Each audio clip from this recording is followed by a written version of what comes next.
Good morning. Whoa. Damn it, Damien. That was popping. Good morning, Chatty House. Chatty gang. The Liddy committee is here. Uh-oh. I hear commercials. Yeah, I know. It's because I hadn't turned on my speakers yet. All right, sweet. David, welcome to the... David, get the belt? Yeah, again. Shout out, Dave. Okay, here we go.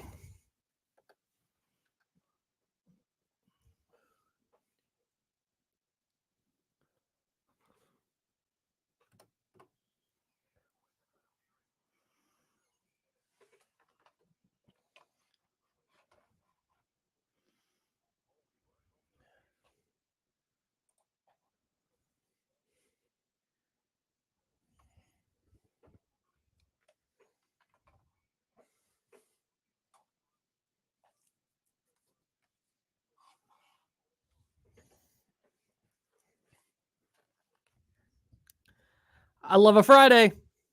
I love a Friday, but I'm at the point this week where I'm not tired. I'm more delirious than anything. Oh, yeah. Like that's the point I'm at. So I am just on one today, James. Oh. And it feels great. Oh. I gotta tell you. I'm excited to see what this looks like, Kyle. No, it's not gonna be anything different. Just my energy is really high today. All right. Like usually by a Friday, it's like I'm sitting there before the show and I'm like, all right, like I gotta really try and amp myself up. And I gotta get to this level, because if I come in here and I'm just all sleepy like this, like that does a disservice to you, first of all, and to our listeners and our viewers on ESPN 1320 TV. So I gotta really like ramp myself up. But today I'm in there. Yeah, I'm now envisioning you like looking in a mirror, like psyching yourself up, like hitting yourself in the chest. What do you think I'm doing in the bathroom? Come on, Kyle. Come on, Kyle. Yeah, dude. Come on. It's 100% what I'm like. Like, you seen that? Have you seen that meme where it's the drawing of the guy like sticking his finger in his own chest in the mirror? That's me. That's me. Not fired up on a Friday, man. We got a ton of stuff to get into. Of course, we have NFL Week 11 action got kicked off last night, and the Bengals season's over. So that's a thing that happened last night. We'll talk about that.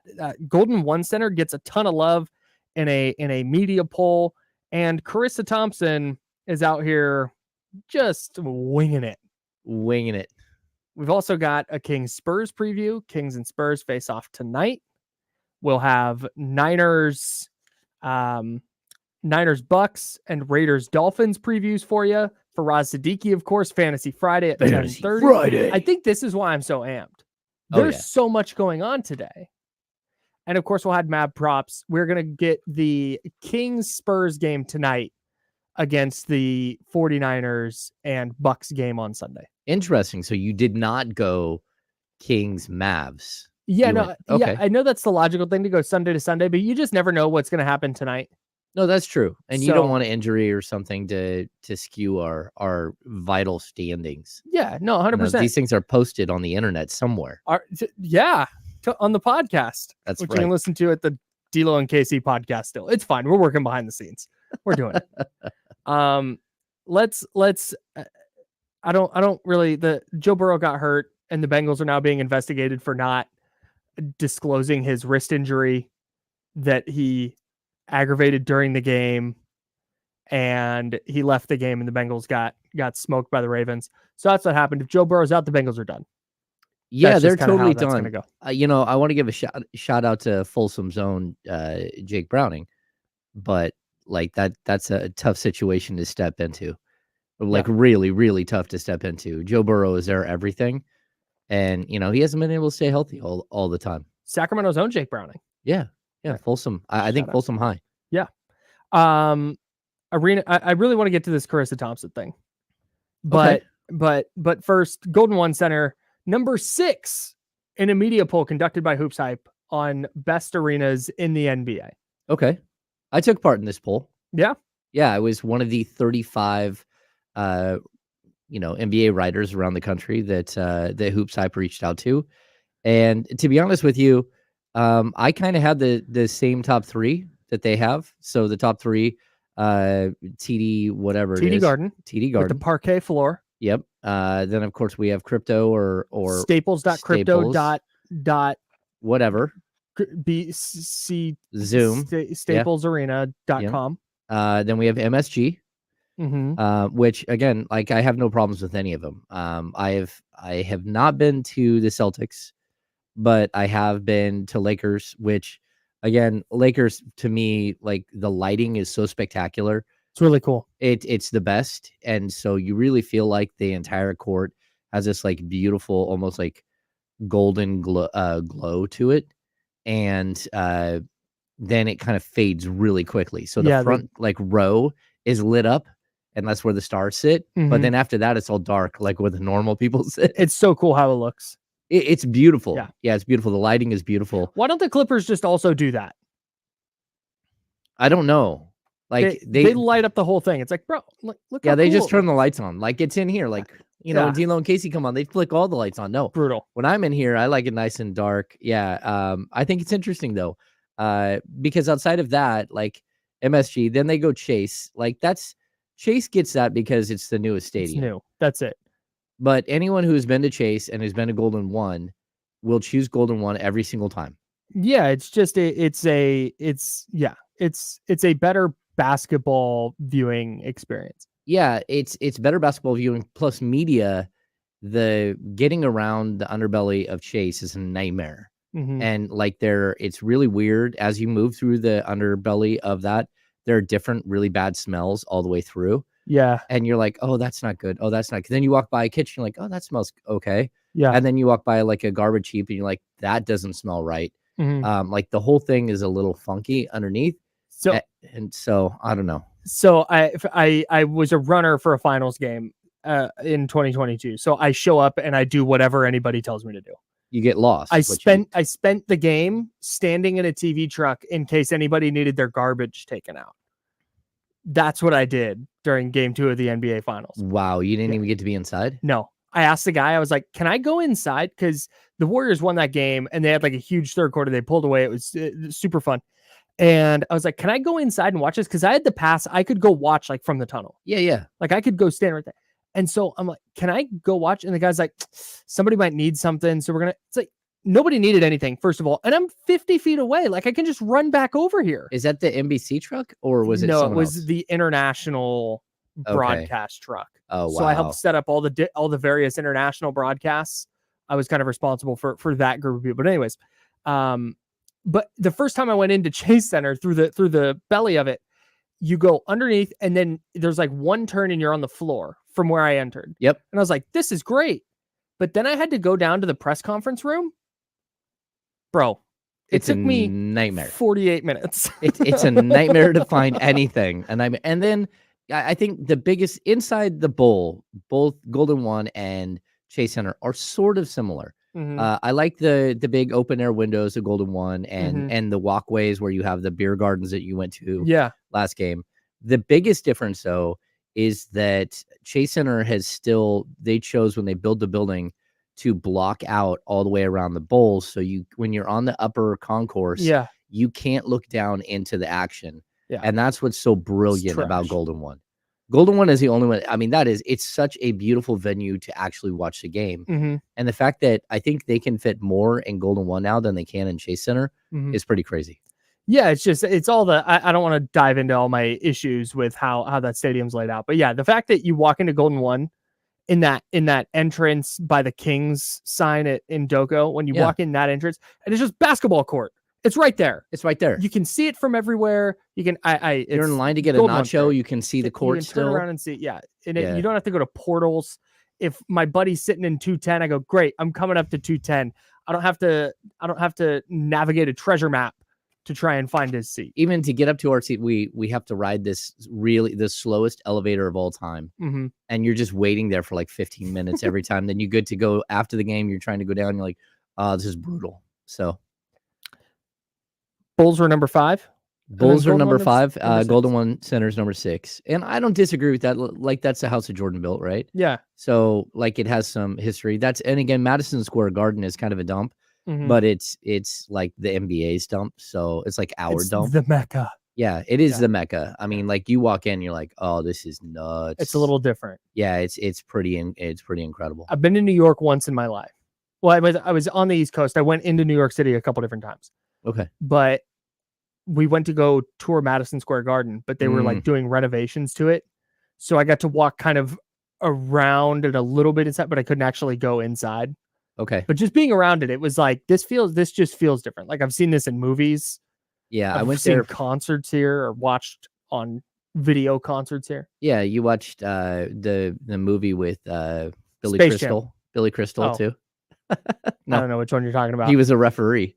Yeah, in a NBA movie where they were at Madison Square Garden. Oh, I don't remember. Yeah. I think it's him and Deborah Winger. I don't know why that popped into my head. There you go. Sure. Yeah, I went there for an All-Star weekend, and it was 17 below or 19 below or 9 below. Oh my god! It was the coldest I've ever been. I couldn't walk a block without having to go into like a coffee shop because my ears and my face were getting frostbite.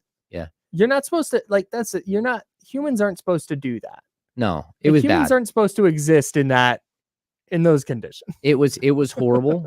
But to go to MSG for an All-Star game was, like a bucket list thing. So that's dude, I would brave -30 to do that. I've been All-Star game at MSG. Are you kidding? I think that's the 4th time I've been to New York City. I got engaged on top of the Empire State Building. That's neat. Young.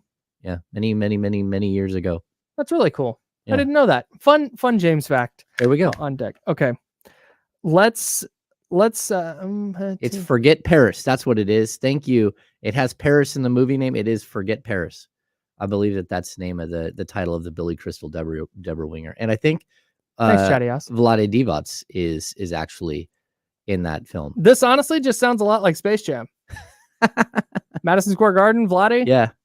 Like it's Space Jam with Billy Crystal. Yeah. Carissa Thompson is making stuff up. Former Fox sideline reporter Carissa Thompson. Egads.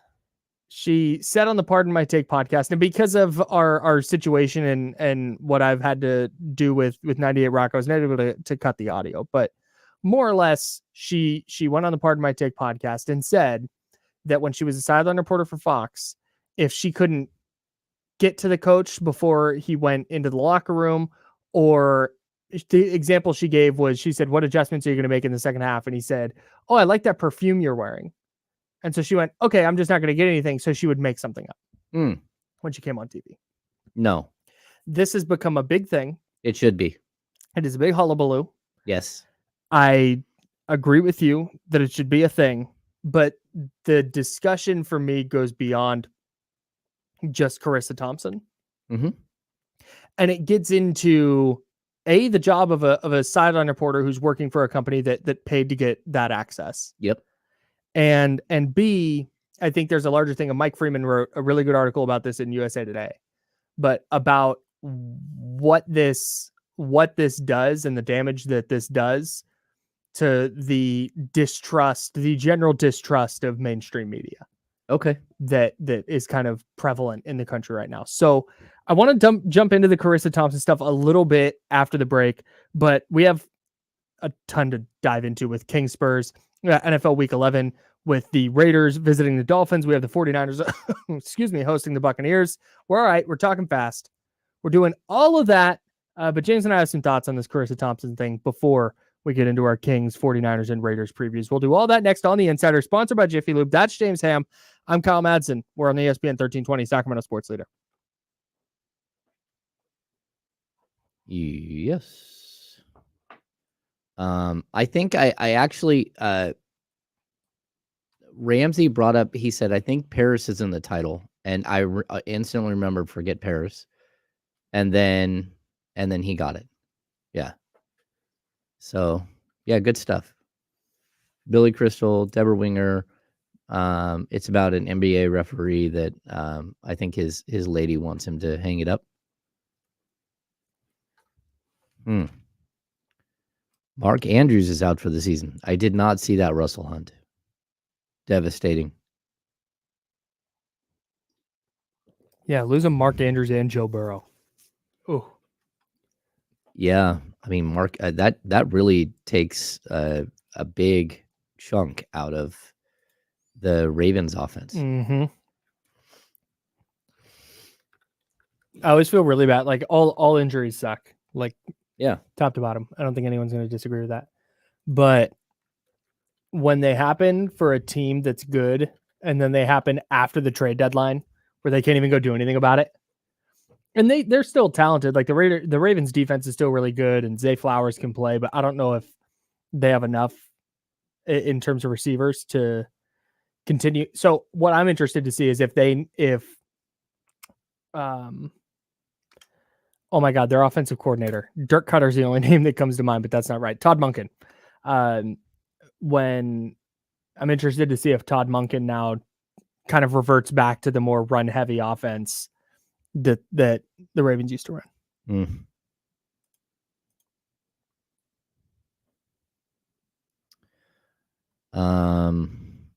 Out there in the chatty house, sorry, my voice is pretty trashed. John Poles, I had the fresh cut yesterday, just so you know. You weren't paying attention yesterday. Dang. Now you are. The fresh cut was here. You know what? Hey, but he noticed today. I didn't even notice. You're just I never see you with your hair like unkempt. So when you cut your hair, it's not like a. Oh, it's way shorter than it was, but is it? Yeah. Man, I'm sorry. It's okay. No, I mean, when you're bald, you stop noticing things like that. Okay. With me, it's very apparent when I get a haircut. That's funny.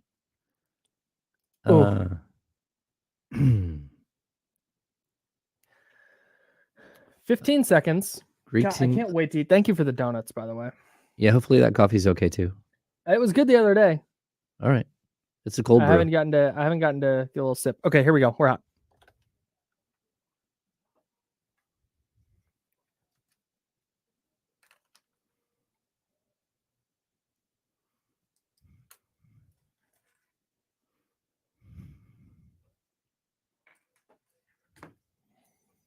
Oh, yeah. Kings-Spurs tonight. Kings-Mavericks Sunday. Raiders at Dolphins on Sunday. You can actually catch that Raiders-Dolphins game right here on ESPN 1320, your home of the Las Vegas Raiders. Devon Achane back in the mix for the Miami Dolphins. Tough test for the red-hot Las Vegas Raiders. You can catch all that action right here on ESPN 1320. 9:30 a.m. is when coverage begins for Raiders-Dolphins, but that's not all we've got this weekend, James. Okay. After Raiders-Dolphins, we'll have coverage of Seahawks at Rams. 49ers fans should be big Rams fans this weekend. Yep. I know that's a little bit sacrilege, but a Seahawks loss would do wonders for San Francisco. So Seahawks-Rams, a big game for the 49ers. That coverage begins at 1:30 right here on Sacramento Sports Leader. And then Saturday, the Causeway Classic. Stingers up, baby. Let's go Aggies. Sac State visiting UC Davis. The Causeway Classic, 1:30 p.m. coverage begins there. I think the most fun, least talked about college football rivalry, the Causeway Classic. I need to go check it out. You really do. I'm worried that the weather's going to be bad. Again, I'm losing my voice a little bit today, so I don't know that I'll be out in the weather. Yeah, I don't know. Maybe next year. If we're still doing this show next year, fingers crossed. If we're still doing this show next year. Dude, given how I got no, you know what? No, yeah, I'm not gonna. Nope, it's all right. Nope. If we're still doing this show next year, shout out to Odyssey. We will make it a big thing. Okay. We will do a whole thing with going to the Causeway Classic. Okay, and we'll wear gear and everything. Yeah, we'll get you a little like the pins at Disneyland that you get. That's my first visit. We'll get you one that says "My First Causeway." Oh yeah, I have a full Disney pin. Where you walk up and people can trade pins with you. Terrific. Oh yeah, I have that. Great. The big buttons though that you get, like weddings, anniversaries, my first visit. Oh yeah, I could do that. My first at City Halls. Yeah. Okay, great. That's what we'll do. We'll do that next season. But we're not going to go. But we will be listening right here on ESPN 1320. Coverage begins at 1:30. Okay, Carissa Thompson, sideline reporter, former sideline reporter for Fox, now does NFL coverage on Amazon. Said for the second time now, she also said this on Aaron Andrews' podcast a while back, like 2 years ago, that she would fabricate sideline reports at times where she didn't get anything from the coach. They were going to throw it to her. So she just made something up like, yeah, I talked to Kyle Shanahan coming out of halftime. He said he loved the way they ran the ball in the first half, and they need to pick up the aggressiveness on defense if they want to close this one out. Yep. Generic, toss it back. So here's my thing with it, and I want your thoughts on this as well, because you are the journalist here. But for me, that in a vacuum, Carissa Thompson doing that does not affect my viewing experience. No, because nothing valuable ever happens in a sideline interview. It's just kind of part of the beats of the game. Coach comes out, says something generic, thanks, coach, and they go. But on the other hand, this is a person that, as a viewer, you're trusting has gone and talked to the coach and gotten the prevalent info and gone, hey, this player is banged up. Do you expect him back? And get something like, but if she's not doing that, if you can't trust that they're doing that, now that's where that becomes an issue. That's a mess, man. So two things. Number one, Katie Christensen, I used to watch her go in the huddle. Mm-hmm. Like, she's in the huddle watching it all play out. Yeah. She's right there. Like, she is never going to make something up on air. Right. Never. Now, like, there are times where, again, like, each person has their process.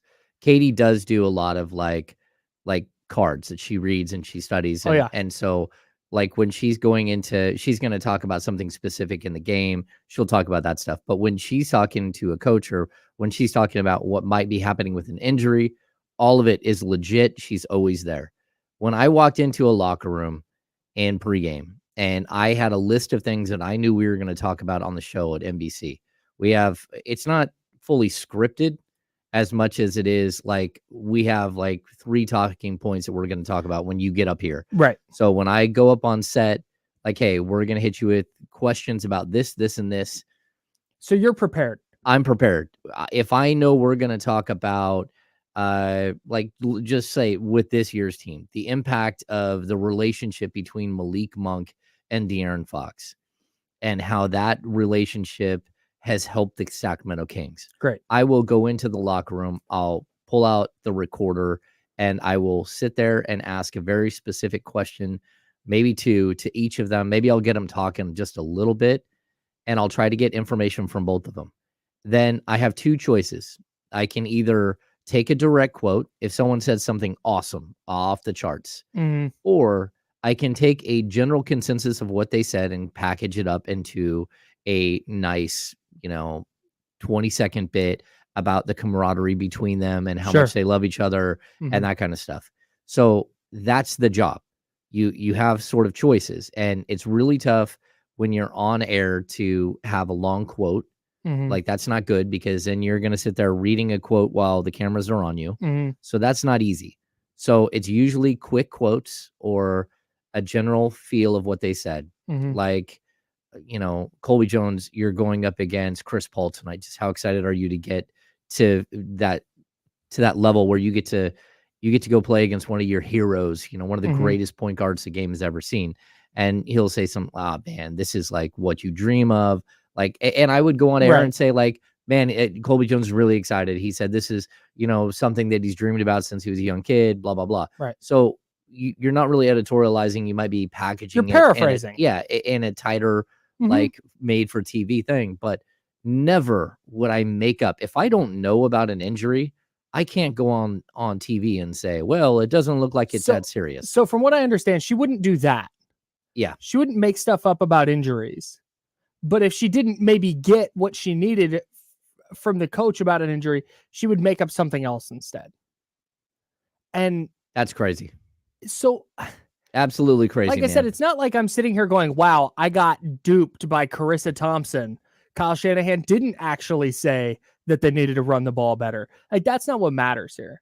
What matters is how am I to believe is Carissa Thompson? Because in that instance, she's not really a journalist. Because they're paying for the access, Fox is. Okay. Like that, they're in a partnership with the NFL at that point. Yeah, but you're still a journalist, because I worked for NBC and we were in a paid partnership, like a television partnership. And I mean, I'm a reporter. Like, I don't have anything to do with it, money changing hands. And so, like, I get what you're saying there, but for me, like, she should have access. Yeah. And that's what the payment goes to. Anything that you get with that access is journalistic. All right, that's fair. The fact that you have access, that's, to me, it's like, whether it's paid for or not. Like, I would never on NBC have said anything that the Kings wanted me to say. Yeah. Just to say it. Right. Ever. Right. And I was never asked to. I was never asked to write about anything or say anything that I felt uncomfortable with or that wasn't 100% true. Not at all. Yeah. And that makes, so that point aside, you're right. But the issue here is now here's, if she had gone into her Amazon interview and maybe she did this and Amazon doesn't care, but went, hey, by the way, I made up a bunch of stuff sideline reporting. Nope. How am I to believe anything that she ever says? I'm like, that affects her through in how I'm viewing her now. And honestly, you saw all these sideline reporters, Lisa Salters, Tracy Wolfson, all come out like, yo, would never, ever do that. That's crazy. Yeah. And you hear people tell these stories about watching Lisa Salters from the press, like running after a coach to make sure she gets something. And I think there's a bigger issue here with, and maybe this is me getting on a high horse and making this too big of a deal. But I thought Mike Freeman wrote about this beautifully in USA Today, and I totally agree with him. This just goes to kind of the larger issue that people have with media in general now, where people go, why am I to trust media? Mm-hmm. And there are people who are going to be very skeptical, and there are people who are going to not believe anything that comes out of one outlet or another, or maybe any outlet, and they just think it's all. So I think that's the kind of bigger overarching issue here that goes beyond sideline reporting, is you have this person who is trusted to be a journalist with access that nobody else has to a coach as he's going to the locker room or coming out of the locker room after or before halftime and interviewing that coach and then relaying what that coach had to say. Regardless of what it was, he could have said frog, apple, banana pie. Fine. Then that's what it is. This coach is going insane, it appears. Yes. So for her to be like, I made it up. I was making it up. That to me sows that distrust and going, see, look. It's the line from Spider-Man. It's with great power comes great responsibility. And in that situation, you do have power. You're feeding a small bit of information to the masses. And that information needs to be true and it needs to be correct and to the best of your knowledge. Yep. And that's the job. And if you don't like what a coach says, you still have to report it. If there's something that a coach says that you don't believe to be true, you make sure that you make it clear that according to the coach, this, and this. Yeah. That's it. Like I said, in the scope of a sideline interview, I wouldn't miss it if sideline interviews went away. I wouldn't miss it if that little thing right before half where they go, yeah, the coach said this. Okay. Unless the coach has some, hey, the 49ers are going to bench Isaiah Oliver at the half. Yeah. Okay. That's interesting now. Or if there's an injury and you get Lisa Salters down there going, hey, I just saw them evaluating his knee and a coach said that he's doubtful to return. Yeah. Great. You need that. Yeah. But I don't need to hear the coach give me NFL platitudes. I think that's the word I'm looking for. Yeah, and I think sometimes cliches. It does come down to like ask a good question. If you ask a good question, you might get a good response. Yeah. What adjustments are you going to make at halftime? You're right. I'm going to tell you and everybody else in America. So when we come back out and those adjustments are out there, the other team already knows what those adjustments are. No. Right. Yeah. No, that's no. Anyways, it's fine. It's fine. It's whatever. It's. I'm excited about our next segment. Me too. I'm glad to have some fun here. Faraz Siddiqi, Upper Hand Fantasy, an Odyssey original podcast, upperhandfantasy.com. Faraz does a terrific job. We always have a ton of fun with him. James and I have questions, fantasy football questions. We are taking your questions in the chat at youtube.com/ESPN1320. Fire off start sit questions, daily fantasy questions. Don't ask about defense or kickers, though. Nope. Faraz isn't happening. We'll do that next. It's Fantasy Friday as we kick off our Week 11 NFL coverage on this Friday on ESPN 1320. We'll also have Kings-Spurs preview. That's coming up as well. He's James Ham. I'm Kyle Madson. We're the Insiders on ESPN 1320.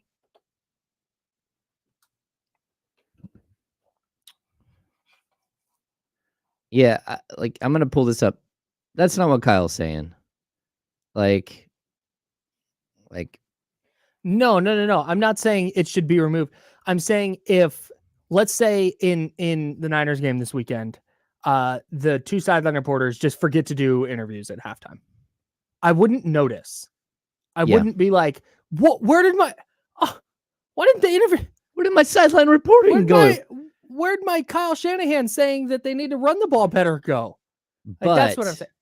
Having a set of eyes on the sidelines to say, hey, I saw so-and-so go like in the tent and they're working on his left knee. Extremely valuable. And we don't know what's going on right now, but it does appear to be, the medical staff looking at a left knee issue or a right ankle, like all of those things.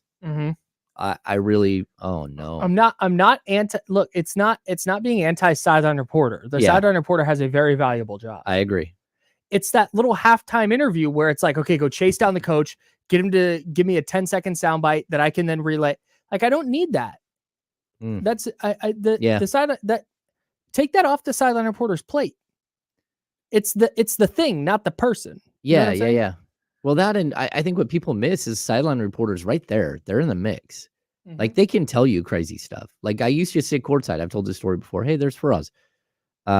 For 3 years, I sat courtside, and there's our guy. What's happening, man? Eating a donut. While sitting courtside, I once watched Matt Barnes say to Blake Griffin, "Hey, Blake, you got any bubble gum?" He goes, "Yeah." Reaches down into his sock, pulled out a package of bubble gum, throws it to Matt Barnes. Matt Barnes peels off a piece, throws it in his mouth, throws the pack back.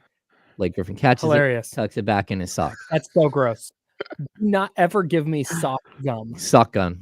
When I ask, hey, do you have gum? It's implied anywhere that's not your sock. No, but I think those are the things that when you're talking about, when like sideline stuff or like being close to the floor, those are things that like I've seen and it's part of like, I've sat there and watched a player like literally saying, like everyone attack Jimmer. Like he can't stop anybody. Like just chirping at him the whole time. Right. Like I said, I'm not saying there's not value in it. Yeah. No, what I'm saying is that there's different value that they could use, for sure. and they're not doing it. Yeah. It's a lot of like, canned BS. Faraz, real quick, we've already asked you the cereal question. Everybody knows you're a Fruity Pebbles guy now. Yes. What about this question from Katrina in our chat? Oh, pumpkin pie versus sweet potato pie versus pumpkin cheesecake all the way. Dude, I didn't even think about pumpkin cheesecake, but that's right. I mean, it's not a typical. I wasn't expecting that as one of the options. If it's an option, I'm with you. Oh, well, I'm all in on cheesecake. I love cheesecake. I think I'm with you on that. Does it matter what I'm trying to think what type of cheesecake will I not eat? No, I'm not sure if there are many. I don't want like a savory cheesecake if there is one. But yeah, no, I don't love like. I'm not a big like peach guy. Oh, so somebody was like, "Here's some cheesecake." Cheesecake. I'd be like, okay. I definitely love a good cheesecake. You know what? I like dessert. If I'm going to do dessert at a restaurant, which I very rarely do, but I do. I like cheesecake and I like a nice port. 15. Love a port. Yeah. All right, 10 seconds here. Hang on for us. Hang on.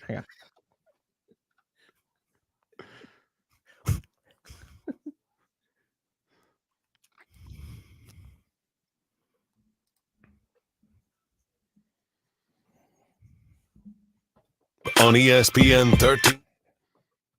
Oops, I hit a button too early. Everybody on the chat got a little piece of the rejoin. Faraz Siddiqi is here with us for Fantasy Friday. He is the host of Upper Hand Fantasy. That is an Odyssey original podcast talking all things fantasy football.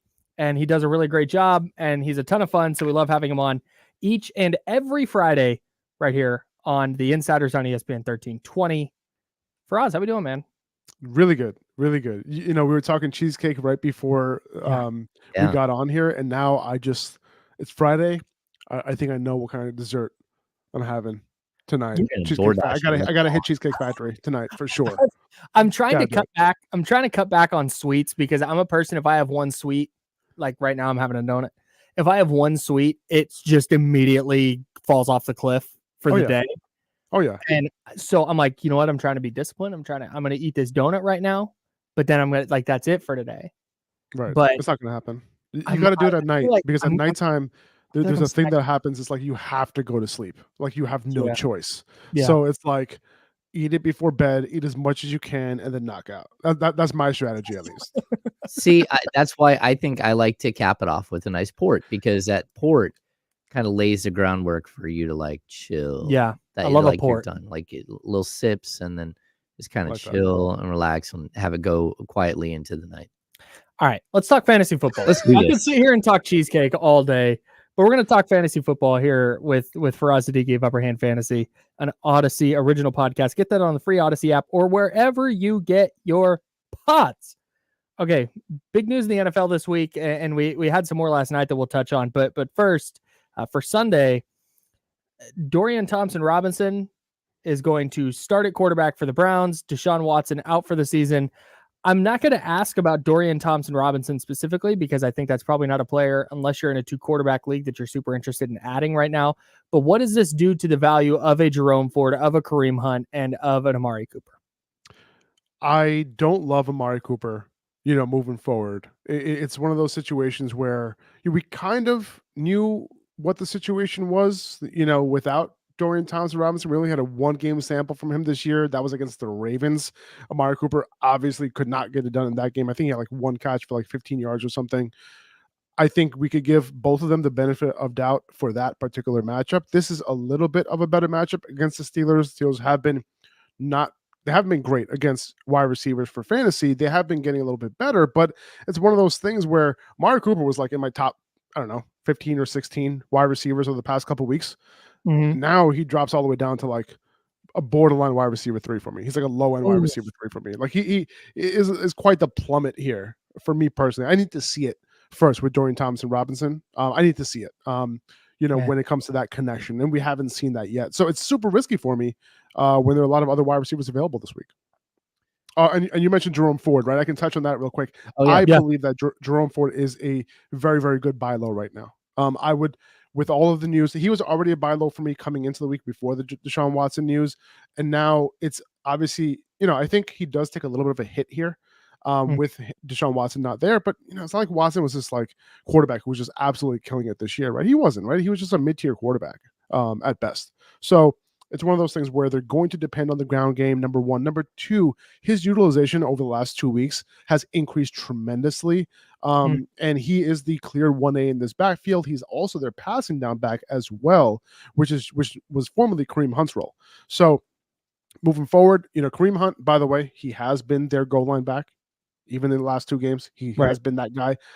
If there is some sort of switch to Ford, if they start giving him some goal line looks here and there, I think he could potentially be a top 15, even top 12 the rest of the way if the utilization sticks and he gets the goal line carries. Here's the thing. The Browns defense is really, really good. It is. And they're going to stay in games because of that.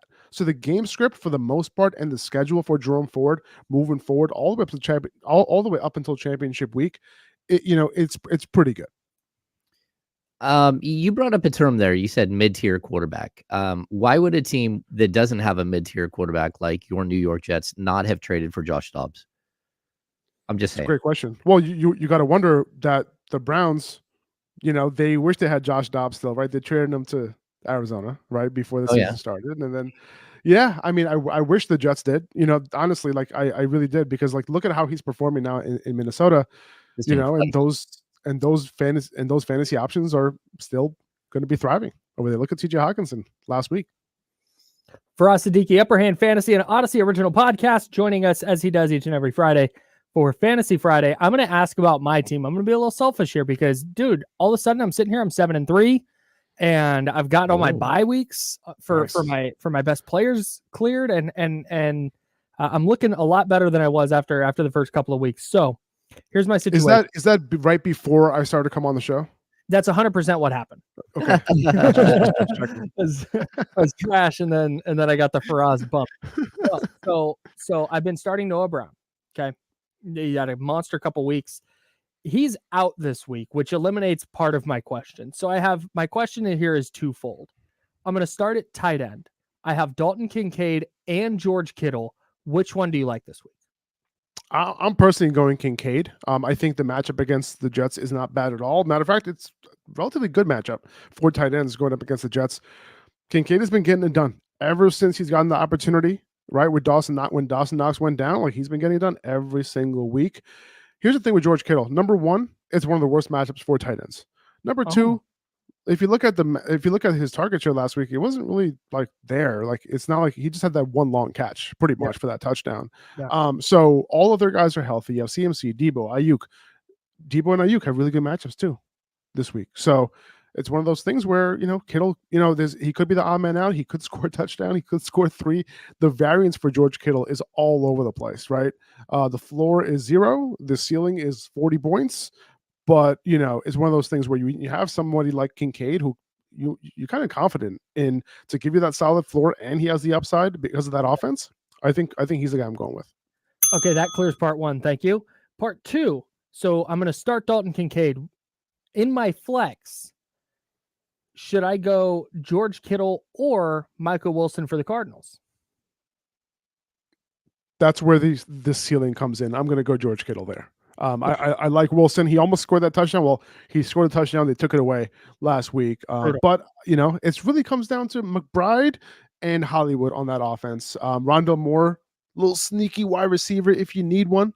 Okay, if you need a little flex play, PPR, he has a really, really, really good matchup out of the slot if you need it. He had a 30% target share last week as well. So Michael Wilson could be the odd man out. I do like him as a waiver wire ad. I do like him rostered. But between those two options, I'm going to go Kittle. Great. Kyle's out there trying to steal my bit where I ask about my fantasy team. I'm finally good, so I need help now. Okay. I'm in deep waters, James. I reached out to Faraz last week, the week before, and he gave me a last second, like, hey, this is who I would start. I had this weird situation this week where I'm down to one running back, but my son and I, our team, we're like all in on wide receivers, and we have so many wide receivers, it's crazy. So, I mean, we've got Puka, we've got Terry McLaurin, we've got Nico Collins, we've got Rashee Rice, we've got Chris Olave, we've got Drake London, we've got Noah Brown, we've got Romeo Doubs, and this isn't even a big roster. We just don't have collection. Quite the collection you got there. We have a huge collection. So we've dumped all of our backup quarterbacks at this point. We've dumped all of our backup running backs because they're trash. But I need 4. And so I have Dobbs, I've got Noah Brown, I've got Nico Collins. I have to write this down, man. You got to say it again. Go ahead. Okay. I've got Dobbs, I've got Noah Brown, I've got Nico Collins, I've got Scary Terry, I've got CD Lamb, I've got Rice, and I've got Puka. Okay. Rashee Rice, not Jerry. Rashee, yes, not Jerry. Oh, okay. I was gonna say Jerry Rice has to be in, right? Yes. Okay, we're gonna go. I need 4 of these guys. Okay, we're gonna go CD number 1. Of course. We're gonna go Puka number 2. That's an easy one too. We're gonna go Nico number 3. Okay, great. And we are going to go.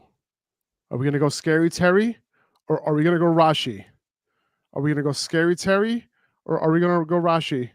We are gonna go. Good. I get hookup points. So Rashi, I do have Patrick Mahomes. Oh, of course. Rashi Rice. We gotta go Rashi Rice. There it is. Wow. I'm intrigued. I'm doing it. That's all I got to say. And you get a piece of the Monday night game. That's fun. Oh, yeah. Oh, that's true. By the way, Rashi Rice is one of the best matchups of any wide receiver this week out of the slot. The Eagles have been the worst team defending the slot this year over the last 4 weeks, over the last 8 weeks, and over the course of the season. Oh, see, that's why we have the great Faraz Siddiqi on. He's the very best. He's the very best. Upper Hand Fantasy. All right, I'm going to grab some of our questions from the chat. Starting with our guy Soren, Mike Evans against the 49ers or Jalen Waddle against the Raiders. Oh, this is good. Both guys are obviously good, but Mike Evans, I'm going with Mike Evans here. He's a top 10 wide receiver for me this week. Really, really good matchup against the 49ers. The 49ers have just, not been great against wide receivers. They did their thing last week. They kind of held Calvin Ridley in check, but that's not as hard to do. Mike Evans is a much tougher matchup. The 49ers have given up the 8th most fantasy points to perimeter wide receivers over the last 4 weeks, the 5th most overall to wide receivers over the last 4. So I think Mike Evans is the play there. I'm going to go with this one from Dubs916, Pacheco or Nacua, because I know that you actually did a video on this on your Instagram handle, which is it's Upper Hand Fantasy on Instagram, right? Yes, sir. Yes, sir. I did a video on buying Isaiah Pacheco. Now, this week against the Eagles, very, very, very tough matchup for him. But beyond that, I think it's one of those things where great playoff schedule. His role actually increased before the bye. I'm talking, no other running back, is getting the type of work that Pacheco's getting in that backfield. 70% of the rushes, his route participation has increased a ton. But this week, I have to go with Puka Nacua. Puka Nacua has had a 30% plus target share with Matthew Stafford. You know what's crazy? When Cooper Kupp came back, Puka Nacua's target share actually went up, which is absolutely crazy to think. But he is a top 15 wide receiver after this week. Maybe we bump him up even more. But you got to start him. He does have a little bit of a tough matchup. He's going to see a lot of Trey Brown against the Seahawks, but I do think that regardless, with that type of target share, with what he's been doing all year, you got to have him in your lineup this week. Very good. I'm gonna grab another one from the chat here because I'm done. My lineup's all set. Yeah, me too. All right, very good. I'm just gonna start at the top. Our guy Ramsey wants to know: do you think the Raiders cover against Miami? I don't even know. I don't. I think it's one of those things where Miami, they're at home. The Raiders have had 2 matchups against the Jets and the Giants where they didn't really have to do a whole lot. Right, they went up against two offenses that don't really could do much. They don't do much on offense. They could depend on Josh Jacobs. They didn't have to throw the ball a whole lot. They could play safe. I don't know if that's going to be the case, right? Like, what happens when Miami goes up by 2 touchdowns? Like, are they built for that? I don't know if they are, right? Like, yeah, sure, you can give Josh Jacobs the ball 25 times on the ground, but if you can't do that, if the game script doesn't allow for that, what do you do? And do you break down when that happens? I think this is a little bit of a scary game for the Raiders. I'm going to keep it kind of in the same vein here. Achan, Mostert, or Cheesecake, and like I'm taking Cheesecake overall over the other two. But I think the bigger question is, how much is Achan's return going to damage Mostert, who leads all running backs in touchdowns?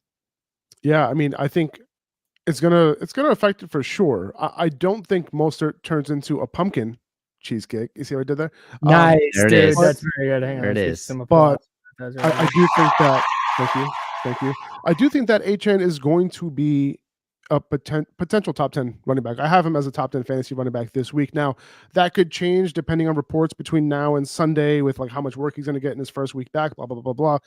But I do think that, he is going to be the 1A in this offense, and Mostert is going to be the 1B moving forward. It is going to affect them. Obviously that one game when Achan went completely, ridiculously, crazy. I forget that we're on the radio here, so I held my tongue here. So well done. Thank you.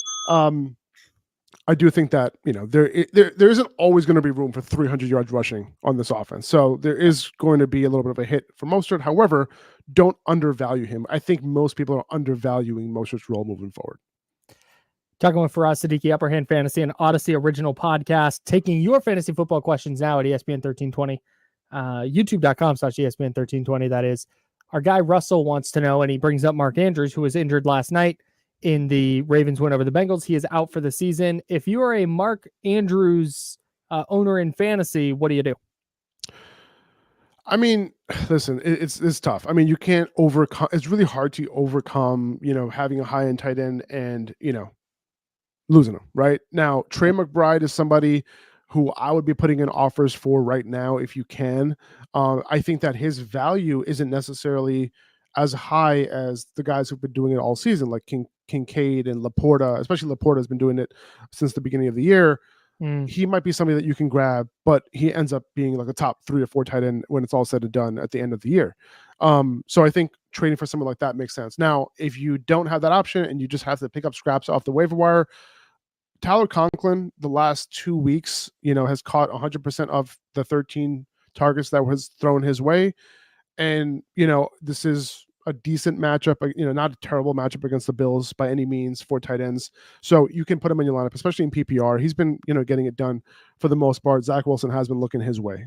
That's number one. Number two, I think Luke Musgrave is available in a lot of waiver wires. I think they're going up against the Chargers this week. Decent matchup there. So I'm perfectly fine with those two guys as streamers. Hopefully they're available. Yeah, I was able to get Dalton Schultz a couple of weeks ago, and that's just been what? He's been awesome. Yeah, it's a W. Yeah. Awesome. Let's hit a couple more of these. How about this one? John Poles, Adam Thielen or Deontay Johnson. They also have Amari Cooper. I'm assuming one of those guys. Yeah, I mean, I'll just rank all three of these guys, right? So I would go Adam Thielen number one, Deontay Johnson number two, and then distant third, Amari Cooper. I think, Deontay Johnson on paper, it looks like a really, really tough matchup against Cleveland, and it is, no doubt. But they do run man coverage at one of the highest rates in the league. Deontay Johnson, that's his wheelhouse. He can separate against anyone. I think over the last 4 games, this is a tweet from Al Zeidenfeld. Over the last 4 games, he has averaged 12.5 targets against the Browns, and this is a division foe, so this is over the last 2 years. So he should be in lineups in PPR leagues. However, Adam Thielen, a little bit of a change at play caller here for the Panthers, back to Frank Reich, right? And this is one of those things where over the last 3 games, Thielen's usage hasn't been as good as it was before the bye. Okay, so things going back Thielen's directions. Now, this is a tough matchup against the Cowboys, no doubt. They have defended the slot pretty well this year. However, I think the target share is going to be there. He's going to be targeted a little bit more downfield than he was over the past 3 games when Frank Reich was not calling the plays. So I do think that he gets a bump from the change at play caller, but a little bit of a downgrade because of the matchup. But if I had to choose, I'm going Thielen. We have a trade in our set of questions here. Oh, are you trading Travis Kelce away in exchange for Devontae Adams, Josh Jacobs, and Jake Ferguson? I'm okay with this as long, if you're really desperate for some depth, right? Like you lost your wide receiver, you lost your, you just lost a running back, I totally get it. I'm okay with it, just doing something like this. But however, here's the thing with me, this just drastically lowers your ceiling. I think if you are plugging in these guys and like nobody's really moving to the bench, like you had an RB2 who, is basically on waiver wires in most leagues. You have a wide receiver 2 who, you really can't do anything with. I'm perfectly fine moving Kelce and turning him into 3 solid pieces. I'm perfectly fine with this if that's the case. Now, I'm also perfectly fine with the other way around on this deal. If, I'm very solid at wide receiver, very solid at running back, and I just need that big upgrade for Kelce to put my team over the top. So this can work either way for me. all right. I like that answer. Yeah, I would have a tough time trading Kelce. It's just this is a good one. Gibbs, Connor, Mostert has to start too. Yeah, I'm going with Gibbs and Mostert here. Personally, I think Gibbs is almost a must start at this point. Like the role that he saw last week out of the bye, really, really good, right? He outsnapped Montgomery. He got some goal line carries. Now, thank you, Montgomery, for allowing him to give him that goal line carry, because he was like, hey, man, Jameer, do you want this? And he gave it to him. But he did see only 1 less snap at the goal line than David Montgomery. So this is good. This is good. Like at least that door is open for Jameer Gibbs, whereas before this week, the door was completely shut on him getting any work near the goal line. And also the passing down stuff is there for him. The good thing about Jameer Gibbs is that this week, who are they going up against again? The Lions are going up against the Chicago Bears. The Bears have allowed the least yards per carry to running backs, the fewest yards per carry to running backs, but they're allowing the most yards per reception to running backs. So this is right up in Gibbs' wheelhouse there. So he's going to be able to get it done. Between Mostert and Connor, I'm going Mostert just because of the offense that they're on and the matchup as well. Let's jump over to wide receivers. We're talking Faraz Siddiqi here. It's a Fantasy Friday with Faraz Siddiqi of Upper Hand Fantasy. And Faraz, our guy Leezy, who actually traded away Christian McCaffrey for AJ Brown. I don't know if you remember that deal, but that's not working out horribly. Yeah, It's it's not. It hasn't been the worst thing. He wants to know Tutu Atwell or Jaden Reed. And I got to tell you, I've been keeping track of Tutu Atwell because somebody tried to trade him to me. And they were like, oh, when Cup comes back, he's going to take all of Puka's targets and Tutu's role isn't going to change at all. I said, nay. And Tutu Atwell, since Puka Nacua came back, 10 catches for 104 yards and 2 touchdowns. I feel great about turning down that deal. But would you start him this week in a flex spot? I don't think so. I like Jaden Reed personally. The Chargers have been giving up the 6th most fantasy points to slot wide receivers this year. It's a really good matchup. He got it done last week in a really good matchup as well. I'm personally going Jaden Reed. Better matchup, better usage. Excellent. Interesting. I'm going to hit you with a question that I sometimes, this isn't the first time I've hit you with it, but in my league, tomorrow is the last day to make trades. Mhm. Is there anyone that you're like, man, go get this guy because he's just going to blow up in the last quarter of the season or the last half? Breece Hall. Breece Hall is the guy that I am trying to get anywhere I can. The matchup is really good. Them moving Michael Carter is a little bit more significant than people might think because Michael Carter has been the one who's been getting all the 2-minute work, most of the 2-minute work, almost all of it, almost all the long down and distance work. Basically, the passing down work is what Michael Carter has been being used for. He's gone. That's not going to be Dalvin Cook because Dalvin Cook has gotten almost zero of that work, throughout the season. It's definitely not going to be Izzy Abanikanda. That's not his game. He's more of a runner. So this is going to be all Breece Hall. We can potentially look up and see him getting 75 to 80% of the snap share. This 2-minute work that he's going to get and this long down distance work that he's going to get now on top of the early down stuff, is going to be significant. So I see a world where he finishes top 5. And on top of that, the rest of the season schedule is looking pretty good.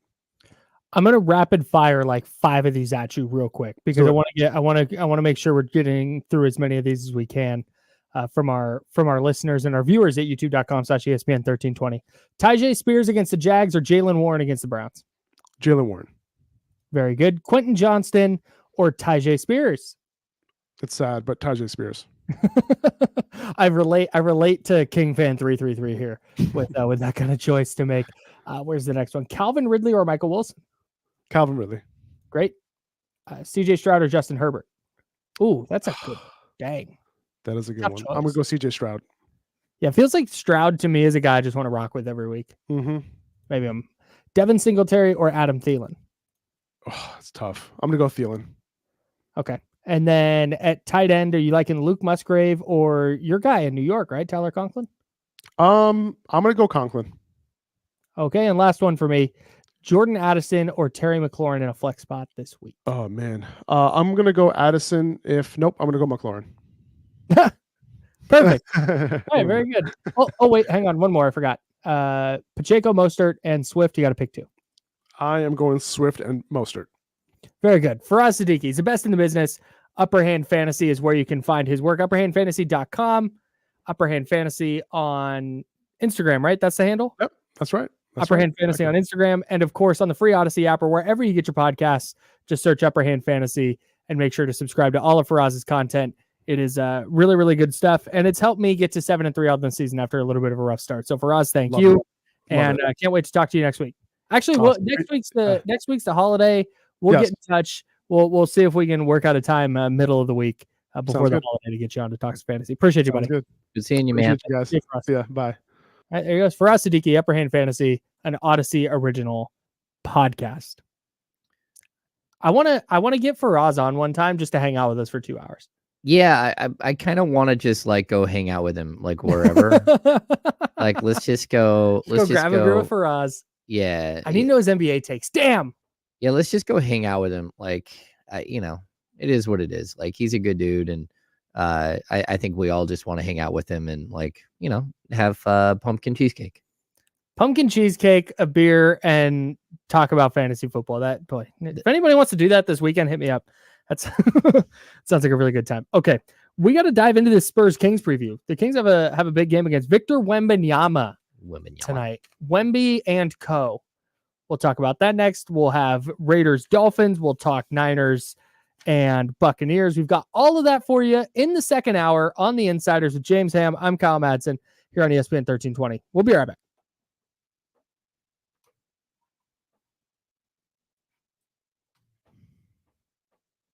What's going on, Chatty Gang? Now I'm looking at trades that I need to make. Like, seriously, there's some trades out there to be had.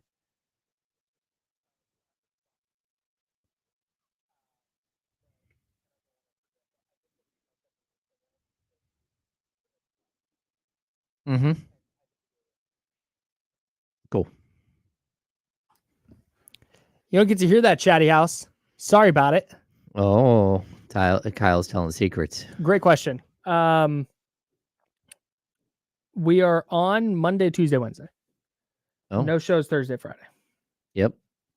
And hey, can we get some thumbs ups out there? Like I haven't looked at the numbers, but yeah. Please. If you don't mind. Yeah, we had this issue, Kyle, that I don't know if you noticed. If you unfavorite a thing, one of the chats, Mm-hmm. it disappears and goes back into the standard queue. So then you have to go find it if you want to if you want to uncheck it, or you can just go to another one. Yeah, See, that's right I noticed there. you did. I noticed you did that in the middle of that segment. I was like, oh, Yeah, I was like, oh shoot, we lost one. That's Yeah. not good. Yeah, 2 minutes. 2 minutes. I was not eating cereal yesterday. Damien was like, Kyle's over there eating cereal. I was eating a coconut Thai curry. It was delicious. Oh, all right. Kyle brings his lunch most days. My wife meal preps, and it is a godsend, because if not, I would be down at Junior every single day. Well, that and I ruin everything by bringing in sweets. That's not everything.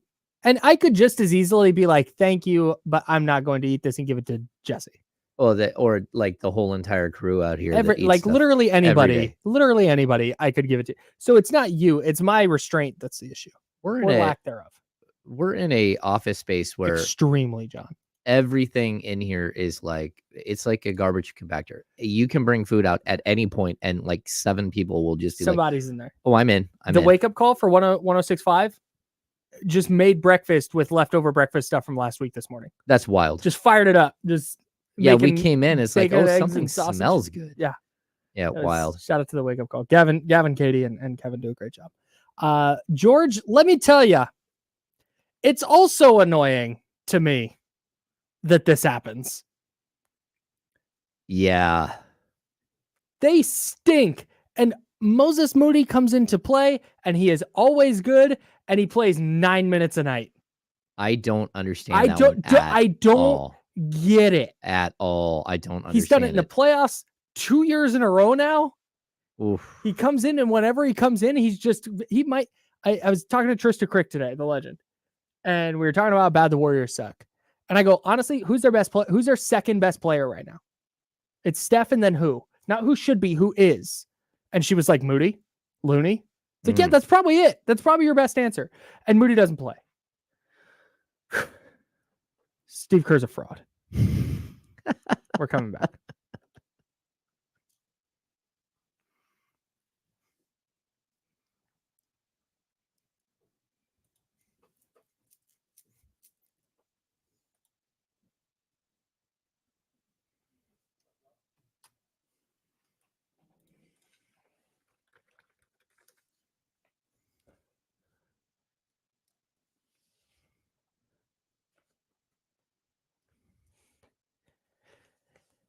Yeah, Kyle Renata, you're damn right our Sharks won again. Why do you think I'm wearing teal and black today, baby?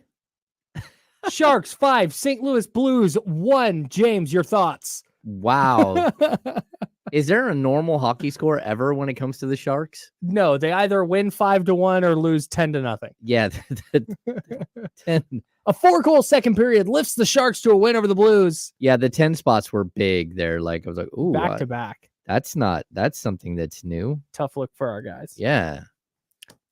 The Kings are in San Antonio. I almost said Sacramento. Nope, they're in San Antonio. They take on Victor Wembanyama and the Spurs. Is there any look, Kings fan with you, James, and then Kings fan out there? Is there any part of this game tonight where you're looking forward to it? The Kings are on a 4-game winning streak, and they have looked great. Is there any part of you that's just like looking forward to watching Victor Wembanyama play basketball? Oh, heck yeah. Like if you don't like, you want to see the nexus of this guy. You want to see the beginning. So then you can think back to the beginning and, maybe even record it. And then 8 years from now or 7 years from now, you look at this guy who's going to be an all-world player. He's just going to be unstoppable. Mm-hmm. I want to see what he looks like. I want to compare and contrast. And so, heck yeah, man, he should be fun. And for that matter, like I want to see Keegan Murray defend him because that's what's going to happen. Really? Yeah, I believe because Devin Vassell is out and their point guard Tyus Jones is out. Or no, he's doubtful. Not Tyus Jones. No, Different Jones. Trey Jones. Trey That's Jones, it. his Yep. brother. My bad. Yeah. He's doubtful. So I want to see these guys like try to slow him down, throw different looks at him. Like I don't want to see Sabonis on him. I actually want to see Sabonis like beat up on Zach Collins because that's always fun to me. Zach Collins just has a really annoying face. I don't like Zach. I'm sure Zach Collins is a wonderful person who loves his family. His family loves him and he has a ton of, I get it. But irrationally, there's something about his face I don't like. Totally irrational. And I'm sure that there's people who say the same thing about me, and that's fine. I get it. He's got resting B I had a face or punchable something. face. You're not sure. Yeah. You're like, I don't think I like him. I don't like you. I don't know you, but I don't like you. That's it. That's how I feel. But I like that matchup. Like he actually plays Sabonis like pretty straight up. He's a guy who likes to mix it up a little bit and gets a little out of control. But yeah, I would like to see Wembanyama go try to defend Sabonis and see how that goes. That won't fare well for him. Although, no, probably not. Yeah, I think Sabonis will like put him in the first row and then dunk on him. Just because that's what Sabonis does. So it's just kind of no, but that's what's kind of interesting is he does that, but Victor Wembanyama is like 7'5". You might put him into the second row and he might still get a piece of your shot. Yeah, he might still block you. I'm fascinated to see just how this goes overall, and if Keegan guards him, what that looks like, because Wembanyama is not going to be able to handle in the NBA like he did in Europe. It's just not like you've already seen it. That little crossover step back thing he does against a defender like Keegan. That doesn't work. It's too slow. I think one of the things with that, Kyle, I kind of want to see if he gets star treatment yet. Like how do refs, officiate Victor Wembanyama? Yeah. And I like to see the Kings go small and see if that works. Of course, if he starts hitting like the one leg, fall away 3-point shots from 30 feet, and there's nothing you can do. I mean, again, there's nothing you're going to be able to do either way. But I'm intrigued. I'm here for it. But I also think the Kings need to look at the in-season tournament standings. They need to understand that that Trey Jones is probably not going to play. Devin Vassell is not going to play. Keldon Johnson is probable gold medalist. Yeah, but you need to look at that game, and you need to throttle this team, because that's what the in-season tournament surprisingly is about. It's about that point differential thing. This team gives up 124.1 points per game. They are not good, and they only score 110. They have a negative 14 points. Yeah. Like run it up. Yeah. Like end it quick, run it up, get ready for Sunday. That's it. I mean, this should be a game where Davion Mitchell plays. And I know he hasn't in the last couple of blowouts, but if you have 14 minutes of garbage time because you're up 30, then maybe you get a Davion Mitchell sighting. Maybe. By the way, Davion Mitchell talk coming up in MadProps. I would also say that maybe you don't. Maybe that's where you start really letting Keon Ellis get comfortable. Oh, that's a good point. And play him long stretches. Or like, we don't know what Mike Brown's going to do. There's a possibility that Davion's done what was necessary and Mike Brown puts him back in the rotation. Yeah. Like, man, this is a fluid situation. Definitely. Maybe you try putting Davion on Wemby and see what happens. Why not? Because you couldn't see if you could just go super small. Because that's the thing. There's nobody in the NBA defending him. He's too tall. Yeah. He's not 7 foot or 7. He's like 7'5". He's just a marvel. He is a marvel, especially the way he handles the ball for a guy who's that tall. Yeah. One of the things the Kings will have to do tonight is make sure to not foul and like slow the game down where they're getting in foul trouble. So defending without fouling and not hitting the Spurs, when they drive and they stick the rock out, not hitting their arms. And speaking of sticking the rock out, you can rock out this holiday season with the Trans-Siberian Orchestra as they bring back the Ghost of Christmas Eve, the best of TSO, and more at the Golden One Center December 1st for 2 incredible shows. Enter online at ESPN1320.com and you could win a 4-pack of tickets to the show. Tickets are also available at Ticketmaster. That is my favorite point in the day where you make a brilliant segue to the Trans-Siberian Orchestra. That was a little bit contrived because I made up the thing about the Kings like defending without fouling. Yeah. So it wasn't super organic, but I had to get there somehow. I love it. Yeah. So I here's my thing with like looking at matchups in this game and the Spurs are pretty banged up. The Kings are way better than them anyways. So this isn't like if they win by 40, it's gonna be like, well, the Spurs were hurt. No. This game's gonna probably go mostly how it would go regardless. But that's my whole issue with talking like matchups for this game. If the Kings lose this game, like let's go to the hypothetical world where the Spurs win. Okay. You're probably looking at Keegan didn't knock down his threes. They couldn't figure out a way to slow down Victor Wembanyama, and it just kind of messed up their whole defense, and it got easy buckets for other guys. Kevin Huerter's shot's not falling. Domas is not able to bully Wembanyama under the hoop. Like, those are the kind of things, but all of that feels so far-fetched from where I think this game's going to go. Kyle, in all honesty, I don't think any of those things matter. If the Kings lose this game, it's because they just flat out didn't show up. They pulled the Houston Rockets and just like walked into a game expecting to win. To me, if they don't play with the same energy and pace, that's where they're going to lose. So maybe I'm crazy, but like this is a team that they're going up against. It's young, they're inexperienced. Mm-hmm. They really don't have a lot to rely on, especially with Vassell out. Yeah, they don't have their true second scorer. Keldon Johnson does give the Kings problems historically.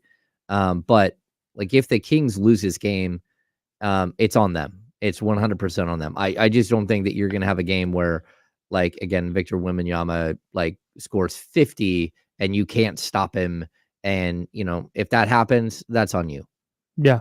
Especially in an in-season tournament game. If you can't get up for this. If you can't get up for the in-season tournament game, Kyle, this is where it's all about. This is why you play the game. This is why you play the game. For the NBA Cup. That's right. The in-season tournament begins now. Yeah, and I hate saying it because we said this about the Rockets, who Sass points out in the chat. Houston's now won 6 in a row. But we said this about the Rockets, said this about the banged up Blazers team they played, even without De'Aaron Fox. Yep. This is a team you should go smoke, and they lost 2 to the Rockets, and they went to OT with the Blazers. I would like to see tonight that the Kings are not going to be a team that is up and down to their competition all year.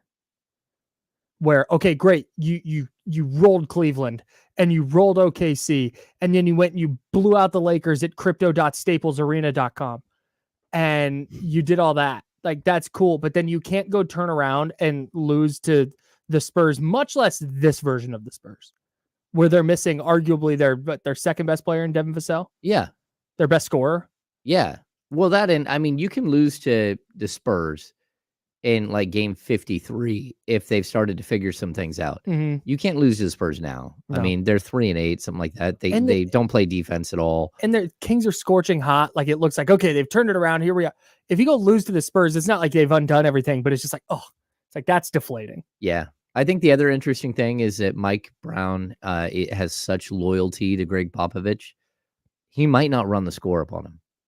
He might not take advantage of the fact that in-season tournament comes before loyalty. It's every everything, time. Kyle. It's everything, Kyle.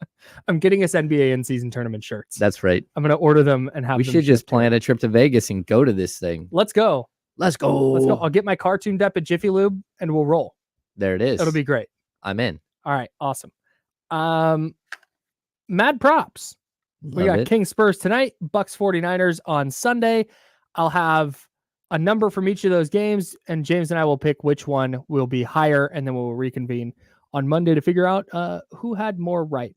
That's coming up next, plus plenty more Week 11 NFL action. The Raiders are at the Dolphins this weekend. We'll talk about that, and we'll dive deep on the 49ers and Buccaneers showdown at Levi Stadium as well. That's all coming up here on The Insider, sponsored by Jiffy Lube. It's ESPN 1320.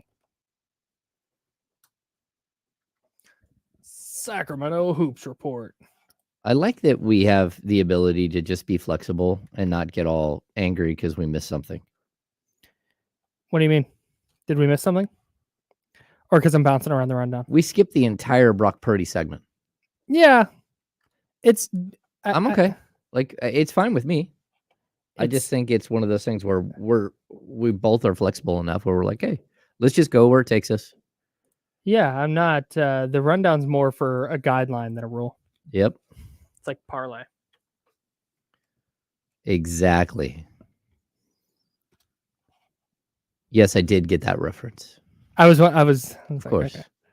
Yeah. Parlay. Yep. What's going on, Chatty House? Anything else happening? We answered a lot of your questions already. Sorry, my voice is trying to leave. It's trying. Basketball. We're talking basketball. See, Leezy, you're out there saying, "Oh, basketball talk. You love basketball talk." Let's not lie here. You also love Fantasy Friday. Come on now. Secure and Beam, is Fox still hurt? Well, look, he has an ankle injury that it hurts when he stops. So, when he runs down court and he tries to make a quick stop, that doesn't feel good. And that's probably going to be for a couple of weeks.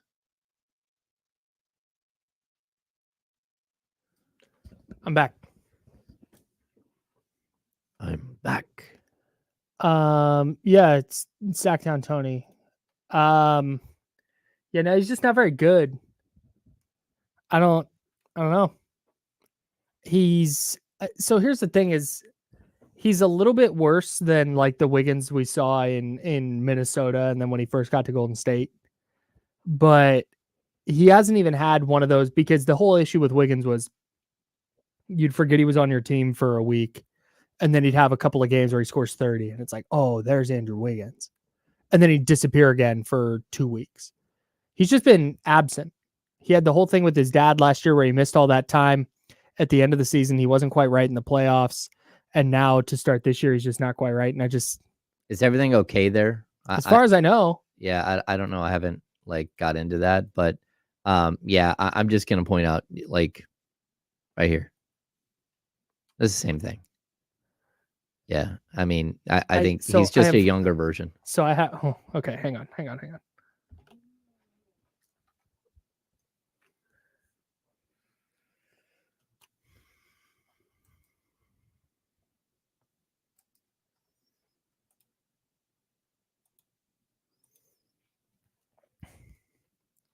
Quick basketball thing real quick before we get into MadProps, which will combine basketball and football. But quick basketball thing.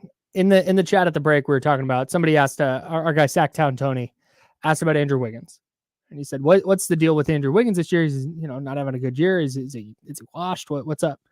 Yeah, I think he's just kind of being the player that he's always been. It's just more glaring because Steph Curry's been out and the Warriors don't have very many good players. And the expectation was that Andrew Wiggins was not only going to be a good player, but a potential 1B type if Steph was out. Second best player. Could he be their second best player, right? Yeah. And he's not even been close. It's not, there's some nights he is, some nights he's just not been close. He hasn't been very good. He's averaging 10.5 points. He's shooting 40.1% from the field. He's shooting 13.5 from three. Yeah, the whole team is. 13.5. They stink. Holy cow. So you compared him to Harrison Barnes. Yeah. My go ahead. My one, and maybe this is not where you're going, It's okay. but my one issue with it, with that is you said a younger version of Harrison Barnes.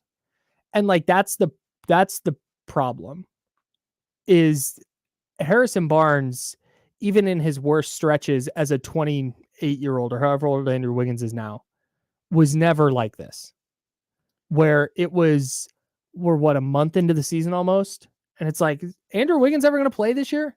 Yeah. Harrison Barnes was never that. He may not have reached the peak that people wanted him to. And he might now have some nights with the Kings where you're like, dude, can you grab more than a board? Like, come on, man.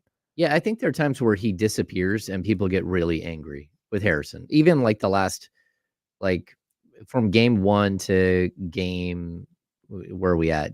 We're at game 10. So game 9, I think that like you could have thought, hey, where has he been for 8 games? Like 8 games he's kind of missing.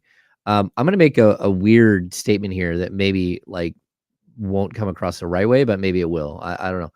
I feel like Andrew Wiggins plays some teams play down to the opponent. I think Andrew Wiggins might play down to the talent level on his team. So interesting. If his team isn't good, he's not good. If his team is good, he's good. And so when he's looking around and it's like he's kind of sneaking by because Klay Thompson's, averaging 13.8 points per game, and Chris Paul's averaging 9.2 points per game, and no one's really looking at him. They might be looking at Kuminga and saying, okay, what's going on here? But it's almost like he's able to hide within his own team. And when the team is really good, like, okay, he's got that extra gear to be one of those guys that's really good. When his team isn't, it's like, okay, I'm not going to be a difference maker. That's a problem. Like, there's just not a ton of value in that player. Yeah. Where, again, like Harrison Barnes, I feel like he doesn't do that. What Harrison Barnes is doing is he tries to fit in.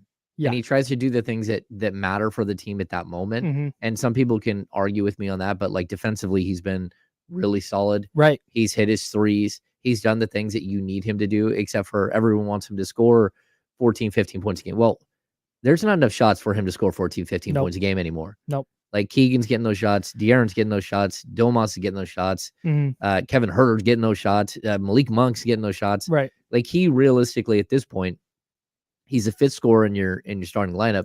By design. He's your 6th overall. Yeah. He's behind Malik Monk as well. And so like there will be times where Harrison Barnes is really good. And I think that might be the difference between the two. Yeah. I don't think Wiggins looks around and goes, man, we need 6 rebounds for me tonight. Or man, we need to get to the free throw line 6 times. He doesn't do that where Harrison Barnes does. He's just going to play his game no matter what the situation. He's on cruise control all the time. Yeah, I think that's right. Yeah. All that said, super valuable to the 2022 title team. Second best player on that team. But now they need him and he's nowhere to be found. So I think you make a great point. Speaking of Harrison Barnes, let's start there in MadProps. So I take a 49ers stat and a Kings stat and we mush them together and James and I decide which one will be higher. Let's start with the Harrison Barnes one. Who scores more points? Jake Moody against the Bucks or Harrison Barnes against the Spurs? Ooh, I'm taking Harrison Barnes. You think Barnes has a big game? No, but I think Jake Moody might score 8, and I think Harrison Barnes will do more than that. This feels like, to me, a game where the 49ers might come out a little bit sleepy on offense. Vita Vea didn't play against the Niners last year. He got hurt early, only played 4 snaps. Antoine Winfield Jr. didn't play against the 49ers last year, and I think it might have inflated their offensive production a little bit against the Bucks.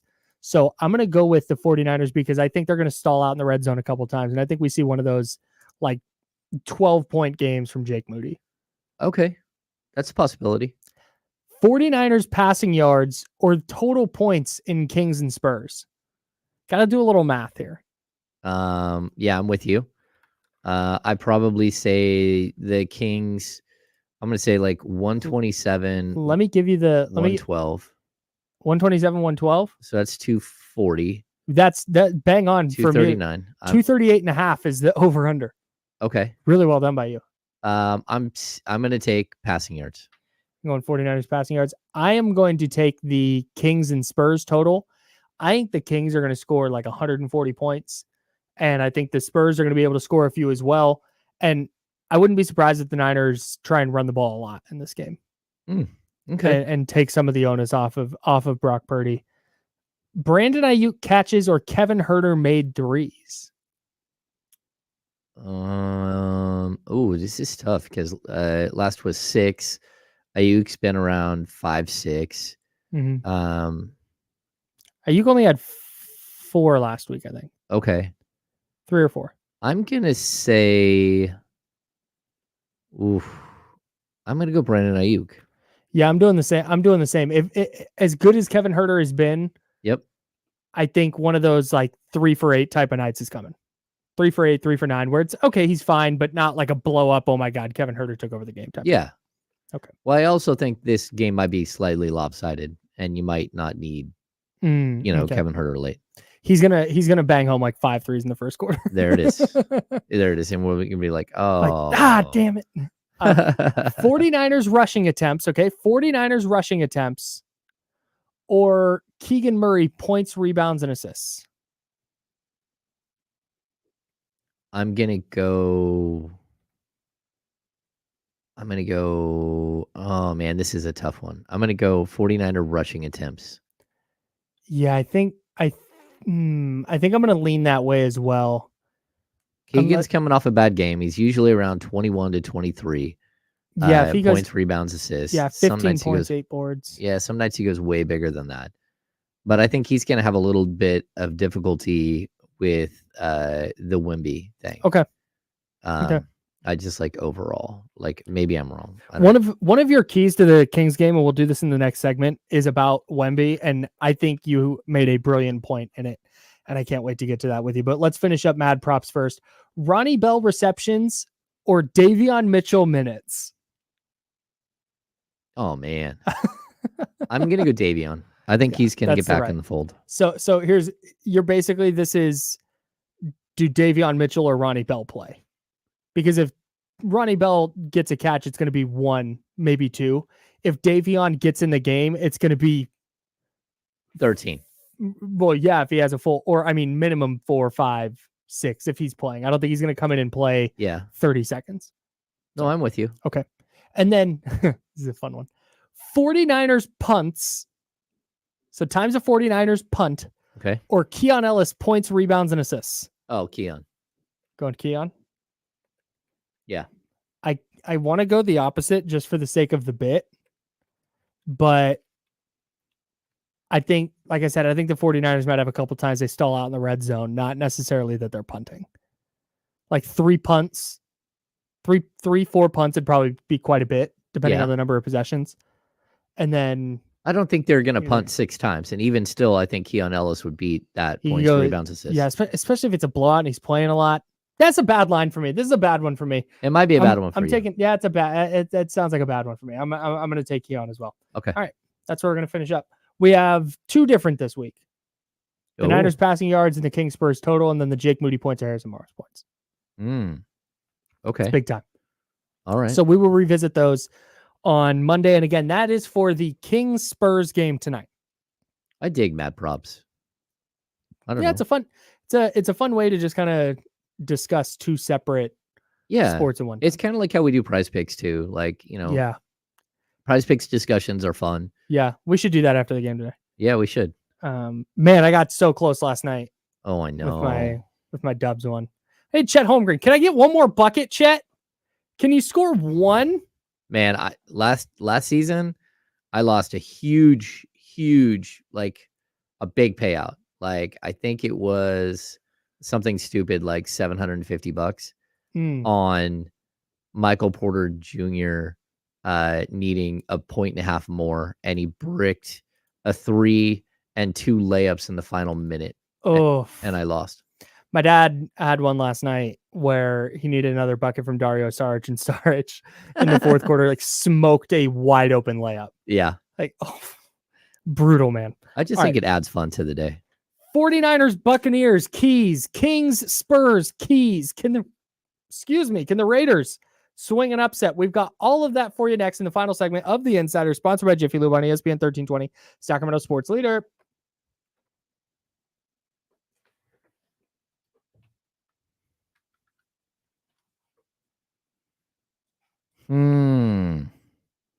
There's a lot of rumors this morning that Olympiacos is intrigued and would like to get their hands on Filip Petrusev. Does that do anything for the Kings? Well, if the Kings decide to waive him, then he would go there. But it doesn't help the Kings because like they would have no rights to him. As of right now, you might as well see what you have. Like, why not? Like, he made an appearance in an NBA game for the Kings. I think they should trade him for Olympiakos' best player. Olympiakos' best player was Sasha Vezenkov. That's There funny. it is. Yeah. Yeah, Katrina just put up there, Bradley Bill's out at least 3 more weeks. Bradley Bill will already be ineligible for any postseason award after, before he even really gets off the ground here. That's crazy. And this is why you don't load up a team with injury-prone players and then be surprised when another team has more games played than you. Just saying. The Suns are currently 5-6 on the season. Golden State Warriors are 6-7. Lakers are 6-6.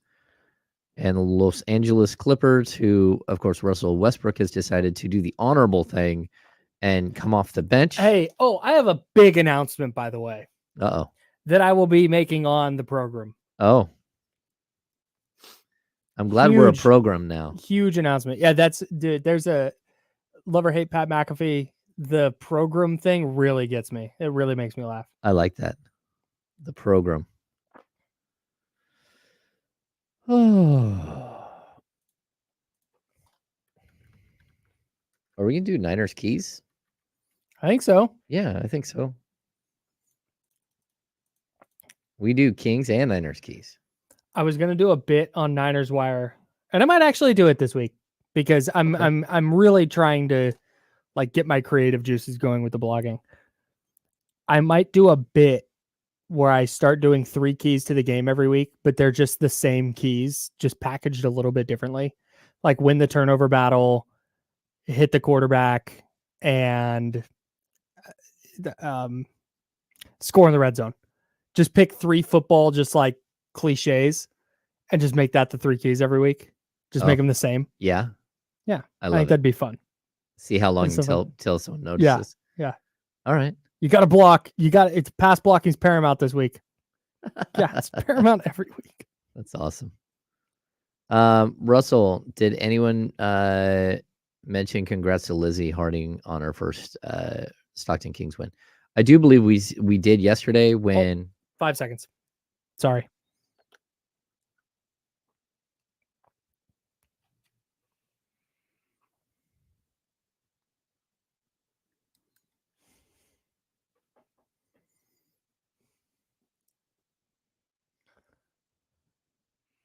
All right. We got a couple things here. One, shout out to Lindsey Harding. Yeah. Picked up her first G League win yesterday. Yeah. She is the only female head coach of a men's professional league, I think, in North America right now. That's Yes. incredible. And she got the big win. I think they lost last night, but that was a couple of days ago with that's the game where Colby Jones went crazy. Yeah. Colby Jones actually He scored 31 last night. 31 last night. The game before is where he had like 16 points, 9 assists, like 6 rebounds, and 8 steals. Yeah, he's doing his thing at the G League level.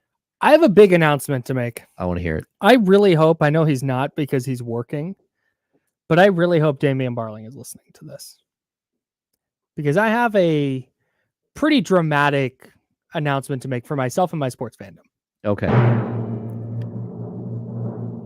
I am thrilled to announce that I am now in on Russell Westbrook. I am in Russell Westbrook, my guy. Number 0, why not, etc., etc. He was robbed of multiple MVPs, triple-double king. We stand for Russell Westbrook. No, I've always been one of those guys. It's like, look, Russell Westbrook's an incredible player. He's going to the Hall of Fame. But, like, how much is he helping you win? It's kind of on that boat. The fact that he is telling the Clippers, this was reported today by Chris Haynes at TNT, Sacramento's own Chris Haynes. Mm-hmm. We're claiming him now. So he reported that Russell Westbrook has told the Clippers, I need to go to the bench.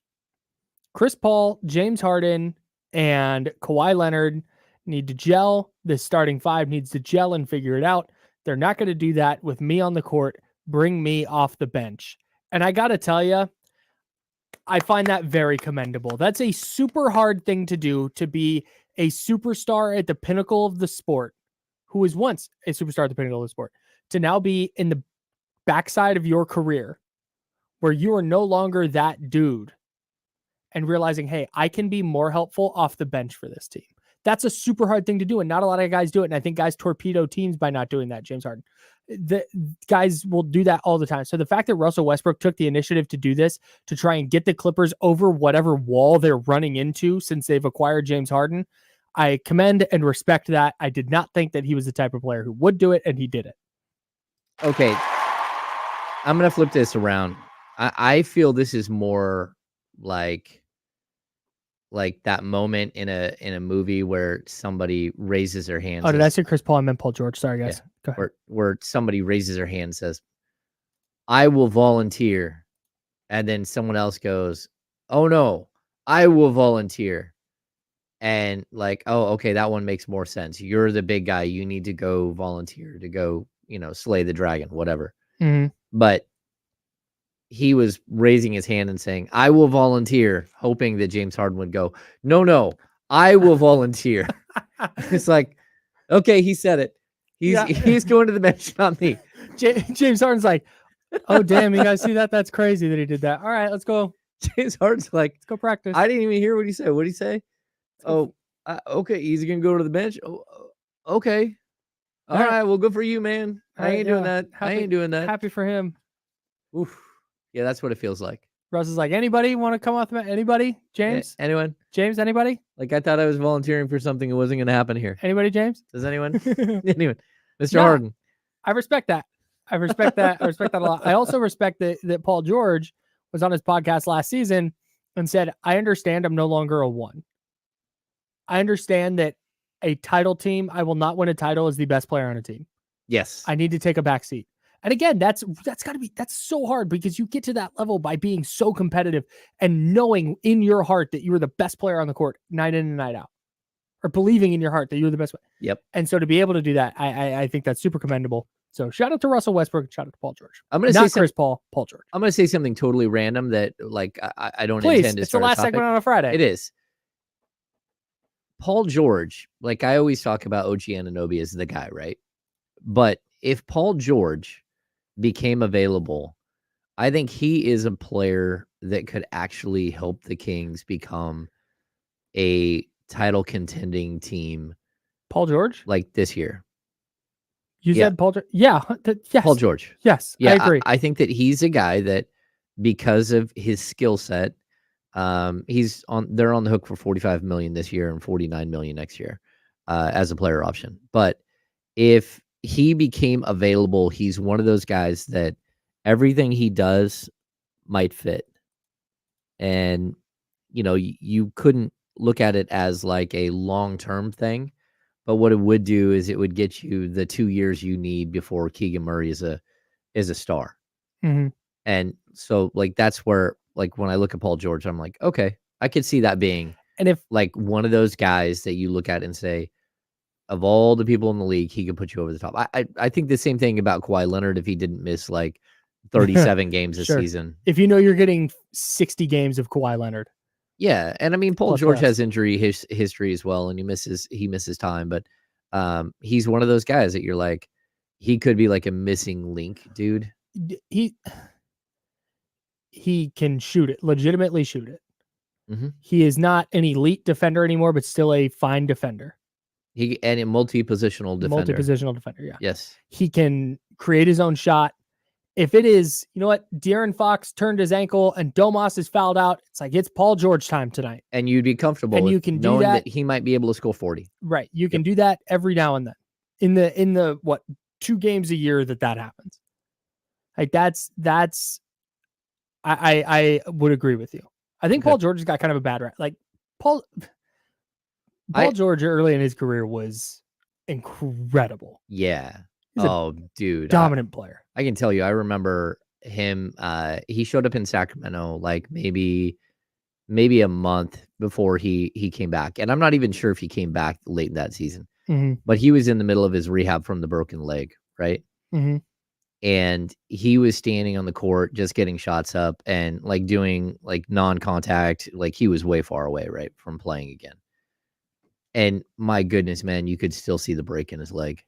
It was dramatic. Like, oh my gosh, you could see like like the jagged look, like whether it was like, I remember sitting on the sidelines going, I can't believe he's out here walking, let alone there will come a point where he plays basketball again. Like whether it was like a knot or it was swelling or whatever, like it did not look right at all. And then I think he played at the back end of that season. Maybe I'm wrong.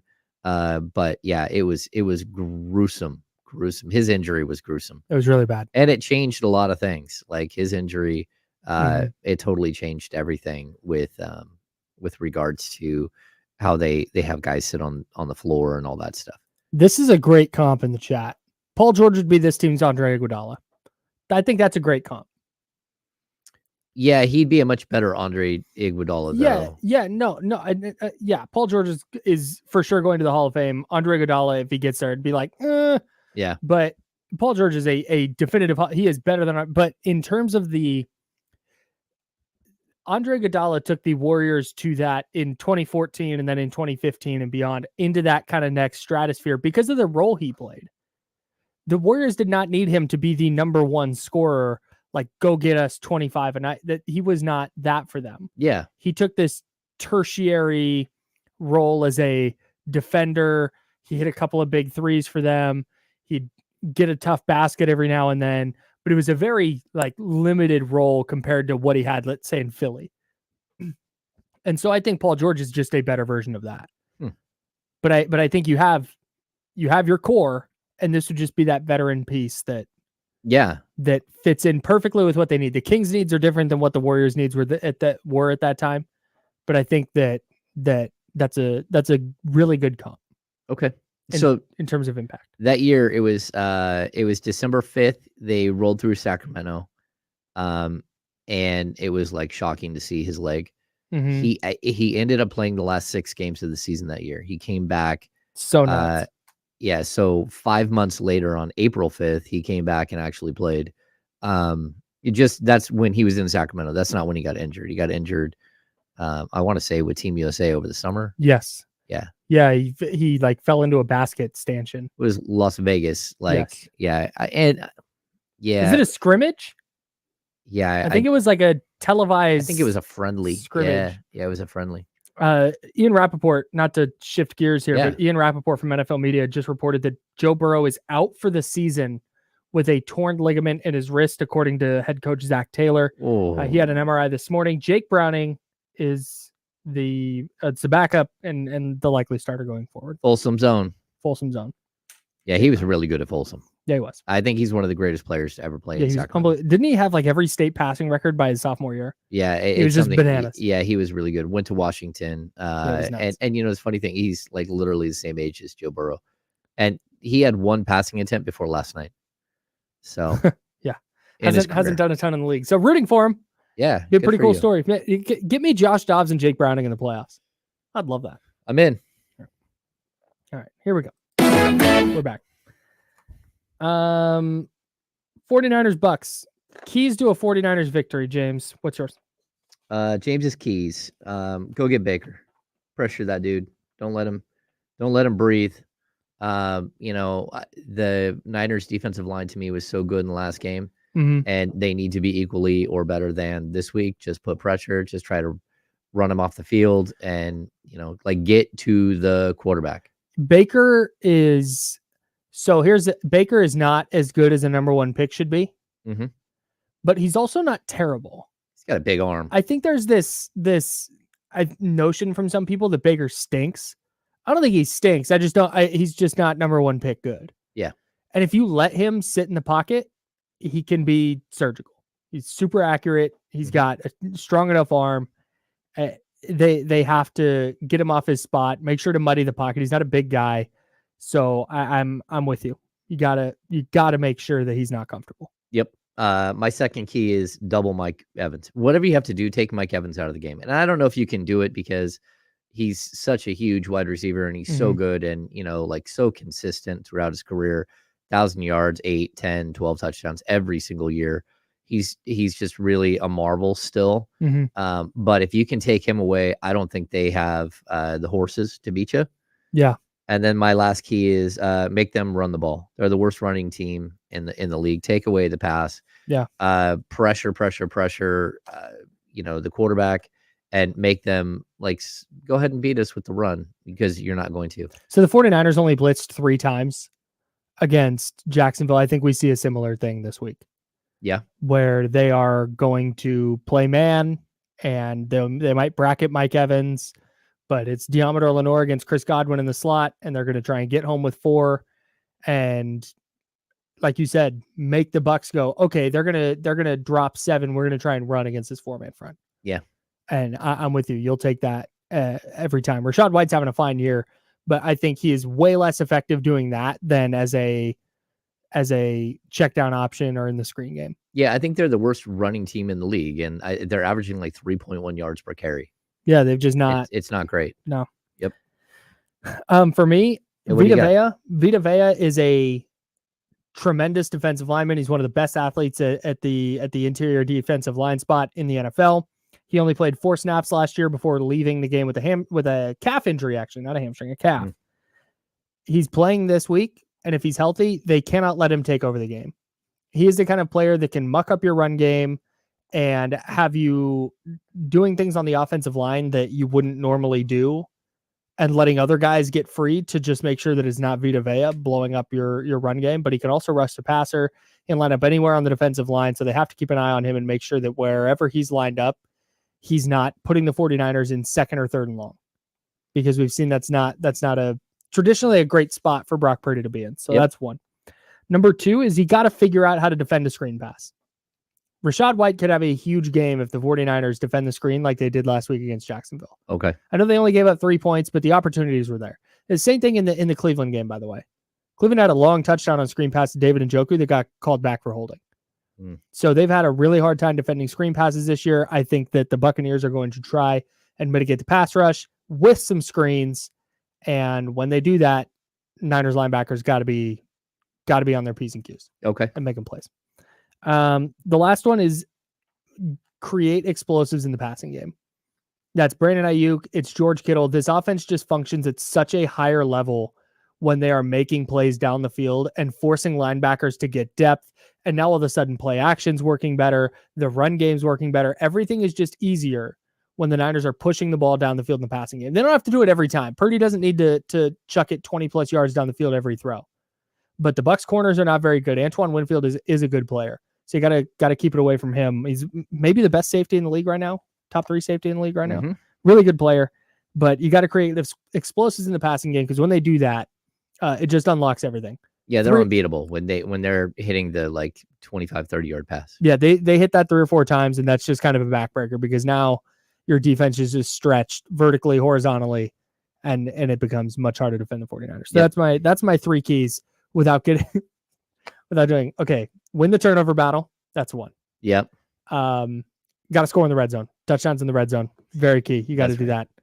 And big thing for me, special teams. Special teams. All 3 phases. I was literally going to say all 3 phases. All 3 phases. Got to win all 3. That's my Raiders keys this week. Got to win all 3 phases.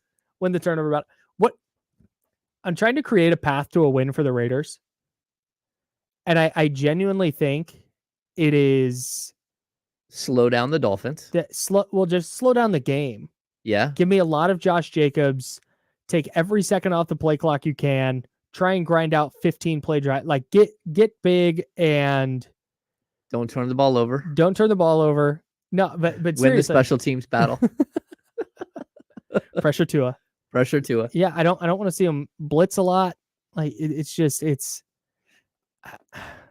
13.5 point dogs right now. Oof. In a game like that, I think you just have to limit possessions. So you got to run the ball, win on first down, and try and get them in 2nd and 3rd and long. But man, the Dolphins' offense is really tough. They are. I mean, I don't know how the Raiders get stops. every time I feel like we say this about the Raiders, oh man, I think they're just gonna get smoked this weekend. Then they come up big. Whether they win or lose, they play better than we expected. Mhm. Yeah, so I'm not sure. Like I think that if I were betting football, I would probably take the Raiders with the points. Hmm. Like that's a big Yeah, spread. 13.5. I almost always take 13.5 just on principle. Yeah. The problem comes in if the Raiders aren't getting stops and they do get down a couple of scores. Now you can't limit possessions. Now you can't go, okay, we're just going to ground and pound this. We're going to go short passing game. We're just going to ball control, win the time of possession battle, hope that the Dolphins make a mistake or two and find their way to an upset. Now, if they can keep the game relatively close and do that and keep the Dolphins from pulling away, then sure, but it's tough to draw that line. Yep. I would love to see it though. I don't think it's going to happen. I don't think they're going to be able to beat them, but it's still like they're playing better, so you never know. Yeah. And the Dolphins have a tendency to just flat out not show up on occasion. Mm-hmm. They don't do it at home very often, but maybe they look at the Raiders and go, throw their jerseys on the field, and all of a sudden you look up and the Raiders are up 2 scores. Yeah. That'd be ideal. That would be ideal. Yep. Let's talk Kings-Spurs. Kings-Spurs tonight down in San Antonio. Do we have some keys to a Kings win? Yeah, we do. Oh, there we go. Yeah. I thought I was looking at the wrong sheet. I was like, where did they go? I saw them last night. Your first one here, by the way. Yep. I mentioned it earlier. I think this is a terrific point, and it is something we didn't dive into all the way, but this is the number one key and perhaps the biggest key to a Kings win tonight. Yeah, I think my number one key, don't get caught watching. Victor Wembanyama is so unique and so different, and it's something that you haven't seen before. Mm-hmm. Don't get caught up in that. Which happens, by the way. Yes, just play your game. Don't worry. Don't worry about matchups. You always hear coaches as coach speak, hey, we're just going to concern ourselves with our team. We're going to do what we do, and we're going to go out there and play our game, right? That's all coach speak. In this instance, do not get caught up with what that guy is. Yeah. That guy is something that no one else has ever seen. And like, it's okay. Like, get out there, play for a minute or two and be in awe of like just how long and athletic he is. But then do that in warm-ups. Go do your game. Go play your game. Do that in warm-ups. Yep. Go out on the court and stand there for a second and be like, wow, that's a tall human shooting a basketball and playing more like a guard than a 7'9" center. Yep. I'm just going to make him taller every time I say it. Every time. Yeah. I think he's 7'4" with an 8-foot wingspan. It's comical how large he looks on a basketball court. And I don't like we've seen giant players before like this, but not ones that move and play in the areas of the floor that he plays. No, not at all. It's so strange. But yeah, get over that in warmups. The other thing is be ready for defensive curveballs the Spurs throw at you with him. Where, okay, if you get a dribble handoff and Kevin Huerter takes it and he comes around the corner and there's Victor Wembanyama with a hand up. You can't panic in that spot. Yeah. Like put the ball on the deck, and this is what you're saying. Reset, get back into your offense, because he's going to block a 3 or 2. Like that's just going to happen. But you can't let that derail everything you're doing. I'd also say that's why you play with pace, and you play with pace within the offense, because he's lurking all over the court, and you really, really need to like move. You need to have enough time that if you have to reset because he's closing out fast, you have time to do so. Yeah. Okay. What is key number? That was key number 1. Nice job. Yeah. What's key number 2? My second key is to be aggressive. The Spurs are 28th in the league in turnovers. They turn the ball over a ton. They're also 30th in the league in free throw attempts. Like, get up in these guys, especially without Trey Jones. Awesome. Yeah. Like seriously, put the pressure on them, because they will make mistakes, and pressure every single one of them. Throw different looks at Wembanyama, throw a double team, go trap him, make him make a mistake, because a lot of his like really strong. And again, Trey Jones may or may not play. He's doubtful for the game. Devin Vassell will not. But like, go out there and like give it like play a little pressure ball. Yep. Yeah, I'm with you, man. The Kings are by far the better team here.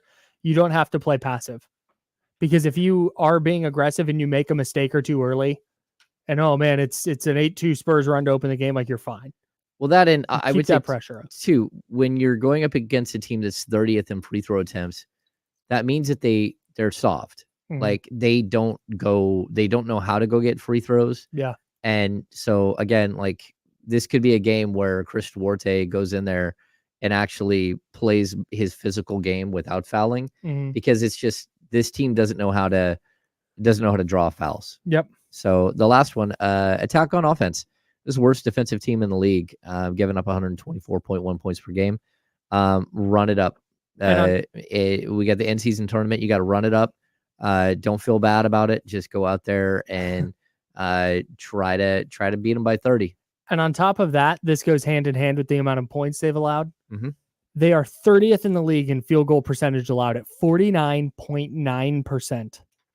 Teams are shooting 50% from the field against the Spurs this year, and 40.3% from three. That's 29. They defend neither the perimeter nor the paint particularly well. That's crazy. They do get shot blocking from Wembanyama, Mhm. but block shots are not a true turnover. So like I don't value them nearly as high.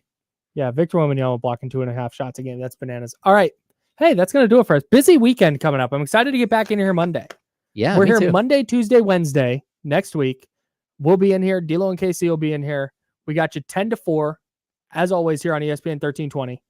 That's next week leading up to Thanksgiving. We'll be off Thursday, Friday. But Monday, Tuesday, Wednesday next week, we will be here discussing all the Kings action, all the NFL action from the weekend. And I can't wait to do that with you. So, James, thanks for a great week. Chatty House, thank you all for a great week. Everybody listening on radio, appreciate you all as well. It certainly means a lot. So, everybody have a safe, happy weekend. And we will talk to you on Monday. D'Lo and Casey are next. We've been the Insiders. That's James Ham. I'm Kyle Madson, sponsored by Jiffy Lube here on ESPN 1320. Woo!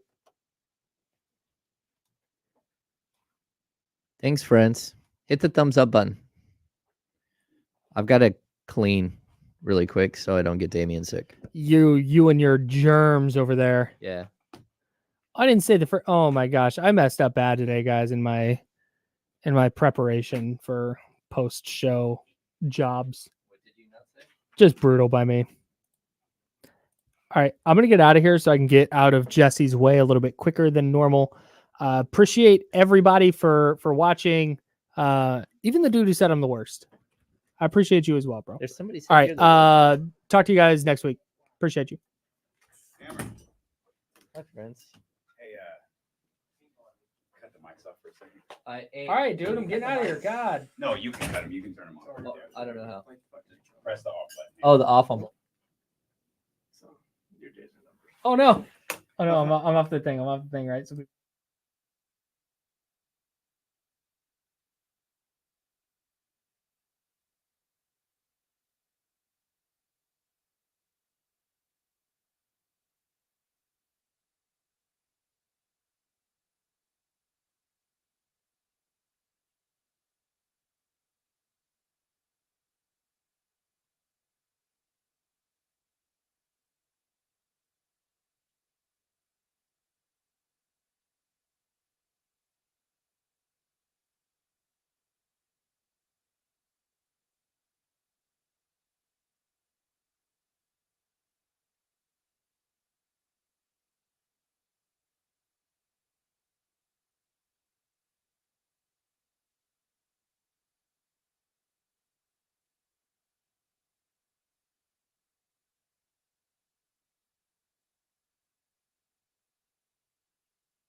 Yeah.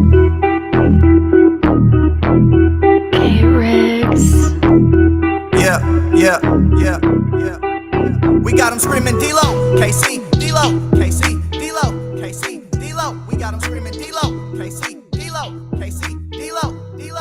We your number one spot. We your number one spot for some sports, huh? Got the city going crazy when we work, huh? We top 2, but we ain't 2, we in first, huh? And when you need the real, we is who you search, huh? D-Lo, KC, D-Lo, KC, D-Lo, KC, D-Lo. We your number one spot. Come on, baby. Let's go. Friday vibes. Friday vibes. Friday vibes. One more time. Let's get it in. Welcome here to the Friday, November 17th edition of D-Lo and KC. I am Damian Barling. The ultimate needle mover in God mode himself. He is Kenny Caraway. Yes, sir. Acknowledge me. We'd like to welcome you to Turtlenecks the in the Queensbridge vibes. Legacy Project. Hey, Who's Jamie and who's Councilman Tate? I'm Jamie. Yo, shoot me at the end. I ain't Councilman Tate, man. He a slime ball. Jamie's just a murderer. Look, and a philanderer. Damien, I think if you want this to go through, Oh, you're doing another impression. you need to make sure I love when you do this. the check clears. Okay, thank you. My brother. My brother. That's the key. That's the key to the whole impression. My brother. Apologies to those who don't watch Power. Y'all are really missing out. You are. I ain't seen the new one yet. New season, Yo, of course. the new Tommy was wild. It's over? It was good. It's done. Yeah, it wrapped up. I don't know when, but I watched the last one last night. Okay, like, but because they put it on Friday and stuff like that. So part of me likes to just Watch watch it 'em- live. watch Who 'em. watches it well, live? part That's of me crazy likes talk. to binge. Yeah, you got to. It's over now.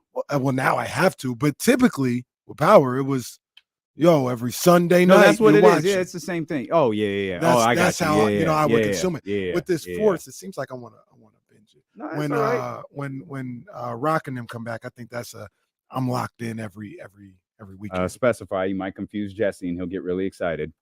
I'm serious. You said when Rock comes back. I had a strike ended and they're like, we're done with this. Somebody said the Rock's coming back. See, as I told you, look, you got him excited again. Come on, Do I need man. to tune in today? See? Never leaving again.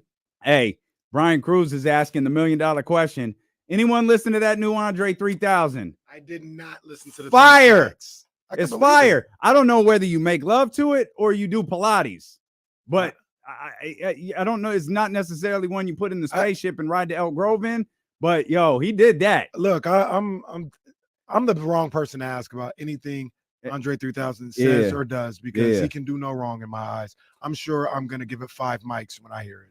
Hey, This just is what it is. I'm the wrong person to ask. Hey, do me a favor, real quick. You got your phone? Yeah. Can you go to? I don't even know what you use. Use Apple Music? Yeah. Okay, go to Apple Music. Mm-hmm. Just real quick, everybody. We could all do this together. As a matter of Okay. fact, go to Apple Music. 3 stacks. Yep. Andre 3000's new joint. Sure. Can you not ruin this for us? Okay, so you got the album pulled in front of you? We hear. Yeah. Could you read out loud to the class the title of the second song? I knew you were gonna ask about that song. It's in shuffle for me, so I don't know. Ants to you, God to who? Nope. See. Is that the one you're talking about? No, I'm talking about That night no, in Hawaii? Nope, not that You one. talking about that one? No, we're not even on the same album. I don't think. I want you to read the name of song number 2. No, I it's not numbered. I don't know what you're talking about. This dude did that. This dude did that. This guy trying to set me up. No, he wants the D-Lo show after all. That's all right. Well, that's all right. That's what Kenny tried to do to me last night. He tried to make me look silly last night. That's all right. That's all right. That's what we do. Hey, so I mean, look, so we gonna talk music and we just gonna ignore what happened, huh?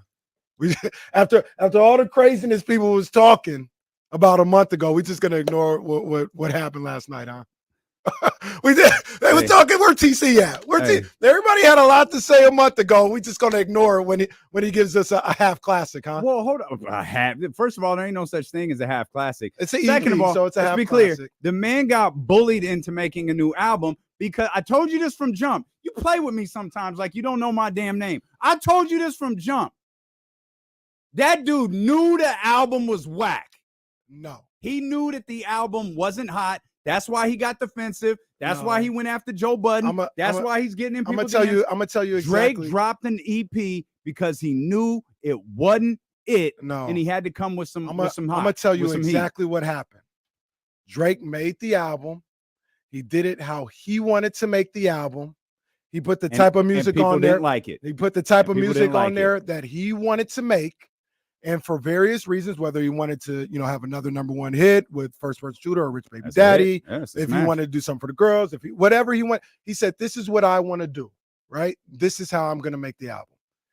People came out talking crazy, disparaging that man's name. Nobody was disparaging his name. They was disparaging his name. All cap. Disparaging the album. You lying. And he comes out with this one. It's all cap. And for this album, he's essentially saying, leave me alone. It's all cap. I don't bother nobody. I make my music. Don't disrespect me ever again. By the way, because it's right here. It's right here on wax. Whenever I want to get in my pen bag, I'm there. So leave me alone. Let me make the Rich Baby Daddies if I want to. Let me sing if I want to. Because as you can see, when I want to do it, I can. It's not a situation of whether I can or not. It's what I want to do. First of all, because last night, Scary Hours 3 is nasty. The bars are nasty. He did that. Stop playing with this, man. Stop playing with him. You so extra. Your love affair for Drake is stop playing. No, because it got disrespectful. It did not. You are doing way too much. You're doing way too much. Ain't no person on the planet. You done took his song away. That's how disrespectful it got. It wasn't even his song. It's J. Cole's record. It's disrespectful. Even after the video, it's still J. Cole's record. First Person Shooter is J. Cole's record. Joe Burrow out for the year, by the way. We'll deal with sports stuff in a minute. But let's be clear. There were so many reports about that injury. Yeah, it was weird. It was weird for us. We'll tell you what happened with us last night as we're watching that thing unfold and what happened today. But first of all, no one said that for all the dogs was trash. No one said that. TC did. DC said it. That's our barometer. With all due respect to our brother, that's our barometer. TC wants Kyle Shanahan fired. That's our barometer. What are we doing? TC said the Kings are going on a 7-game. Well, you got to be right sometimes, and that man might be spot on with this one. That album was far from garbage. It wasn't what people want. When you title something for what we talked about this a month ago.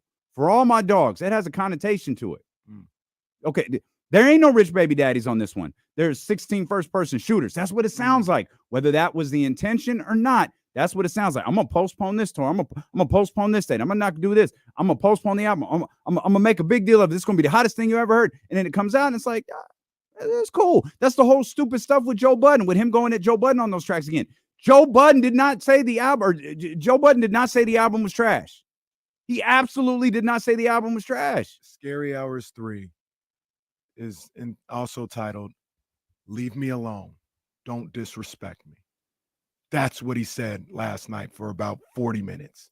Don't disrespect me.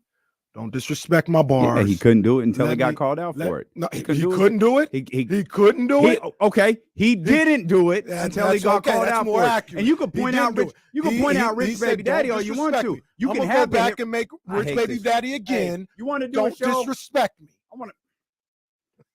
I'm about to head out to the grocery outlet in Elk Grove, 8517 Bond Road. If you want to come hang out with me, I'm gonna go out there by my damn self, collecting food. That's what I'm gonna do today, because I ain't doing this damn show with this nonsense. Boy, he spazzed on them bars, and I heard a little bit of Wayne and 2 Chainz. Heat. From what I heard, it was heat. Everything I heard was dope too. Those two collabs that have come out in the last 2 weeks with 2 Chainz and Lil Wayne and Meek and Rose, fire. The 70s soul vibe to Welcome to Collie Grove 2 is hot. Yeah, they did that. I ain't got through it yet. Yeah, they did that. A couple tracks. It was dope. I feel like I got a good ear. I didn't run it by him this morning. Excuse me. I didn't run it by Complex this morning. And that one with Usher. Well. That could be that could be an hour and 15-minute joint right there. You talk about Usher. Come on now. There's a couple of tracks on there. It was like, this is what I wanted to hear. I told you I don't think hip hop is made, even Scary Hours. Like, I don't think hip hop is made the way I want it to be made anymore. Like First Person Shooter, give me that. Give me that. Welcome to Collie Grove was like, hey, this is it. Sometimes This is music for me. Sometimes albums have to be like WrestleMania. Though. You got the Like, ebbs and flows. You got to have the oddities out there, Right. you know, Can't have 13 first person. got to have the Sultan fighting Rocky Maivia. Like, I get it. It's fine. I understand. That's 100. That's 100. You can't. You can't. You know, The Rock versus Austin is first person shooter. You can't have 13 of those. Like, I get it. But yeah, did you listen to Tory Lanez? Hey, some people said it was fine. I didn't listen to Tory Lanez. I don't think I will, but I'm not gonna front. Maybe I will. I've never been a Tory Lanez guy anyway, so I might not. But I heard it was dope. I ain't gonna find out. I've never been a big Tory Lanez fan. He makes the song here too that I like, but why anyone would listen to that dude at this point, I don't understand. Yeah. We got a whole host of problems when it comes to music. Speaking of, frantically was changing his I am KC916 is my new Twitter, and Kenny Caraway on Instagram. Kenny Caraway 916 on Instagram. Go ahead and follow me. Yeah. The K Diddy era is dead. R.I.P. That's a wild boy. I gotta do a deep dive, man. That's a wild boy. Real talk. Shout out Andre 3000. That's fire. He did something for him. Mm-hmm. And he killed it. Like, it's incredible. Again, I don't know what you do with it, but someone said meditate. That'll work. Cool. Yoga, Pilates, that'll work. Cool. Sex, that might work too. Whatever you want to. But he stepped out, did something different, man. It was, salute. That's probably worst case top 3, maybe my favorite artist of all time. So I mean, always, forever and a day, salute to Andre 3000. That's one of my favorites. So I will listen to him play the flute, the piano. I will listen to a blank CD from Andre 3000. Just nothing. Song number 1 is titled, I Swear I Really Wanted to Make a Rap Album, but this is literally the way the wind blew me this time. What's 2? The slang word. How can I? The slang word rolls off the tongue far better with far better ease than the proper word. Do you agree? There's a couple of extra words in there that I left out. Song 3 is titled That Night in Hawaii When I Turned Into a Panther and Started Making These Low Registered Purring Tones That I Couldn't Control. Stuff was wild. Still the GOAT. 3 stacks of food, man. 3 stacks. Song number 4, Bipolar Disorder's daughter wears a $3,000 button down embroidered. Song number 5, 93 Till Infinity and Beyonce. Song number 6, Gandhi, the Dalai Lama, Your Lord and Savior, Jesus Christ, Bundy, Jeffrey Dahmer, and John Wayne Gacy. Okay. All right. Song number 7, Ants to You, Gods to Who. Oh, kept it simple. And song number 8, Dreams Once Buried Beneath the Dungeon Floor Slowly Sprout into Undying Gardens. It's a masterpiece. The GOAT. Well, welcome to the show. Kyle Madson joins us next. You guys want to hear sports? You can listen to ESPN 1320, 12 to 4. Oh, snap. This is ESPN 13. Don't worry on 102.5. Could you imagine if they let us cook like this on 102.5? I wonder what we could do over there if we really did this for like 3 hours. Be a good time. You look like you're about to say something. I'm just thinking about like that process because it's like you guys only get to talk for about a minute or 2 at a time. Yeah, we quit. We got to play Trans-Siberian Orchestra. Which one is that? Trans-Siberian. Thank you. We'll come back. We got Kyle Madson. We got Kyle Madson. I think Transylvania happened one time in there too. And Coach Andy Thompson is going to join us, unless, of course, he listened to this opening segment, and then he just might cancel. CeeLo and KC brought to you by Sky River Casino here on Sacramento Sports Leader, ESPN 1320. Ramsey, that's a good call. I have not gotten to 40. I'll probably get to 40 next week. I'm going to be honest. I didn't even see it. In all seriousness, I tweeted it out, but for whatever reason, I got to log Kyle in over there. For whatever reason, I don't know what happened. I didn't get scary hours at 9 o'clock. So it's on Twitter, and everybody was just like, yo, he did that. This is what we were looking for. He the GOAT. Memes of people writing on paper with their hand on fire and shit like that. I'm like, yo, y'all doing a lot, bro. It can't be that good. You guys are really just being reactionary, and I don't like it. Then at about 10 o'clock, finally loaded on my Apple Music. Nah, you gotta learn the tricks. There's a trick. If it's not there, under the new music tab, click the new music tab, and it'll pop up. So it won't be on the main screen. Because I went to him. I went to his page. Yeah, it wasn't there either. Yeah. It wasn't there for me either. If you click, and you can do it with songs too. If you click on the tab where the new music is, if you actually click on the thing that says new music, all of the records will change and the new ones will pop up. That's how I See, I'm gonna have to do that. I'm gonna have to do that. Jazzy, we gotta figure that out. I gotta get you logged into my Apple Music, even though you don't like Apple Music. But I gotta get you in there. But then I heard that I was watching the baby bottles. I said, "Oh my gosh, this dude!" I took a step back during the song where he talking about the girl and all the girls, the model girls, and all this. He had some bars on there. I took a step back from the sink. I said, "Wait a minute, wait just a goddamn minute." Was you doing dishes? I was cleaning the baby bottles. Oh, yeah, he did his thing. Now, in a perfect world, he would have took those 6 songs that he didn't even make till after For All the Dogs, from what he said. Clearly, Well, no, it's obvious that it's obvious it's true. Who knows if that's true? I mean, at least I can think of at least one. Yeah, well, yeah. So there's that. If he would take those 6 songs, and the best 6 songs on For All My Dogs, he'd probably have a classic. But people don't make music like that no more. They just throwing songs out there.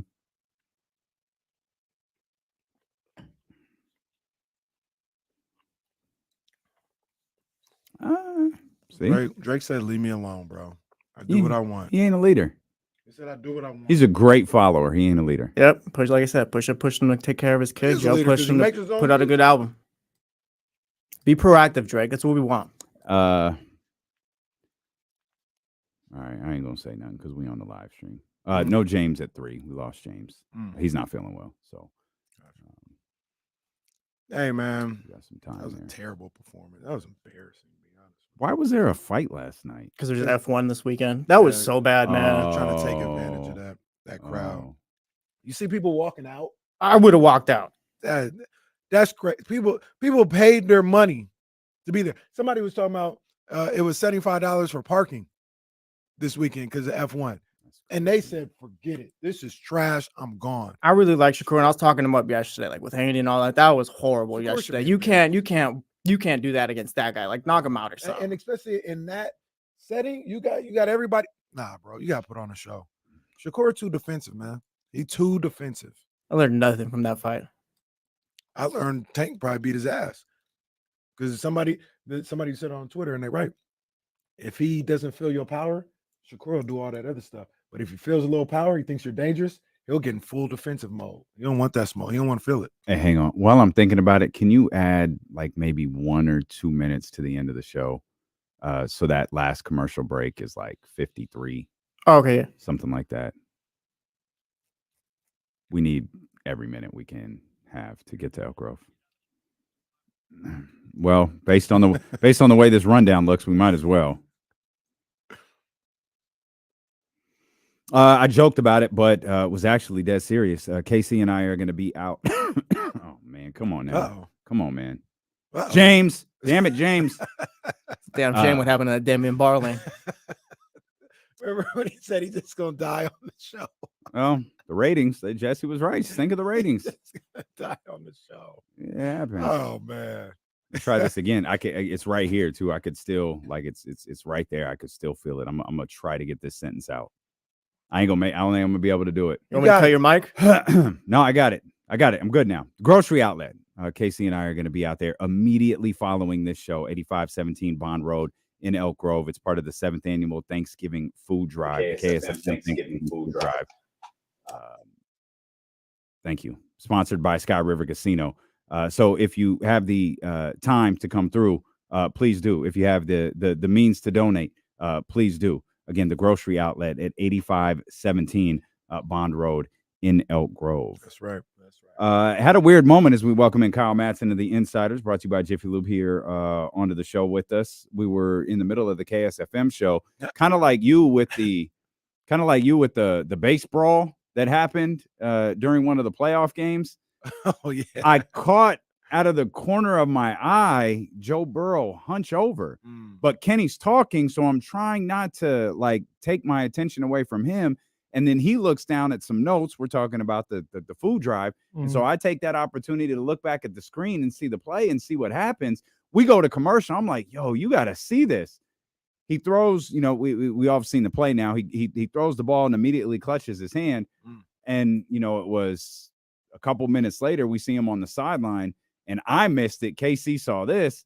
He goes, oh, he can't even grip the ball. And they show the play where he's on the sideline, where he goes to throw the pass and it just like dies out of his hand. And when I heard Zach Taylor say they think he sprained his wrist, I was like, oh, buddy, I don't think that's what that was. What? That is not what that was. And a sprained wrist has not knocked Joe Burrow out for the rest of this season. I'm not laughing at that. I'm laughing. That reminded me of somebody on Twitter had a picture of Carissa Thompson. Oh, it was like, I just talked to Joe Burrow. He's doing just fine. Yeah, that was funny. I saw that too. That was fire. That was fire. That's great. That was fire. But yeah, I heard the same thing though too. I didn't know it came from Coach Taylor. Yeah, the other coach. I was just like, oh yeah, they're thinking he had a sprained wrist. I was like, well, that's a good sign. I thought it was his forearm. I thought it was like ligament stuff. Do we still don't know what it is, do we? It's a torn ligament in his wrist. Okay. We were right. Yeah, I was gonna say, well, I know because he couldn't grip. I was like, buddy, that is not a sprained wrist. There's no way, shape, or form is that a sprained wrist. I've never seen that. Like he goes in the ball, like you said, it just died. It just dies out of his hand. It's like his controller died. Yeah, it was a weird. It's funny we didn't even see that with Brock Purdy. Because like he could at least throw it a little, grip it and throw, but he was like, it hurts or whatever. Yeah, there was just no power behind it. Yeah. But I was like, damn, you can't even hold the. Look at that guy. I felt so bad. I felt so bad for Folsom Zone because it was like close, and then it just spiraled out of control like the second he entered the game. And Jake Brown, I'm not faulting him or blaming him. It's just the circumstances of the game, the flow of the game. He immediately comes in and it like, oh, Ravens score. Well, get some reps in, kid, because it's about all this game is going to be. Thursday Night Football division game, like that's just a brutal spot to come in. Tough. In the middle of a tight game. That's really, guess what happens this Thursday? Yeah. Yeah. So I was thinking about that. A division game on a Thursday. Oh, yeah. No, that too. I was thinking about that. Like, how much do you think that, like, because the Bucks aren't what I thought they would be, and they're banged up. And so how do you think that influences what we see tomorrow or this weekend from? What did you think the Bucks would be? A little bit. You're a Baker guy. I like Baker. You're a big Baker guy. I like Baker. Yeah. When the season season started, once the season, I was like, hey, Baker and the Bucks might be okay. These guys were like, no. Then they started to play well. I was like, what they were doing earlier, that's exactly what I thought they could be. That right there. Yeah. A potential 5 to 6 loss team. That's what I thought they could be. I thought they'd win the division. Wow. 5 or 6. Dang. I did. You're very high on them. Yeah, five might be a stretch. Also, we didn't like the division. That's the other thing. Yeah, the that's the division other thing. The division's not. But now they've got a plethora of injuries, including Baker, who I think is playing, but he's injured or hurt. Like that, yeah. So I feel like the 49ers are in a good spot in this game. You'd hope so. And they should be. And I'm sure today they're not. But at one point, if you're Kyle Shanahan, do you start thinking about Thursday? Yeah. That's a good question. Tampa Bay is. I don't think they're great. Baker Mayfield, to me, I feel about Baker Mayfield. This is not an apples to apples comparison, but follow me. I feel a little bit the same way I feel about Harrison Barnes, where it's like that's a fine player, that's a good player, not what I thought he would be, below what the expectation I had set when he got drafted. Sure, but a good, like an effective player. The Buccaneers are never going to win 2 games with Baker Mayfield at quarterback. Are they going to win a Super Bowl? No. But can you win 9, maybe 10 games, depending on how the ball bounces in a couple of those? Like, yeah, sure. So that's where I'm at on Baker. I don't think he stinks. And I think if you give him time to sit in the pocket, he's very capable of picking a defense apart. So no, I don't think the Niners can necessarily overlook them where they can throw their helmets on the field and go win. I'm guessing there are people in the building who have been doing prep for Seattle, but if anybody on the 49ers roster is doing that, that's how you lose a game to the Buccaneers. They still have Mike Evans, it's Chris Godwin, it's Vita Vea, it's Antoine Winfield Jr., Baker's fine. Tristan Wirfs might be the best left tackle in the league. Like they have enough talent that if you go into that game, if you're the 49ers going, all right, let's get ready for Seattle, then you're losing. The way I look at this game right here, and I don't overlook this game, but more importantly, I don't think the players do. I think they've had their taste of humble pie, and they're looking at every game as being, something that's important. You'd hope so. I think they have. And I don't even think they got overconfident. I don't want to say bored. It's not that. I just think they looked at it as maybe it is overconfidence. Like, we're good enough. We're locked in. We're trying to win a Super Bowl. We'll show up, and eventually we'll get it done. Not, we don't have to play hard. It was just eventually we'll figure out. Cleveland's a tough team, but we'll figure out a way to win. Minnesota tough. We'll figure out a way to win. I think that's what happened. I think those days are gone. I think they are looking at it as just one game every single time, and I think that's the way they're approaching it. But with this Bucs game, you mentioned Baker, you mentioned Mike Evans, Godwin as well. The thing that is going to make me feel like they're not going to be able to pull this one out is because they can't run the football, and they're going to be one-dimensional. And I think if you're one-dimensional, number one, that's the way that you lose against the 49ers. But if your one dimension isn't running the ball, that's also how you look. Because that, to me, that's the weakness of the 49ers, until I see otherwise, is they can be susceptible to the run. Yeah, runs and screens for sure. Yeah, and if that's not where you're Jaguars were one-dimensional. They became one-dimensional last week, and the Niners just sniffed that out. So I think it's a bad matchup for the Bucs. Yeah, I never think this going into a game. I'm because I always look at flaws. As you know, I'm always okay, yeah, they're better than the Bucs, but A, B, C, and D. But I think they should beat Tampa Bay pretty handily. Like if they play as well against the Bucs as they did against Jacksonville, I think they beat them by more than 31. And that goes into what you asked, because if you can get to that point in the third quarter, we're not going to see Brock Christian. It's the same thing we saw on. I don't think they're going to. I don't know if third quarter. No, I think Kyle Shanahan's really scarred from that Lions game a couple years back where they were up 3 touchdowns. And then the Lions had the ball and driving down 8 at the end of the game. And it just happened to someone last week, didn't it? A 3-touchdown lead disappeared. Kind of Baltimore, I guess you could say. Baltimore was up big. Yeah, that's right. Oh, yeah, that's right. Yeah. You mentioned Jacksonville. Why? What was the biggest reason in your mind that we saw the 49ers play the way that they did versus a 2-loss division-leading team at the time? So offensively, they looked like themselves because they got to play from ahead. And that's what they're really good at. Defensively, I think Charvarius Ward talked about this yesterday. And I know Nick Wagner from ESPN talked to him, and Eric Branch from the San Francisco Chronicle as well. And he basically just said, yeah, we disguised a ton of coverages, and we saw on tape that Lawrence was second guessing himself and clearly didn't know what he was looking at.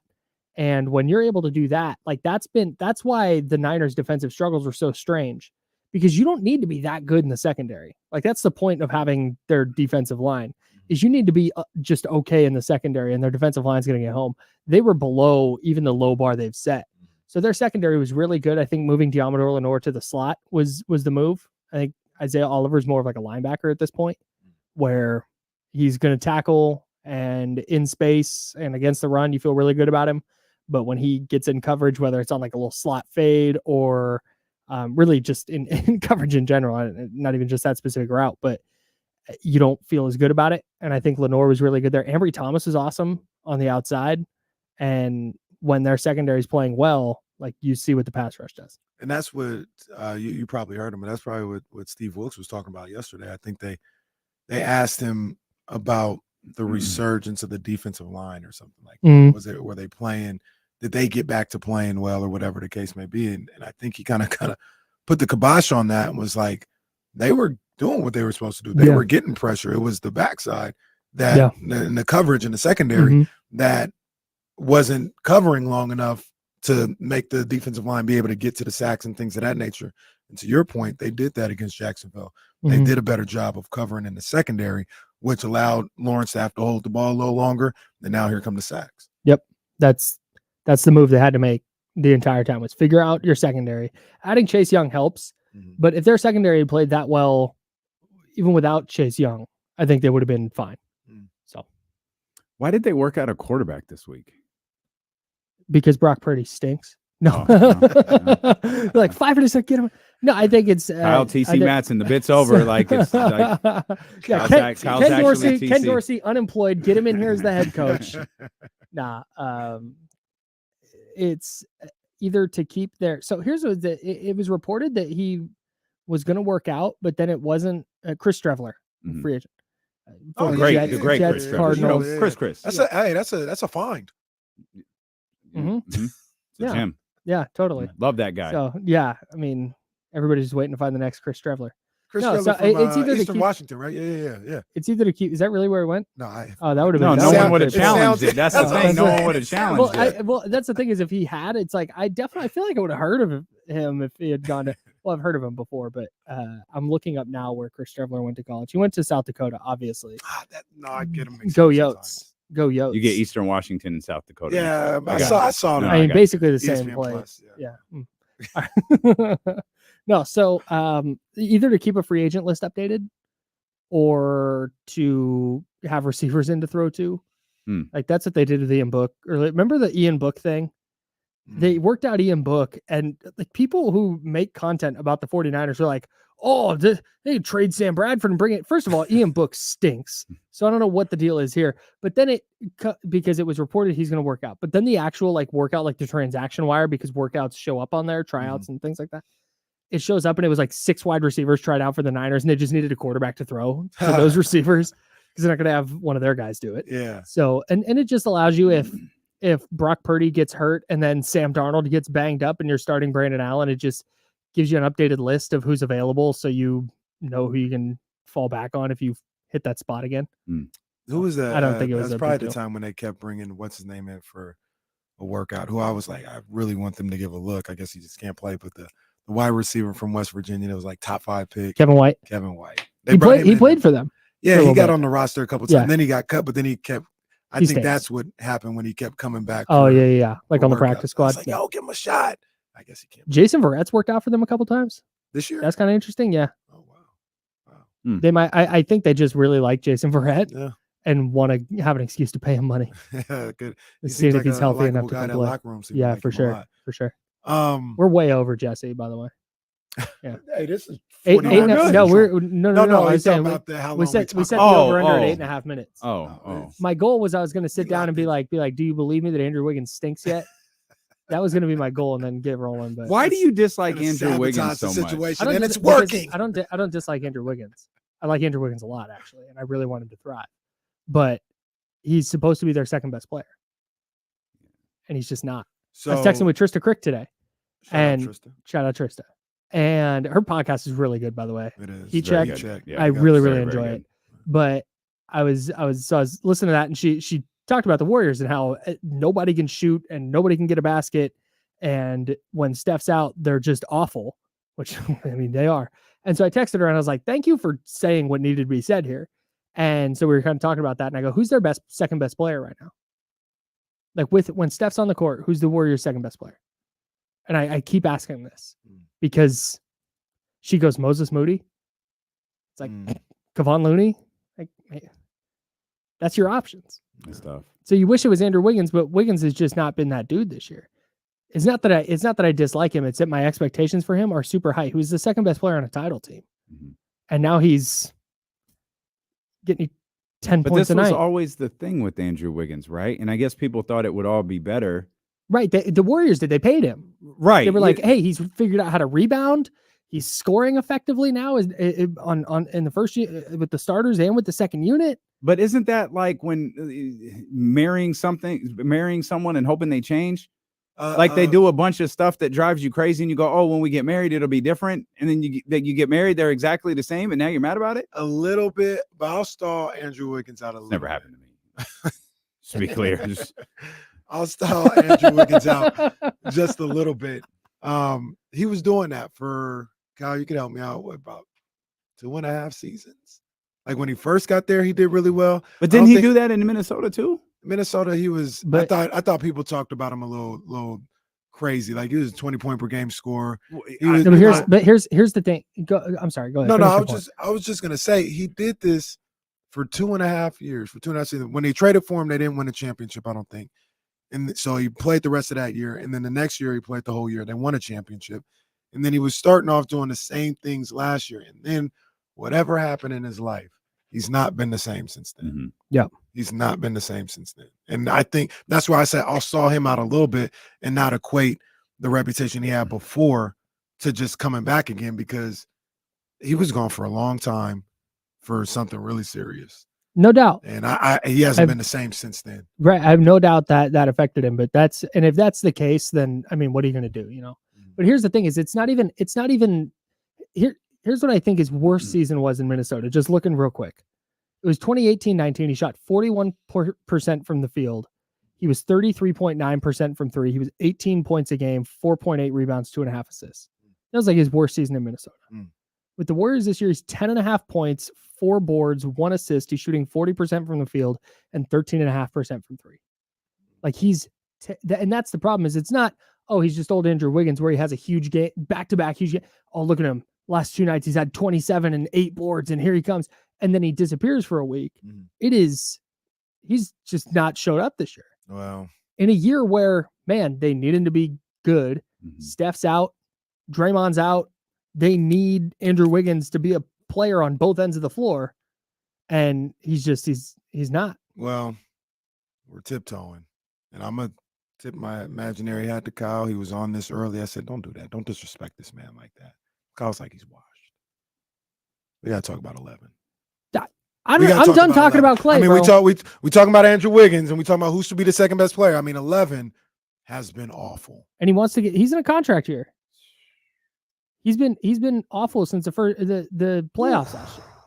He had one good game against Sacramento, 2. One good shot. Yeah, one good shot against Sacramento. That wasn't even really a good game against Sacramento. In the playoffs? Oh no! Oh, in the playoffs. I thought you were talking about this earlier this year. No. That was like his only moment all year. This year, that shot. Was yeah, and the thing that frustrates me with Clay is he'll have a game coming up here where he goes 9 of 12 from 3 and he scores 30 points. Everybody's like, "Oh, Clay is back." They'll be like, Clay. a lot of people. Yeah. They like to question me. Don't question me. I've been in this league a long time. Clay low key a sucker. We don't really but talk about it enough. Here's why. Clay low Clay's key hilarious. Clay's hilarious. Here's why. Because that whole 4 rings thing with Devin Booker was ass. That was stupid. But and that's Clay. That's who he is. But then Clay goes on a podcast this offseason and was like, yeah, that was dumb. And I respect that he has the self-awareness to be like, that was stupid. I was in my feelings. He was busting my ass. Yeah, I like that response. He was busting my ass. And I like that. He said, I shouldn't have done that. Yeah. He's like, and I was mad. Like, all right. Like, as long as you can acknowledge it. He's still a sucker. He's averaging 13.8 points per game, just behind Steph Curry's 30.7. The audacity for Klay Thompson to be playing like he's playing right now, and he's a turnstile on defense, by the way. He can't play defense anymore. Which is a wild turn of events if you watched Klay 5 years ago. Speaking of, he was in the argument for best two-way player in the league. Yeah, and he like probably was leading discussion. it. It was either him or Kawhi. Like he was. No, Paul George is in the league too. He was better than Paul George. And before the injuries, Klay Thompson, what he was able to do, guarding the Dames and the Kyrie James Harden, was a big reason why the Warriors were able to, because Curry could do whatever he needed to do offensively, go into the corner defensively, and Klay got the best guard. That's the thing I will never forget. There's a lot of things I won't forget about the 2016 finals, but it was the defense Klay was playing on Kyrie, and Kyrie still giving him 40. Like the level of shot making was unreal. I always think about that Christmas Day game when Kyrie hit the game winner, and the defense was perfect. Yeah, that shot was crazy. Just Yeah. Anyways, Clay stinks. Andrew Great Wiggins. career. no. Clay, great career, and one of the best basketball players in the universe still, but he stinks. So we've seen two drastically different versions of the Golden State Warriors this year. One with Steph, one without. Basically, but where it? So with Steph, what were they like 5-1? 6-2, I think they 6-2. Is that what they are? Sounds right. Are they a 6-2 team with Steph Curry healthy? No, because they weren't turning the ball over a lot early, and Which was a huge issue for them last year. Right, they're not 20th in the league in turnovers; they're 15 per game, and they started the year really well in that category. Yeah, they just I don't think they're a 6-2 team with Steph. They had some guys hitting shots. Dario Saric played really well out of the gate. Steph is obviously incredible, but yeah, I just don't like Jonathan Kuminga is just not that good. For some reason, they just won't play Moses Moody. I don't get it. And Kevon Looney, God bless him, is not a center who should probably be playing like 25 to 30 minutes a night. I just like Draymond's washed. It's just kind of. So, in your opinion, Kyle, you can answer it too, Damian. Where does this team end up? Let's say Steph comes back, Draymond, relatively soon. Draymond comes back as well. Like seeing the way Clay's playing, seeing the way Andrew Wiggins is playing, and GB2 is out now for a little while. Like, where did this team ultimately end up? Are they a top 4 team? No. I had them on that early too. I had them on that fringe, like battling for the 6, but probably in the 7-8 range because of this. Like, you knew Steph was going to miss some games, whether it was injury or just sitting out. You can't rely on, and I didn't think you could rely on Clay and Draymond and Chris Paul at this age to be like, yeah, hey, they're going to carry a team. Like, this is not 2015. And Andrew Wiggins is who he is, and you're betting on a big leap from Jonathan Kuminga, and it was a lot of ifs, and it was a lot of like, well, if they get lucky here, and here, and they've not gotten lucky. So I think they're in that 6, 7, 8 seed range. I heard something crazy, and I just wanted to look at it again. Chris Paul. We'd hear it if you spoke into the microphone. Yeah. Chris Paul this year. Oh, it's a little better than he was.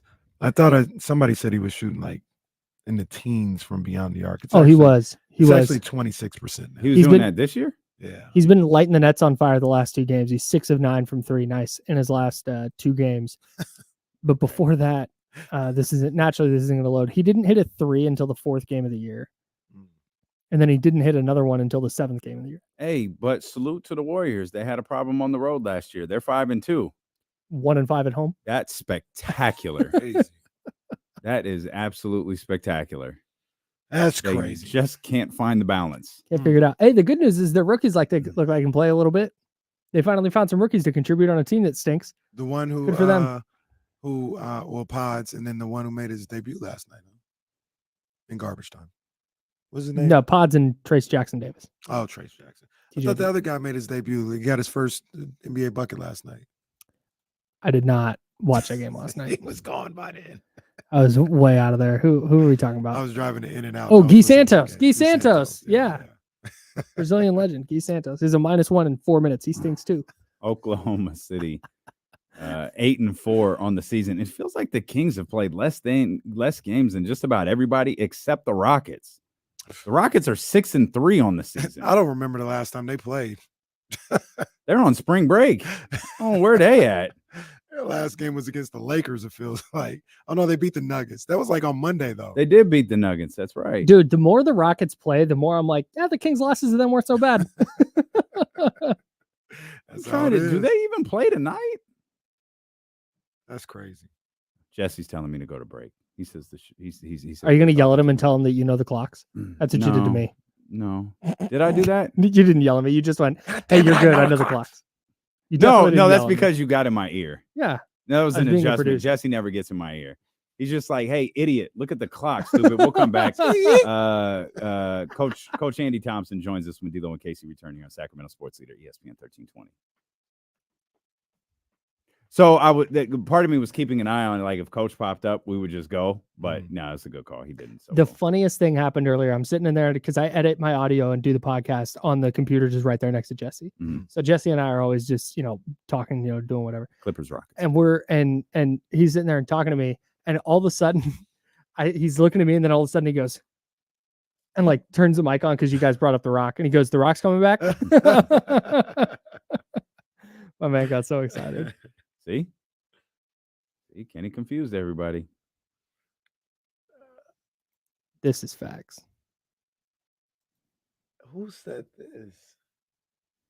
Sharks won 5-1 last night. You guys breaking that down next? Later. Okay. James isn't here, so we'll use the 3:00 hour for our Sharks hour. Ramsey will call in. So okay, that's good. Yeah, I get Dan Rizanowski for you if you want. Hall of Famer. Casey's a big Tomas Hartle guy. Oh, who I is liked who's the black guy they had when they made the Stanley Cup Finals? Joel Ward. Yeah, that was my boy. Dang, that's good knowledge by you, Jesse. No, I'm a Sharks guy. I've been dormant lately because they suck and I can only handle so many bad teams. But I've been to the SAP Center a few times. They got a guy with twists now. Anthony Duclair. Okay, that's what we doing over there. Yeah. I mean, they ain't winning no games. They've won 3 games now. Oh, big second period last night. 4 goals for him. Okay, I'm going to go do other stuff now. Goodbye, everybody. People, see you, Chatty House. Have a great weekend. People, they say what they say. They got their opinions. I'm not tripping. It's just content. But Nick Wright, quote, the 49ers will be a more viable Super Bowl contender with Baker Mayfield. The Bucs will be in the Caleb Williams sweepstakes with Brock Purdy. All right, Nick. Call Nick wrong. I see what you did there. That's solid work. What are you doing for the holidays? You going to your parents' house? No, we're hosting this. Nice. You guys want to pull up? Very nice. I'm hosting for April's family. Oh, okay. Everybody want to pull up? I have 2 kids, 2 babies that were. That's fine, bro. My wife was a nanny for a long time. That's facts. Wait, she doesn't do that anymore? No. So I was confused by that conversation we had the other day. Well, no, when we were out to eat, when we were out to eat, it was like, this doesn't sound like a nanny job. This is weird. Yeah, no, she's a subsidy counselor for Cocoa Kids. Oh. So she helps people get subsidized childcare. Oh, wow. Okay. Yeah. So she stays helping the kids. She does. Yeah, it's That's in awesome. in that realm, but not that. I was considering becoming a nanny once I learned what Heather made in the Bay Area. Wow. I was like, hey, teach me how to take care of kids. I take care of the kids like Dennis Rodman. Just let them tear up the house. That's facts. They be Facts. all right. That could be your nanny slogan. I'll take care of your kids like Dennis Rodman. That works. I'd get no business. And Doc said Dennis is phenomenal. See, it's all perception. Okay. All right, guys. All right. Thanks, Kyle. My man. Have a good weekend.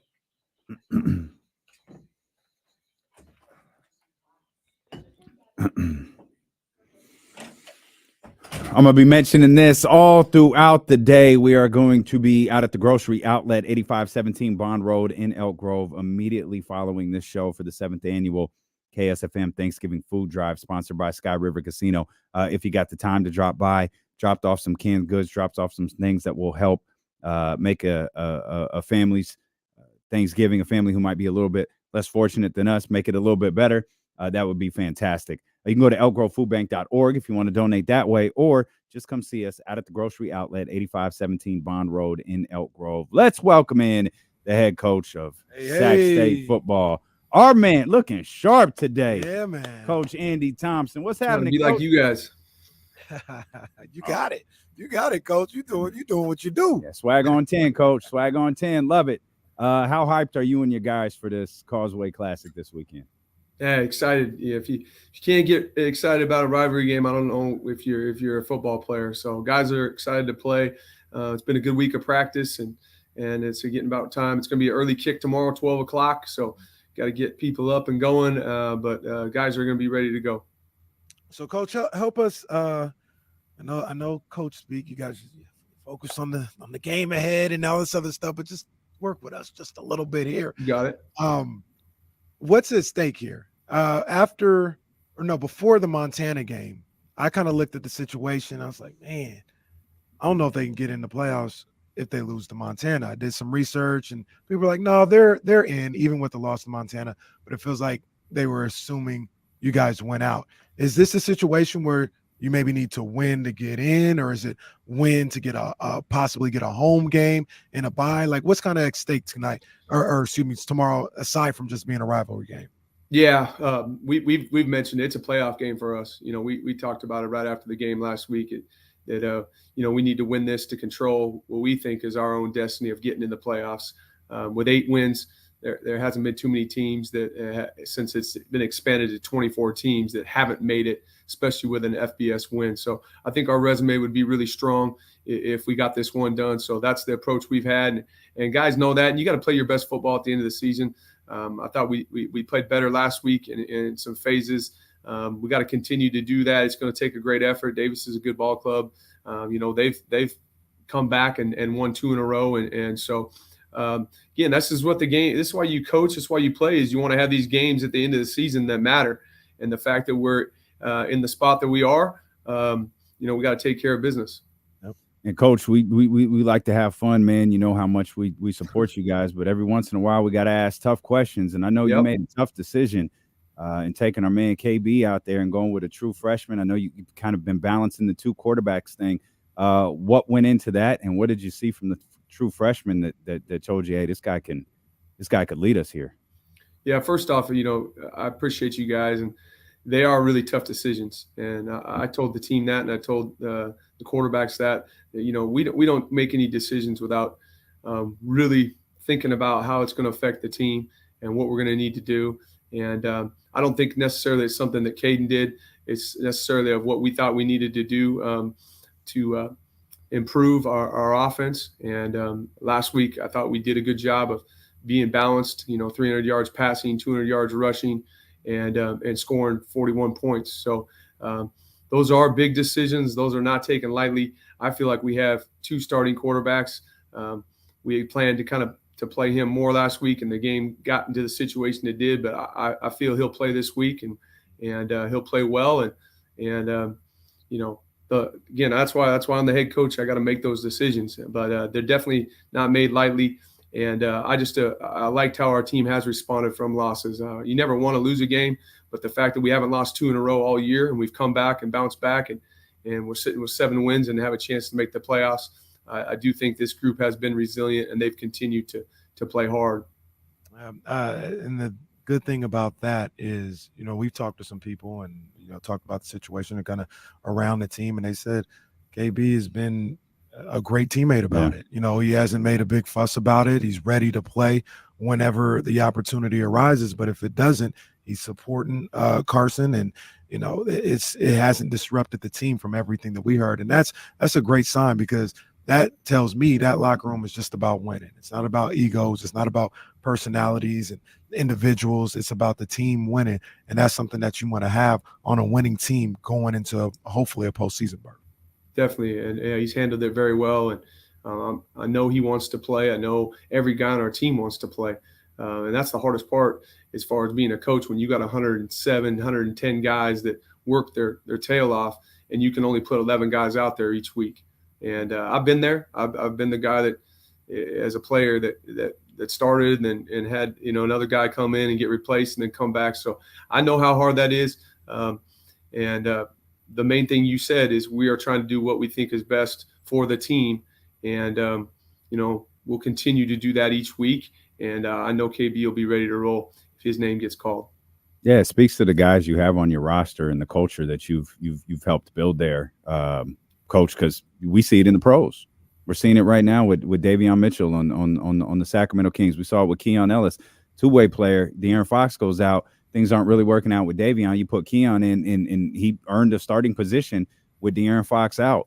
And you still see Davion bought in. You still see all of these different guys bought in, and that speaks to the culture Mike Brown has built with the Sacramento Kings, and what you got going on in your locker room, Coach. It speaks to the culture that you and your guys have built there at Sac State, and has put you in this position to be in this really big game against Davis this weekend.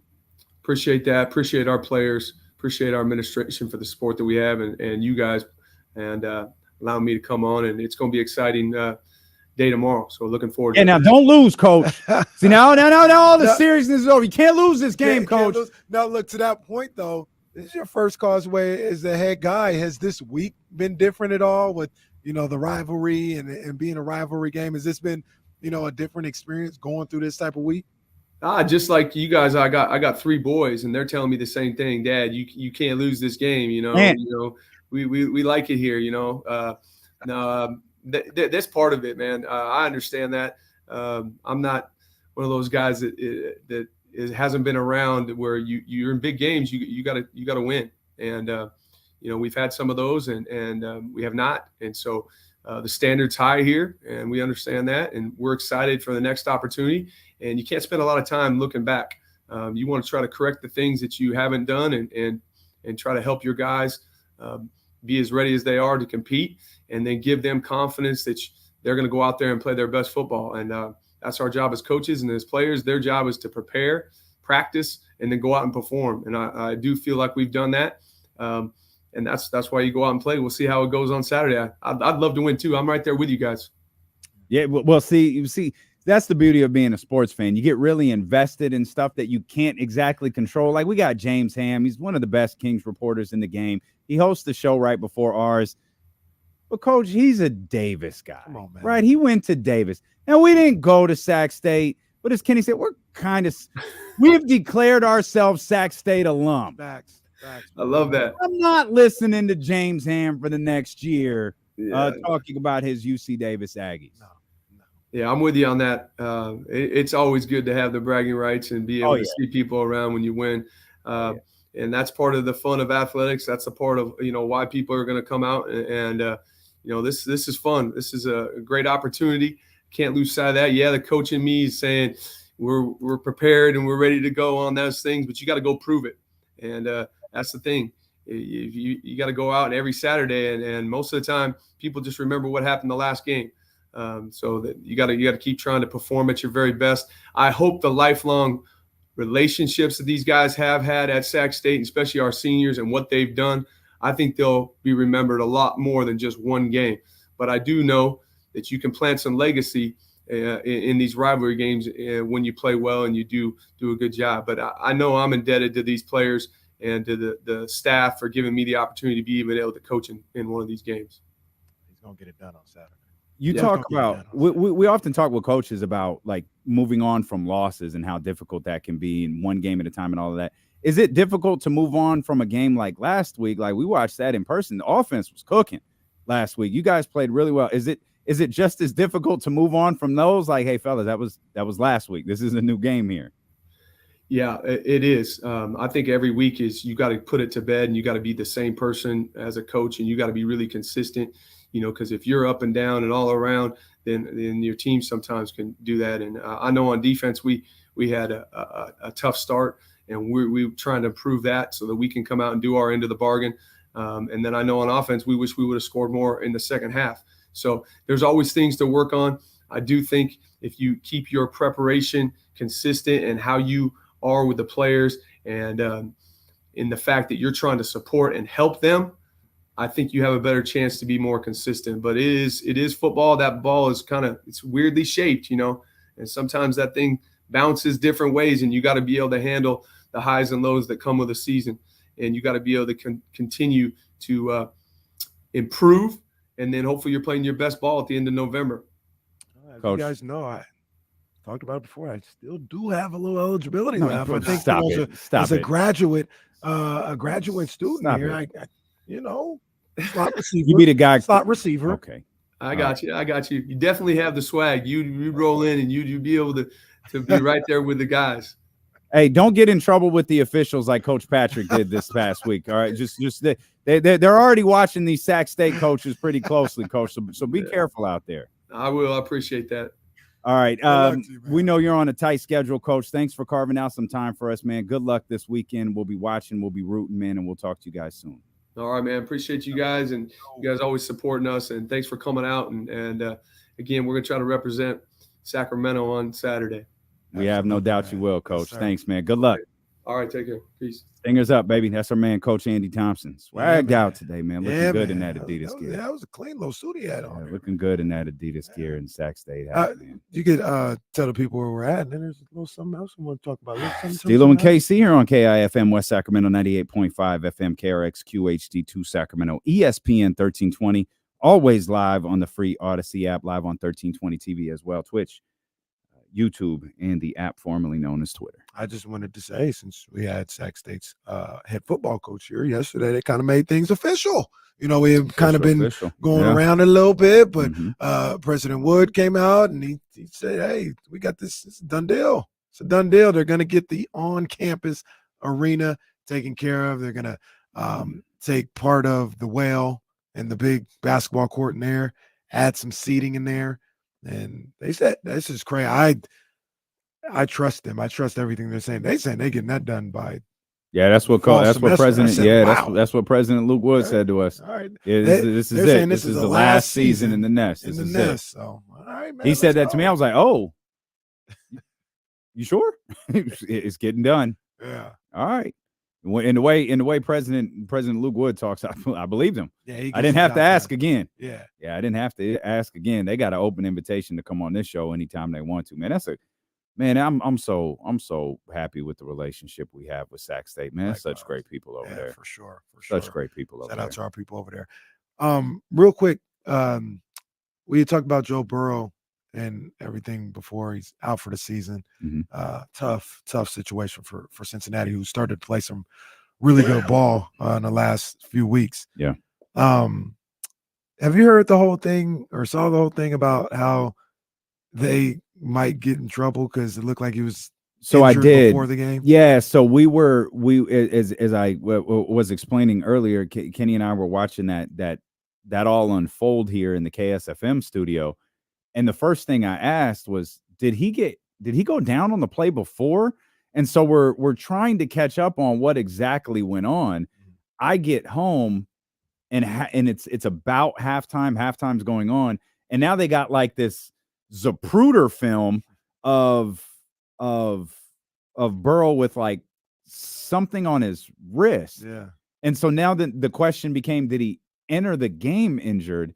And then I saw a Schefter tweet from this morning saying the NFL is investigating what exactly happened last night. What was on Joe Burrow's wrist? Was he hurt earlier in practice? And why didn't the Cincinnati Bengals disclose that? So yeah, I caught up with that. They don't play when it comes to that stuff. Oh no. And we all know why. No. Las Vegas is watching everything, and they do not play when it comes to disclosing injuries. Yeah, no, that's not anything. Ain't gonna be no Pacquiao Mayweather situations out here. You better tell us what's going on. That wasn't even real too. Pacquiao just got beat up. All of a sudden he needed such an ass fight. His shoulder was messed up. Come on, man. Stop. Floyd just went to work on you. Bengals done. Yeah. Jake Browning, Sacramento, stand up. Folsom, stand up. Maybe you do something. I don't want to disrespect him and what he can potentially do, but that's a tough situation. So man. It is in that division. That's the thing that gives me the most. I don't mean to lie. This is not funny. But out of nowhere, that division then lost all the quarterbacks except for Lamar.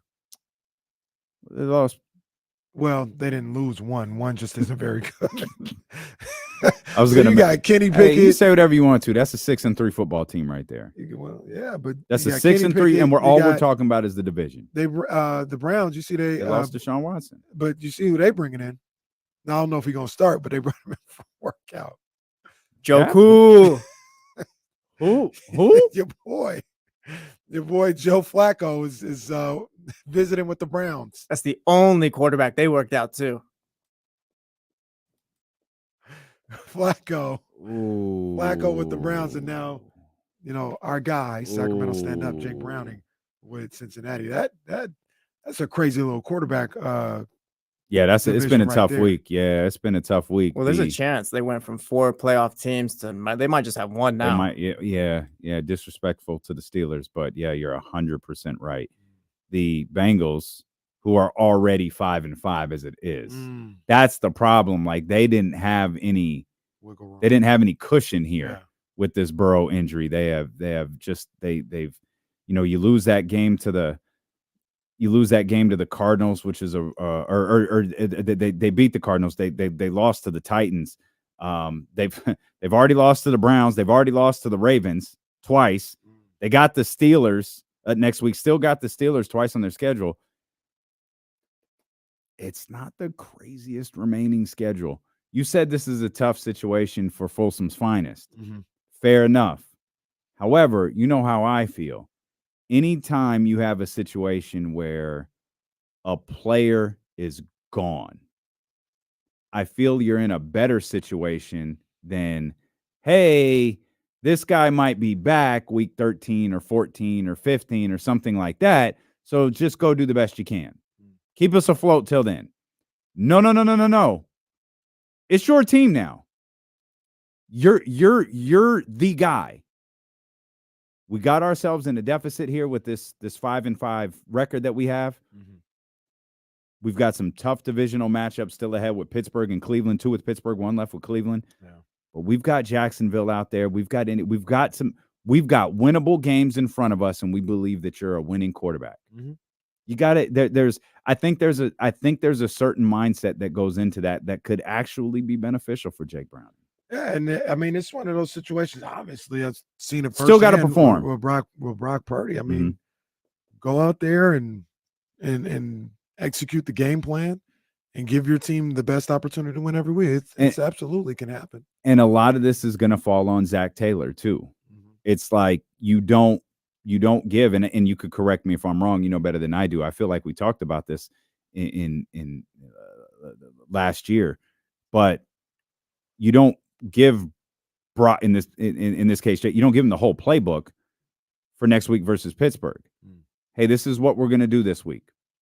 Study these 10 pages. That's it. Study these.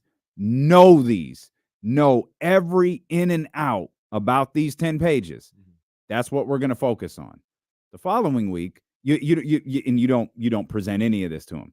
In the coach's room, the following week we'll open up a few more pages and then a few more pages. But you've got to, in my mind, simplify this as much as possible and just try to let him go out there and be a quarterback without trying to be Joe Burrow.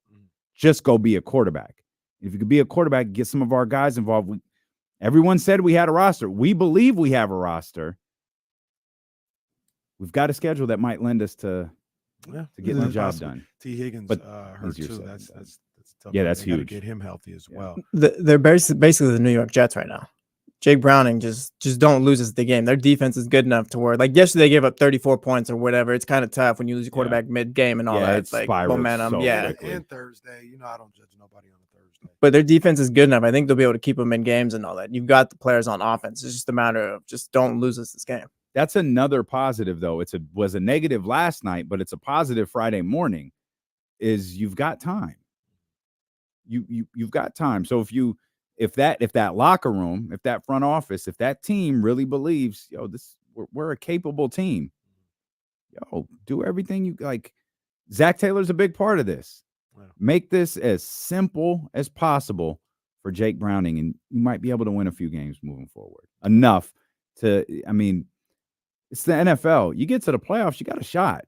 Like if in the NBA, your star player is out, you make the playoffs by the Brooklyn Nets last year. You make the play. Okay. Yeah. You got to win a series. You got to win a series. In the NFL, you got to win a game. I didn't think the Dolphins had a shot last year. Sorry, Jason. It's fine. I didn't either, to be honest. We don't tell anyone that. No, and that's fine. But that's fine. I'm messing around. But in reality, you got to win one game. That's it. It's one opponent, one night, one game. Reality is too, if they want to make playoffs, like if I'm Zach Taylor, like we just need probably 4 more wins. Well, yeah, we just need 4 more rest of the season. Just give me 4 of them. You've got 9 and 8 probably gets you in. You got a handful of playoff games coming up here, especially those ones against Pittsburgh and Cleveland, because those are always twofold. Yeah. If no one's buying Pittsburgh, you have the opportunity to fire the first blow. Yeah. But it's a tough break for a team that people had very, very high expectations for and were underachieving at this point in the season. Yeah, those early season struggles kind of hurting their cause right now to make the playoffs. Hey, I heard something interesting this morning. It's an article that David Lombardi wrote about Christian McCaffrey and his time with the 49ers. And he talked about the relationship between him and Brock Purdy, Christian McCaffrey and Brock Purdy. And he said really started and their relationship and their chemistry started because when Christian was traded to the 49ers, it was on a Thursday night. And they, outside chance he might play on Sunday, which he ended up playing Sunday. Well, everybody was kind of done with their practice, their prep, and all this other stuff. There was really only one person that could go out there and help him go through any plays that Kyle gave him to get ready. It was Brock Purdy. And they did that on that game.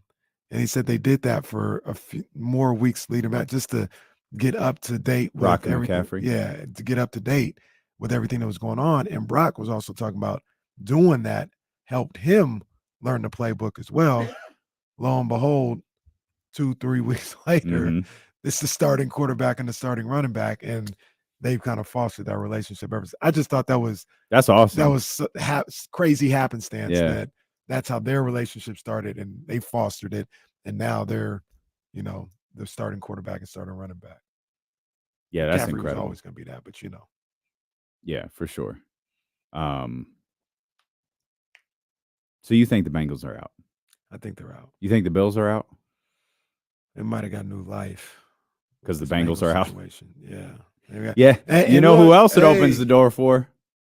Hey, the two teams there. The Raiders is one. That's what we're talking about. Boys in the desert. Yep. Denver, man. Your Denver Broncos. back. They were mine. I'm gonna be real. I'm gonna be honest. I came in here after week 3. I said, get these guys out of here. They got no shot. Get them out.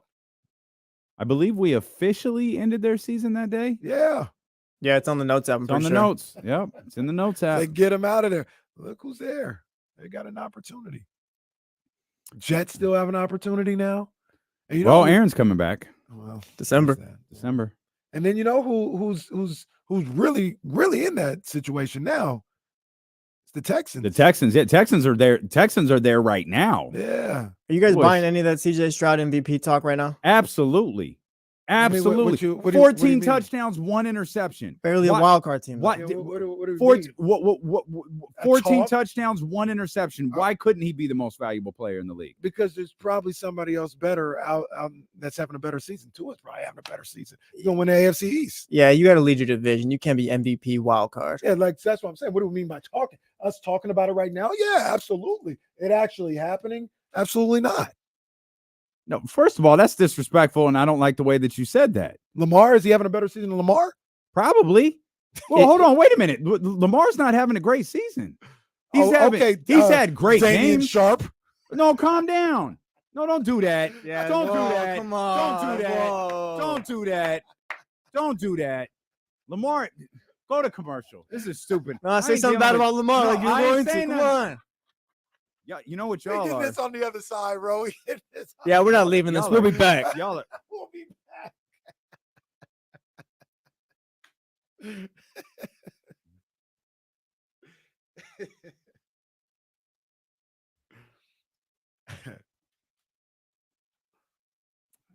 Football Reference always makes looking at all. Roddy, actually, that's actually 100% correct because Coach of the Year, as you see with Brian Daboll, can go to somebody like D'Amico. That's facts. MVP is usually held in a little higher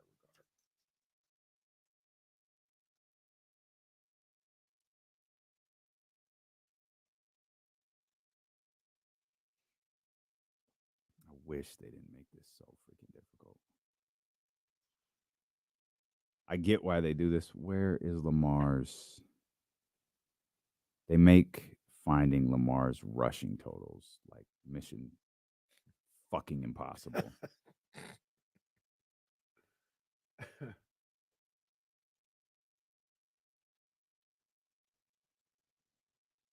Here they are. Lamar. 535 on the season. He hadn't gone crazy rushing the football. No, it's actually pretty good. Yeah. It's I actually feel pretty like good. He hadn't gone crazy. So he only has, the year he won the MVP, he had multiple 100. 38 yards, 54, 101, 45, 62, 60, 54. Like for a quarterback. I mean, he had 54 last night. I think he was hurt. Him and Zay Flowers is cooking. Him and What am I hating on Filthy McNasty? I don't think it's unfair to say you can't be MVP if you're a wild card team. No, I'm sure it's never happened. Hey, congratulations to Filthy McNasty. Yeah. Going for a wedding right now, man. And congratulations, brother. Right on Matcha. I can't imagine that. Matcha Plays new. Right on Matcha Plays. I just can't imagine it. I don't know if I'm gonna get through it. Oh, you ain't gonna get through it. I don't know. You I can't. You gonna look like that bitch ass Michigan coach last week. Big giant ass tears falling down. He's looking at Reese. This is for you, Reese. For you. I ain't getting through that day, man. Little Ryan, when she get married, I ain't. Bro. I might walk out. Anybody seen Kenny? Nah, just let him leave. I might walk out. He was wailing. He was wailing outside. Just let him go. Roddy, tonight is not a certified Drake Bars game. Yeah, they play Sunday. Yeah, they play a game on Sunday. So Michigan, you like Gardner Minshew? I'm not buying him right now still. I feel like they're kind of winning in spite of him. I'm not buying him. There's just times where I feel like he just tries to make the extra play too much. Like, just take the check down. Hey, Dr. David, I heard you Dr. David snuck in a little disrespect. Said Floyd was on roids. I think he said Brock Purdy was like CJ Beathard too if he was on a different team. Like Floyd was. What fight was he on roids for? Except for Pacquiao. He might just be saying in general too, though. I saw that, Dr. David. Pacquiao didn't want to take the blood test. Dr. David don't like talk about steroids. Let's get into it. We'll get into Pac. We'll talk about it. You want to talk about steroids? Man, tatted like Lil Wayne, but I don't like needles. Okay.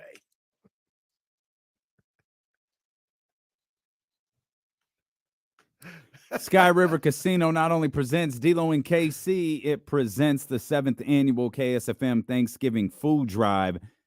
Kenny and myself will be out at the grocery outlet immediately following today's show, 8517 Bond Road in Elk Grove. If you have any food that you would like to donate, for those in our community less fortunate than us, we would love to see you out there. The grocery outlet, 8517 Bond Road in Elk Grove.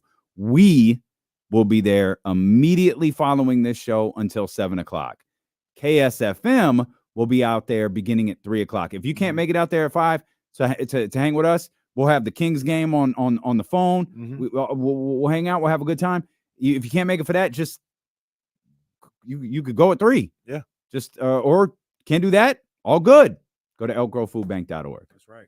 elkgrovefoodbank.org. I love Lamar. No donation too small. I love Lamar. I ain't going to say nothing bad about Lamar Jackson. He is having an MVP-ish caliber season. 12 touchdowns, 5 interceptions, plus 5 on the ground. Tua, 19 and 7 so far. 2,600 yards for the best offense in the NFL. CJ Stroud, 2,600 yards, 15 touchdowns, 2 interceptions. While we're talking MVPs and all that, let's revisit the belt real quick. I got Tua has mine. You guys still got CMC? Tua has your belt still. Yes, CMC still has mine. He still has mine. He still got it. Yeah. Ooh, we're pondering over here. He is. CMC has yours too? Yeah. Yeah, CMC took it from Parsons. Yeah. Yeah. Beating him over I the head think we with gave it to him on the same day. Okay. Yeah, Parsons got stripped of the title. I can't definitively say right now who the man is in the NFL. Huh. I'm still taking with Tua because he's got most of the passing stats and stuff like that. I think he's still the front runner for MVP. At least he'll end up that way. What, dude? Like what? Why are you doing that look? What do you have to say? Ladies and gentlemen, and Seth Rollins cashing in the Money in the Bank briefcase. He's running down the aisle. I'm giving it to CJ Stroud. Y'all can go to hell. Oh Both no, of you can my go to hell. no! Y'all can go straight to hell. You're this guy. He just put his title on Vince Russo. Hold on. Put your ass on camera. Put your ass on camera and Hey! tell me that CJ Stroud is Vince Russo. He's not. He's not Vince Russo. That's a good joke though, but No, he's that's funny. not. That's funny. He's not. That's but it's funny. like he's so. See, Hey. okay, let me say this: It ain't CJ Christian- Stroud. It ain't Christian McCaffrey. It's not. My thing with CJ Stroud, he can eventually be like a true MVP candidate, but it's just when you're wild card, like just no, you're not even winning your division. I At think he this can eventually point- get there, but I wouldn't put the belt on him right At now. this point, then isn't it? It's just Patrick Mahomes' title. Then he's Roman Reigns. That's fine too with me. Oh, all right. Well, okay. I mean, can I? It's not Christian McCaffrey anymore. Come on now. Well, okay, I mean, can I have this? Can I have this discussion? Can I have this discussion since we having a discussion? Can I have the discussion? Wait a minute. This is one of those Penn State moments where the referee he counted Triple H's shoulders too fast, and Chris Jericho didn't actually win the title. This is one of those moments right here. Okay, what do we got? I mean, since we talking about CJ Strouds and everything, I mean, what Brock Purdy, can he get a mention? Brock Purdy can absolutely get a mention. 23-29. I feel like we 15 touchdowns, 5 interceptions on the season. Somebody sent this. They sent us something yesterday. Check this out. There they go. This is where Brock Purdy ranks among QBs in these statistical categories. He's number 1 in passer rating, Mm-hmm. number 1 in QBR, number 1 in yards per attempt, number 1 in adjusted EPA per play, whatever. Number 5 in big time throw weight, whatever. Number 7 in completion percentage. Number 1 in passer rating under pressure, number 1 in completion percentage under pressure, and number 1 in yards per attempt under pressure. Let me ask a follow-up question. It's a good one. It's a good one. Let me ask a follow-up question. 2,300 yards, 15 touchdowns, 8 interceptions. That worthy of a belt? I mean, the stats are nice, but Run them off again. 23-47. That's the yards. 15 touchdowns, 8 interceptions. Well, that sounds like Dak Prescott. it's belt worthy. It's belt worthy. No, it's not belt worthy because I don't think Brock. I'm just bringing up the conversation, but Brock wouldn't get my belt, and that's around Brock's numbers. Stats wise, it works, but there's just context. What's the team doing too? Hold on. Let me give you one more stat. I'm trying to find it. I think I got it. Add 7 more touchdowns on the ground. That's 22 total touchdowns. Math right there. There's still context into it. No, there's context. Yeah, who is it? It's 8-1 record. Oh, we talking about Jalen Hurts? It's Jalen Hurts numbers. I mean, It- when no, you put it- it that go way, ahead, when go you put it ahead. that way. That's the context we're talking about. Yes, what- it is definitely consideration for the belt. If not belt itself, if somebody wants to put the strap on, you can do that. Sir. We're a grown-up show Sir. now. We're a grown-up show. We're not that grown. Stop that. We putting belts on or what? What? Come on, man. No, you guys go.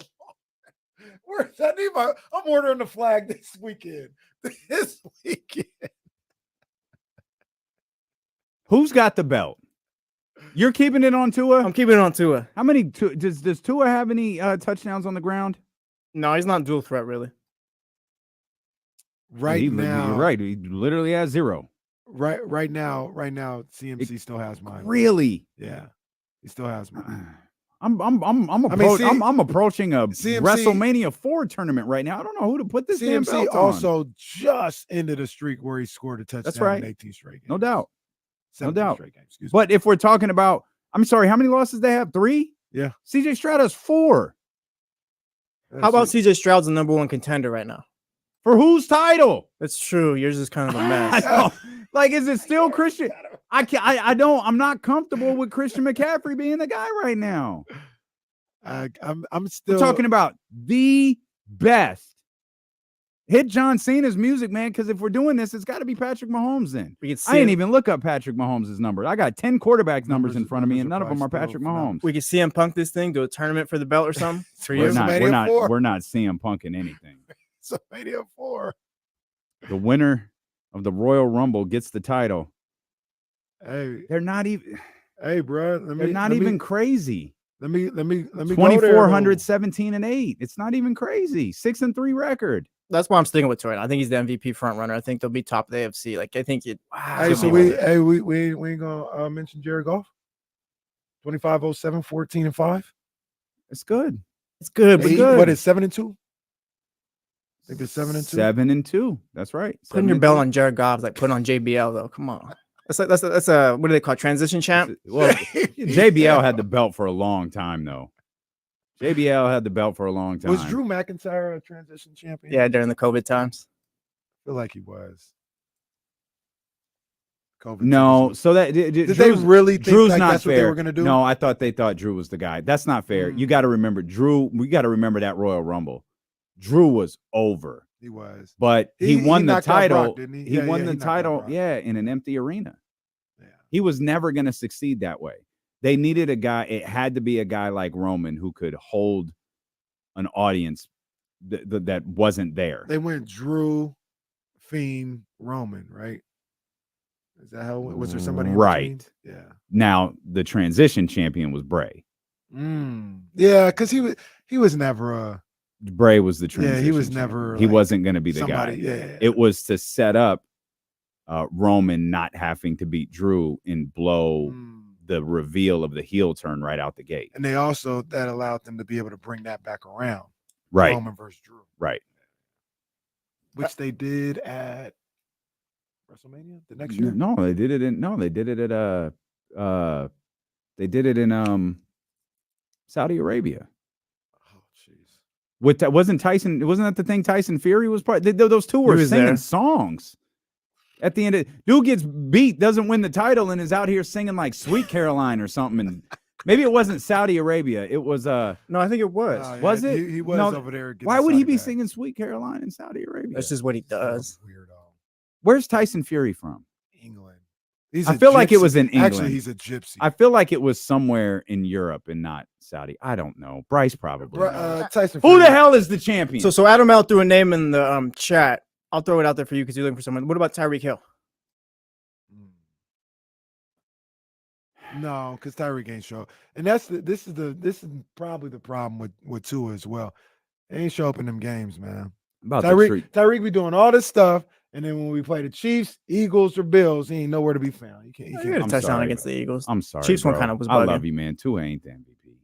It might who be is? Jalen Hurts. I man. don't know. It might be Jalen Hurts. It ain't Tua. You can't lose your 3 biggest games and be the MVP. I'm thinking longer picture, bigger picture though. When like end of the season, I think Miami's going to be near the top of the AFC and all that. Tua's going to he's got the passing stats right now. He's top of the league right now in passing and all that. So he's going to be up there. I got it. The belt is vacant. And it's up high above the ring. And Monday's the day. Monday's the day.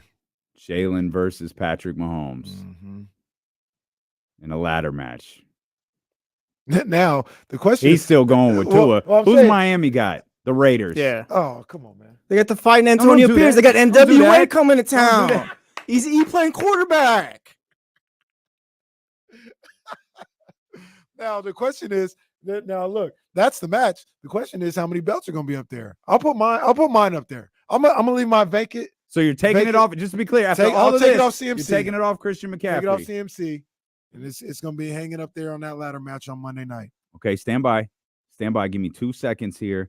Here we go. Week 11 in the NFL season. We got guess what? Oh, you know what? Oh, I just thought about something. Boy, I'm sneaky with this one.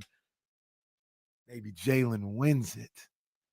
And that allows Jalen will be Bray Wyatt. see what you're that doing. allows CMC to win it back in 2 weeks in Philadelphia. Oh, I didn't think you were going to go. That's not the 49er I thought you were going to go with. Brock could get it too. Oh, what? I thought we were an adult show. What happened to being adults? What happened to be?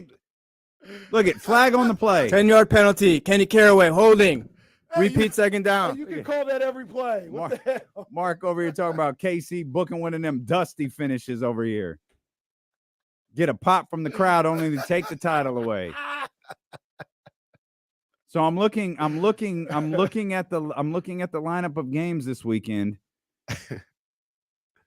That's the one. That's the one. I don't know, like if you're, we saw Lamar last night. That was a big game for Lamar. Where is my guy? I don't know where he playing. Is he off this week? No, the Falcons, Patriots, Colts, and Saints are off. They just Why the hell do I not see the Texans just didn't logo? put it on the schedule. You don't see it either? No, I'm looking right now. Oh, they play Arizona. They can't win nothing on that. Oh, there it is. Yeah, you can't do anything with that. Okay, I'll do it. Oh boy, we got 2 belts suspended above the ring. So you guys do your Money in the Bank. I'll do Elimination Chamber. Tua's going in as a champ, but he can come out as a loser. Because if Jalen Hurts, he doesn't have to get pinned. Yeah, he doesn't have to get pinned. Like if Tua tears up the Raiders, he still got the belt. But if Jalen Hurts tears up the Chiefs or whatever, like I could put it on him or anything. Okay, you know what? Now, since we're talking titles, You know what we need? since we're talking titles, I'm gonna dead something right now. We're going to the NBA right now, and De'Aaron Fox has my belt. If you have a problem with it, come see me. De'Aaron Fox has the belt. I'm glad you said that because I was driving in. I was getting kind of pissed off. De'Aaron Fox got the belt. I know we said we was gonna stop doing this. I know Jason Jones said stop doing this. I was getting kind of pissed off, man, because the little hoop collective. I skipped it. I saw it. I skipped it. You should have heard it. It would have pissed you off. The way you were it. yesterday, if you would have heard it, you would have felt like that again. I saw What they say? What they say? And they was in there. And see, I hate that they do this because this is my guy. I do love Tyrese. He's a hell of a ball player.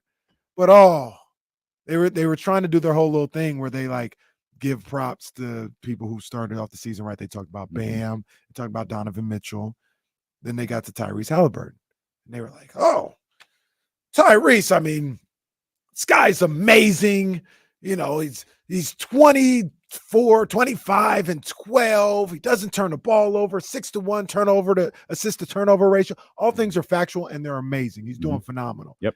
And then they're like, oh, in Indiana, they're just so fun to watch. And, they can put up 143 at any time. And this is just a great thing for the NBA. They could win their group in the in-season tournament, and it'd be so great for the NBA. And then they were like, yeah, I know we've been talking about Anthony Edwards, but I mean, there's a real discussion right now between Anthony Edwards and Tyrese Halliburton as the best American player in the game. And I said, I was driving in the car and I said, come on, man. Come on, man. I want to check James Ham's Twitter feed to see if I missed the tweet where he said De'Aaron Fox retired here today. But no, Tyrese, the best American player in the world. And they went on and they spoke long. This is great. This is so great. Wow. And then and then Bontemps. He goes, and this is the problem that I had with the trade. Because when you got Sabonis, he's a fine player. But when you have Sabonis, you put a cap and a ceiling on what you could be as a team, which ended up bearing true. We saw the Kings and what happened, a first-round exit. Let me pause it right there. Where the hell was Indiana last year? Did they make the playoffs? No. Don't believe they did. So there's that. And then he goes, you put a ceiling on what you have with a guy like Sabonis. At the end of the day, it's going to show that you need a lead guard like Tyrese Halliburton to go to another level. Pause it there. What the hell is De'Aaron Fox? A lead guard. So it pissed me off. Now, they went on to talk about De'Aaron Fox. They did. They said De'Aaron Fox is having a really good start to the season. Just like he did last year. Just like he did last year. It's the way they went. I didn't like their tone. I got to admit, I didn't like their tone. I read the tone. Oh, well, Tyrese, it's just so much fun. And, it's amazing to watch. And this guy is just amazing, the best American player in the world. And then they get to De'Aaron. They're like, well, De'Aaron, he's averaging 36, and he's doing a why I really good skipped it. job, and he's shooting the ball really well from 3, and it's good to see. And it's just it just had a really nice start to the season. I don't like your tone. Where did it go so wrong for how the NBA gets covered now? The hell knows. With advanced stats. Honestly, if we want to talk about it. Because I think that's one thing that kind of plays into like why guys like it doesn't even make sense with the advanced. I'm sure Darren's advanced stats make sense, but like it's just I don't know. It doesn't make sense. The way they cover stuff is so like I'm right because this or whatever. And what game they think, and this is Morgan Reagan, stat host. They think they can tell the story of what happened by looking at the numbers. Oh, I can go 0-2. What? Remind me. Could y'all remind me? No, I could do it too. I'm looking at it right now. Everybody, Chatty House Radio, could y'all remind me what game was it with De'Aaron and Domas that they lost by 51? Which one was that? Do y'all remember? Nah. The ceiling on the team and the no lead guard. Could y'all remember? I'm not. They lost by 51. How could y'all not remember the game where De'Aaron and Domas lost by 51? Y'all don't remember that? No, I don't remember. Oh, I don't. Okay. I guess that didn't happen. And I guess in that discussion, losing by 51 points in the NBA didn't happen. Hey, quiet as kept. What happened when they came to Sacramento? It wasn't 50, but it wasn't 20. They got their ass kicked. And they lose by 30 when they came here? They got their ass kicked. Here wasn't even and the best hit the dream hey, shake on Tyrese. My guy, family, our people. Mm-hmm. Admittedly, your boy, the best American-born player, was shook. Brody was scared to death coming into the Golden One Center. Talk about it. Played like he was scared to death going into the Golden One Center. That was last year. That's not this year. I'm watching him this year, though. Y'all can greet him with an ovation if you want to, but no, that man is thinking about how you're going to greet him. It's just so funny how they look at this trade in a vacuum. Like, okay, like blah, blah, blah. Sabonis, Halliburton, whatever. Like, let's keep Halliburton here. What were they achieving at all? Nothing. They were horrible. It wasn't working at all. It was never going to work. And the other thing that I don't like about the Tyrese Halliburton talk, and it's a disservice to him, because I'll say it every time. I love Tyrese as a person, and I love watching him play basketball. He's phenomenal. But it's a disservice where they talk all this craziness. And any other time when they talk about the Kings, they need to know how to defend, and they need to defend, and they need to go get a defender, and this and that, and this and that. Tyrese don't play a lick of defense. A lick of defense. Well, neither do the Pacers on the defense. But I guess that's not a problem in Indiana like it was a problem in Sacramento last year. Oh, no, it's fun. It's fun in Indiana. You couldn't read one single write-up that didn't invoke, well, if the Kings are going to do anything, they got to be better defensively. It's not sustainable in Sacramento, like KC said. It's fun in Indiana. I guess. Hey, the NBA should be this is another thing he said. They should be really hoping and praying for a team like Indiana to be in the in-season tournament, maybe make the season semifinals and be on that center stage, because you got a fun Indiana team. They said this. They were like, hey, they might score 143 and give up 141. That's great to watch. All right, B. All right. Kings give up 120 and it's awful. Did anyone say the Kings might score 176 and give up 175 last year? No one pointed that out, huh? Yeah, man. These dudes, man. I wish I could talk to these dudes, man. I tell them, man. I'll be like, yo, you got to explain this to me, because math ain't math. It ain't adding up. And I can't believe you can look at somebody that's putting up 30 and 6 on the season. And you want to talk about the best American player in the NBA and just bypass him? Come on, man. NBA media covers the NBA the way people vote for the Pro Bowl. It's just popularity. It doesn't matter what you did that season. It's what's your brand and all that. How popular are you and stuff like that. And we'll stick with this guy. It doesn't matter. It doesn't matter who's putting up what. Facts. That's facts. Honest question. Serious question. How do you think if it was reversed? Everything happening exactly the same way. If they traded De'Aaron and kept Tyrese. I know exactly how it would be viewed. They freed De'Aaron from Sacramento. Yeah, De'Aaron's out here. Oh, he's gonna break out now. They were holding him back the whole time. Sacramento was holding him back. It would be almost the same exact thing. Except they wouldn't be talking about Tyrese. They'd be talking about De'Aaron. Absolutely. They'd be talking about De'Aaron. They'd find a different talking point, which would be Sacramento. We were being robbed as an NBA community from seeing the talents of De'Aaron Fox because he was stuck in Sacramento. If the two players were exactly the same, with the same tendency, the same everything, same exact guys, same exact careers, but De'Aaron and Tyrese were in Boston, and Danny Ainge traded Tyrese, he'd be this is why Danny Ainge has won titles. Title. No, yeah, greatest title ever won, as Jesse knows. They'd be praised, yeah, because he won it with Doc Rivers or whatever, and you all know how tough that is. But anyways, that's besides the point. Wow. What? Wow. What did I say that's wrong? Is it not tough to win titles? Actually, you didn't say anything wrong. Exactly. Is it not tough to win titles with Doc Rivers? Yes. Well, all right. Let's be fair. That guy was coaching Lou Williams, who said that team quit. Hey, let me cook. Okay. No, but it's like I said the other day. Like when I said, oh, what if the Hornets traded Tyrese Halliburton? It's just they got the Kings stink, I guess. Yep, it's Cowboys rub, the Kings stink. Yep. Yeah. If Sam Presti traded him, he's a genius. Oh, yeah. He got 10 first-round picks. Oh, goodness. Didn't even get a player in return. He got 10 picks with no names attached to him. Got great value. And that Presti boy, guy, he's a winner. I just look, man. And I don't have any issue with Tyrese. I just don't like the way they don't have the same energy for De'Aaron Fox. You notice the $40 million flamethrower is never brought up in these conversations either. As if teams don't trade players to relieve like cap space. But that's cool. The thing is too, like with him, it's like even the narrative has changed about him since he left. Oh yeah. Like it's not buddy this, buddy that. And they never talk about how Indiana's he wanted to be traded or Indiana was trying to trade him. No. Buddy wanted to be traded because they didn't extend his contract. Or Indiana was looking to trade Buddy after not agreeing to terms to the contract. It was something along those lines. Then it just went away. Yeah, it was a 10-minute conversation.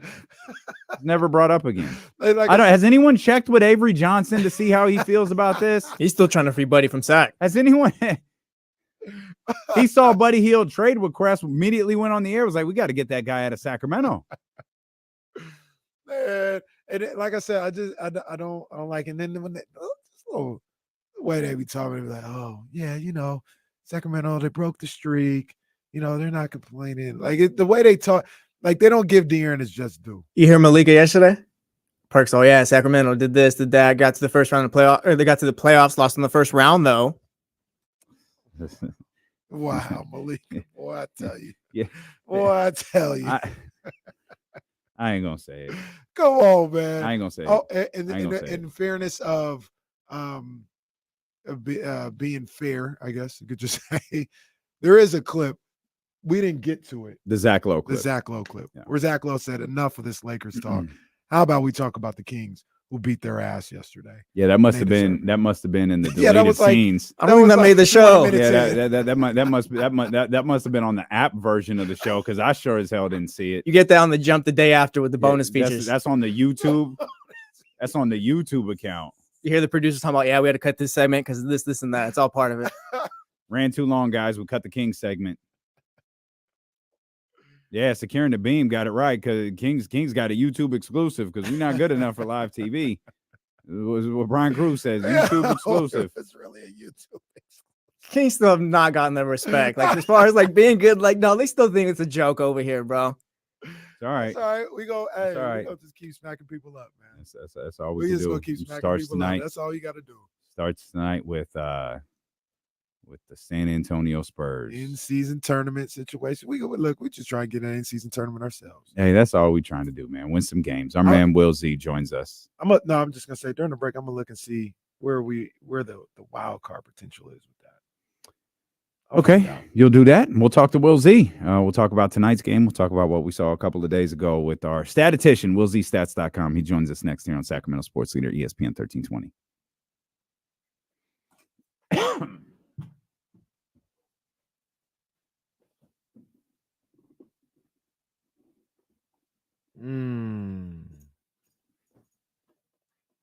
Kings are a half game out of the wild card.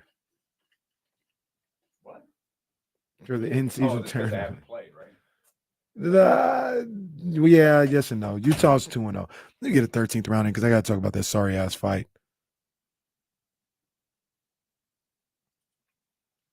13th round with your main man, Kenny Caraway. Shout out to the Jordan brand. Big ups to my people over there. Shout out to the dope ones. I see you working over there, big dog. Shout out to Cola CMOS. You know what it is. Shout out CKM. Shout out Cola CMOS, colacmos.com. You know the vibes. Yesterday, on a Thursday, which could have been really, really special. It was a really big opportunity for a guy like Shakur Stevenson. He fought Edwin De Los Santos in Las Vegas, pretty much kicking off F1 weekend in Las Vegas. And Shakur gave us probably the worst fight of the year. It was awful. No one wanted to move forward. No one wanted to land punches. Nobody wanted to throw punches. He ended up winning. He won the lightweight title, whatever. That was a damning performance from Shakur. And this is what I mean by that. He's still a talented guy, or whatever the case may be. But if you are Shakur Stevenson and you're trying to get a fight with Devin Haney, I say Devin, don't even get me started on Tank Davis. And you're asking for 50-50, 60-40, bro. Rolly Romero said something. I don't ever agree with Rolly. He said he's the most boring fighter in boxing right now, Shakur Stevenson is. Puts everybody to sleep. And he did nothing to change that narrative yesterday. So if you're trying to get a fight with Devin Haney, hey, the best you could get is 70-30 at this point. And like I said, you're talking Tank Davis? 75-25, 80-20. You got no leverage. Nobody's paying to see Shakur Stevenson. They had people walking out of the arena in the 10th round. You know how disgusted you got to be to spend your money, go to this fight, spend money for parking, and in the middle of it say, I'm leaving? Hundreds of people walking out in the middle of the fight. So Shakur, while he's a great fighter, one of the top young fighters in the game, no doubt about it, when you talk about the business of boxing, that torpedoed his stock in the business of boxing last night. He's going to be the super B-side against Devin or Tank, and he better not hold up no fight because of it moving forward. Take what you can get because you messed up the situation last night, and that's the 13th round. Did you see Tank quote tweet Devin Haney's tweet? He did. That's what I would give you. And he was right. Son. He's the best right now. It's him and Canelo. Canelo, you want a payday? You want a payday? That cracks me. What's up, Will? Say that. What's up, guys? Will Z, what up, my guy? How you guys doing? We good, man. We good. Ready to cook. We're talking Lakers stats, right? That's the plan for the segment. Oh yeah, for sure. Absolutely. You know, I gotta know what Christian Wood was where his dribble handoff situation is. Oh man. Sad, William. It's sad. It is.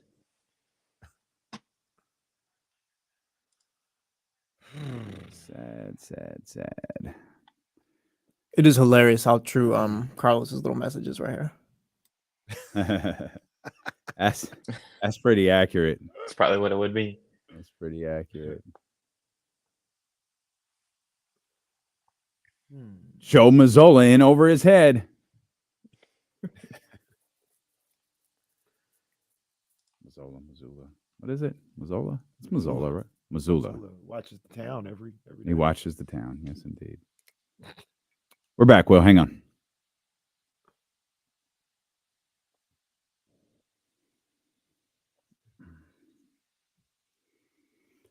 Sky River Casino also brings you the 7th annual KSFM Thanksgiving Food Drive. Kenny and I will be out at the grocery outlet 8517 Bond Road in Elk Grove today, immediately following this show until 7 o'clock. As soon as we wrap up here, We'll head out to Elk Grove. We'll collect donations. KSFM will be there beginning at 3 o'clock. So if you have any canned foods at the house, we know we all have food in the pantry that we know damn well we are not making. We are not using. We bought the ingredients. We overbought. Or we watched a cooking show and thought, yo, I could do that. And then we realized we couldn't, or we lost the recipe, and we just got all these ingredients in there. Donate them. We'll get them into the right hands. We'll get them to the Elk Grove Food Bank. We'll get them to people less fortunate than us. If you can't make it out to the grocery outlet in Elk Grove today, head over to elkgrovefoodbank.org to participate as we welcome in. Welcome in, Will Z. I was say I got that update. The Kings are 5th right now. They're a half game out of the wild card for the in-season tournament. You want to take a guess on who is leading the wild card? Well, that's just because they've only played one game, right? Yeah, I mean they're 1-0. Well, I guess points is a factor too. Points is a factor, but the team that's ahead of them is 2-0. Is it the Thunder? No, I don't know. They lost 2 games. Thunder pretty much out. The Thunder. Oh, last night's game wasn't in the tournament. That's what I was like. What do you mean they won last night? Yeah, no, that wasn't a tournament 1-2. game. They beat San Antonio. Okay, I got you. No, I don't know. The Utah Jazz. Okay, 2-0. They beat Memphis and Portland. They got games against Phoenix and the Lakers remaining. Okay. The Kings They're are plus 22 differential. Yeah. Will, you had some great stats coming out of the game the other night. What was there one in particular that you were like, oh, this is the one right here. We're cooking, baby. I think for me, it's just the fast break points. Yeah. Not only because that was my right? swing stat. Yeah, it's always nice when that one goes kind of the way I want and they win, or doesn't go the way I want and they lose. It's kind of validating. But it just, to me, fast break points is it encompasses so much because it takes into account defense and offense and pace. So it kind of has multiple layers to it. And for them to get a season high 21 fast break points against the Lakers, they've climbed out of the cellar. They're now 28th in fast break points per game in the league, which they were 30th until like 3 days ago. So they'll slowly climb out of that. It'll take some time for the averages to even out, but it just seems like they have so much more emphasis on not only getting stops, but using those stops to get easy buckets. Yeah. Well, the other thing that was interesting to me was you talked about how the dribble handoff game was drastically up. Oh man. What are you seeing specifically with that? Like, I know it's dribble handoff, but like, where were the numbers and where are they at now? Yeah, let me get to that. So if you look at the numbers, I posted this yesterday on November 8th. So about a week ago, they were averaging 0.63 points per possession for the dribble handoff. That was 28th in the league. As of yesterday morning, they were up to 0.094 points per possession, which is up to 14th. So if you take into account just the 4 games that's kind of in that time frame, they've realistically been the best handoff team in the league. And it's, I think, points all to Kevin Huerter as kind of leading that charge. You look again, that earlier date that the stat was pulled, he was shooting 14% on his dribble handoff field goals. And yesterday morning, he was up to 41%. So again, that takes into account all the shots. You can't do specific time frames in this stat, unfortunately, on NBA.com, but just kind of do some quick math in your head. And he's just been lighting it up from that handoff game. And you see it not only with the threes, but his ability to turn the corner and get into the 2-point area as well. I'll ask what might be an impossible question, but, just 2 clicks away from the numbers. The last 2 games, the Lakers and Cavs, is it as simple as De'Aaron Fox's return? Is it the shots falling? Why all of us like Kings basketball is back, baby. We got 132. We got 125. That's what we were looking for. Is one a greater impact over the other? Is Fox's return a greater impact on the shooting percentages? Or is this just a flat out impossible question to answer? I think it's a combination. I think you can spend some time and piece together some answers with the stats, but just for sake of conversation, I think it's a combination of the shots starting to fall, especially with Herter, like we were talking about, and Fox being back, and it gives their offense. We talked about this when Fox was out, but their offense when he's there, they don't only rely on that handoff game. They have Fox's ability to score in isolation, to score in pick and roll. I think now that he's back, we're just seeing kind of the multiple options that the Kings have in their offense. And that's really opened everything up. Compared to before, teams could kind of focus on the handoff, focus on Sabonis and Herter, but now there's just so much going on with Fox back. So the combination of him coming back and the shots falling, I think, which again seems like the obvious answer, but I think just boils down to that sometimes. Well, also, Will, I'll ask you if you saw something, and I know, like you said, it's kind of hard to track the stats to a specific moment like that sometimes. But did you see more of the dribble handoff game after Domantas Sabonis talked to the media and talked about the meeting that they had about getting things back right? Did you see a direct change from that moment to where they are now? I didn't, other than the shots going in, I didn't see much. I think they started to get more players involved with it. You see Monk, I think, doing it a little bit more, and we saw Barnes last game, I think, get some plays kind of run for him through the dribble handoff game, if I'm not mistaken. So maybe just a little more volume with it, but I think it's kind of one of those things where they just put their head down and said, we have to make this work. I didn't see anything super drastic, but hard to say. What do the numbers tell us about the rookie? Victor Wembanyama, obviously everyone's looking for. Kings fans are looking forward to watching him for the first time against their team tonight. Yeah, he's off to a really good start in terms of his like overall numbers: 18.6 points, 9.3 rebounds, 2.5 assists, 1 steal, and 2.4 blocks, which is really good numbers. But when you look at his percentages, he kind of runs into that issue that we see with a lot of rookies, especially when they have high volume. We saw it with Paolo last year. His percentages are just down. He's shooting 43% from the field, 28% from three, 76% from the free throw line. So it's, again, kind of a classic thing where those will go up as he gets more comfortable in the league and as the Spurs get better as a whole. But if you're the Kings, if you can limit him to about those numbers and those percentages, I think that that's perfectly fine. And Kenny, you said this yesterday, he takes a lot of jump shots. And if he's not super great at making them, he's 1.4 of 4 attempts for mid-range per game. That's 36.4%. And that 4 mid-range attempts is tied for 13th most in the league. So he's taken a lot of those jump shots.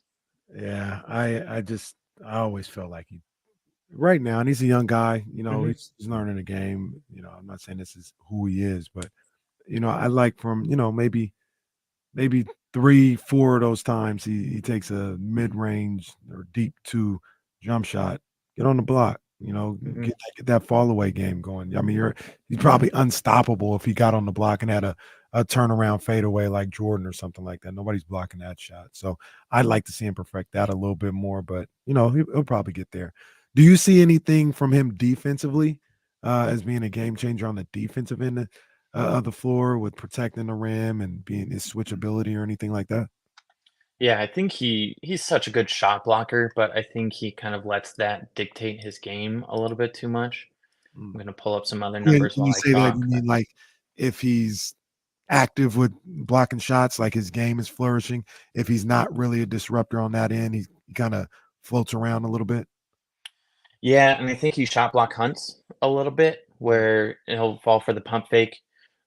He's holding opponents to 66% in the restricted area, which is a pretty good number. I think with his length and athleticism, it'll go down as he gets more comfortable. But I think that Sabonis, I want to see Sabonis attack him just like he attacked Chet. Very similar. Can you get into his body? Can you force him to stand strong? And Sabonis is just so big and powerful down low that even if he gets a shot or two blocked, I think if you do that kind of over and over, then you'll see success out of it. Sabonis is angry right now too. Oh yeah. It's on edge. I like it. Like that. I like angry Domas. Like he's playing really physical and really aggressive these last handful of games, and I do not, as Wilsey just alluded to, I do not expect that to change tonight. Everybody. Oh, it is the new blood, huh? Okay. Especially these bigs. Yeah, they want to go to work on Wemby. You're listening to D-Lo and KC on KIFM West Sacramento 98.5 FM, KRX QHT2 Sacramento, ESPN 1320, always live on the free Odyssey app, live on 1320 TV as well, on Twitch, YouTube, and Twitter, the app formerly known as Twitter. Will, what areas do the Sacramento Kings have an advantage tonight, numbers-wise, of course? Yeah. San Antonio. So, Kenny, your favorite stat, the wide open threes. Yeah. The Kings are still sitting high at 23.2 per game, second most in the league. And the Spurs allow 24.3 most in the league. So it's one of those things where the stats kind of just perfectly line up like a puzzle, where it's the Kings, one of their strengths against the Spurs' weakness. So the Kings should just feast for good looks tonight. Whether they go in or not, that's to be determined, but they should theoretically get at least 20 wide open threes, if not in the high 20s range. And that, I think the Spurs, they're young, they get lost on defense. With how much the Kings pass the ball, they should be able to generate those looks. Yeah, I tried to go Wilsey stats here. I took some notes. This is the difference between me. Well, I took notes on tonight's game and forgot where I put them. But I know it was it's a true story. I thought I wrote them. I put it at the top of the show where we were talking about Drake and Welcome to Collie Grove too. The Spurs, you talked about defensively a second ago, Will. Spurs give up 124 points per game. Yeah. That's the worst in the league. Or the best, I guess, depending on how you look at it. But they give up a lot of points. And it's the two best. Well, not their two best players, but Devin Vassell's one of their top players, and Trey Jones might be out. Yeah, and also, unlike the Pacers, they don't score 125 points per game. They score 110. Yeah. So they're, this is, Wemby's exciting, but there's some numbers that they've put up this year that's like, man, hey, you Kings got to take the floor. They got to execute. They got to play their way. But man, if they do, there's no metric that says San Antonio can keep up with them. No, I'm not even talking about winning or losing. I'm just keeping pace with this team. Yeah, it's one of those things where it's the Kings don't have to have a perfect game. For them to lose, in my opinion, would be the Kings have to be really bad on both offense and defense, and the Spurs kind of have to have a perfect game, where it's just the odds of that are happening. They can happen, but it's probably just not likely. And then a fun stat that I'll be keeping track of for the Spurs this year, they already have 2 losses by 40 or more points. The most in an NBA season is 4. They've played 11 games. Oh my God. So, yeah, especially with the in-season tournament, like the Kings could just run up the score. Like, are they going to, if they get up by 30, just keep going? And Domas is all for that. Yeah, you saw him at the end of that first one. Did you catch that on Friday? Yeah. Domas got pissed at Carter. Yeah. Well, I get it though. They're conditioned. They're conditioned to not do that. Right. Yeah. Right. And Domas it's said, like, "Shoot no, the it's the ball!" tournament. Like, Domas been in these games before overseas. Hey, let's go. This is a game I want the Kings to win for a number of different reasons, but no disrespect, but San Antonio is not playing good ball. They have some injuries they're dealing with. They're a young team. I want to go in there and win this game decidedly. Like, go handle business tonight. It's on a platter for you. Nothing is free. Nothing is a given. But it's as good of a situation as you could have in basketball. You got to execute. Yeah. And the Spurs aren't going to lose every game. For sure. It's as good as a situation as you could go into I got you. probably ever. Take advantage of it. One of my favorite stats at the end of Will Z's preview today, the Kings have 30.3 assists in their wins and 22.5 in their losses. This is a dramatic, and I love, and hey, we'll talk about him soon. That's something I picked up on from Steve Kerr one day. Listening when talking about the Warriors, he said, when we get to that 30 assist number, we know we're in really good shape. And then from that point on, I just started watching the Kings assist numbers, and see they're at that 30.3 when they win is tremendous, and how much lower it is when they lose kind of speaks volumes. But of course, context is important, as some of those losses occurred without.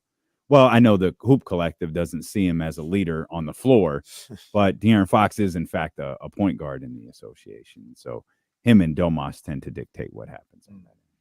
But I know the reason I wouldn't understand that. Sorry, Will. No, you're good. The reason I like the assists too is it much like the fast break points, takes in multiple facets: ball movement, shot making. It's usually, if you're having assists, you obviously have made shots, but you're just getting those better looks that way. So that's why the swing stat is becoming one of my favorite things that I do. So I made assists the swing stat of the game. Nice. The Spurs are a really good passing team. Yeah. And that's Pop. He has players play the right way, and they pass the ball. For them, it's not really impacting their winning and losing like it is with the Kings. In the Spurs wins, they have 31.3. In their losses, 28.6. Yeah, that's so wild. You don't see much variance, right? Yeah. You don't see much variance there, but for me, I think going into tonight, if the Kings can out-assist the Spurs, then they should win. I think if the Spurs are in that like 35-plus range, that obviously means they're making more shots, and is kind of one of their ways that they'll get the win tonight. I didn't realize this. I know they weren't playing particularly well, but the Spurs lost 6 games in a row. Yeah. Lost 6 in a row. And the reason why I looked at that is because I knew they didn't have an every other day situation going on, had an extra day. They got beat up pretty good against OKC on Tuesday, which means, that coaching staff probably laid into them a little bit. Yeah. Had an extra hard practice, after that. And they're going to be focused for this game for sure. At home. Yeah, at home. Kings gotta bring that type of intensity. It could happen. I mean, they're gonna run into a win at some point. Just please not tonight. It's just how it feels. Like, please, just not us. There you go. Beat the Grizzlies tomorrow. It's a good compromise. Beat Memphis on the second night of a back-to-back. Yeah. Or they can beat the Clippers twice in a row on Monday and Wednesday. No, I don't want that to happen. I still like members of the Los Angeles. Yeah, we got leaders over there in that Clippers locker room. God damn right we do. We absolutely do. I feel so bad. Go ahead. Look, no. I want it to be you instead of me. Go ahead. I feel so bad that you have to root for teams that have James Harden over and over again because he keeps getting paired with Westbrook. It's like a personal attack on your fandom. Why don't James punk ass go, you know what? I'm gonna come off. You know what? I'm the new guy here. He was cooking. Bones was cooking. I'll come off the bench. Let me do that. Nope. Y'all go ahead. Get your jokes off. Go to Twitter. Get your jokes off about Russell Westbrook. Are you surprised though? Ride with that dude. The leader, man. I don't know, man. I don't know. Like I think Russ wants to win with this team. Like I really I think Russ wants to win with every team that he's on, but he's starting to see the end, right? And so if he's got to sacrifice a little bit for this team to do well, am I surprised? Like a little bit, but like my man sees the end. If this is what makes us successful, let's try it. I don't know that it will, but let's try it. Let's see if it works. We got to do something. You don't have to placate my ego. Let's try to figure this out. Yeah. Yep. So people need to change their energy the way they talk about that man. I agree. Will, great talking to you. Give our love to Mrs. Z and Baby Z, and we'll connect next week. All right. Appreciate you guys. Have a good one. All right, that's our man Will Z. Make sure you're following him tonight as the game goes along. He sits with that laptop in his hand and fires off stats as the game goes along. One of my favorite follows. Put the notifications on, man. He tweets out really, really good stuff during the game. Hey, just something that I just came across, and I'm just giving information to the people. That's all I'm doing. Jake Fisher of Yahoo Sports had a write-up on Zach LaVine and kind of what's going on in his situation, what the Bulls might be looking for. Yeah, what are they doing? Whatever. We got one particular part where he says, LaVine and his representation hold several preferred landing spots, such as Los Angeles Lakers, Miami Heat, and the Philadelphia 76ers, league sources told Yahoo Sports. Yada, yada, yada. LaVine also has an eye on joining the San Antonio Spurs, sources said. Yada, yada, yada. There are several other contending situations LaVine would welcome joining, sources said, one being the Sacramento Kings.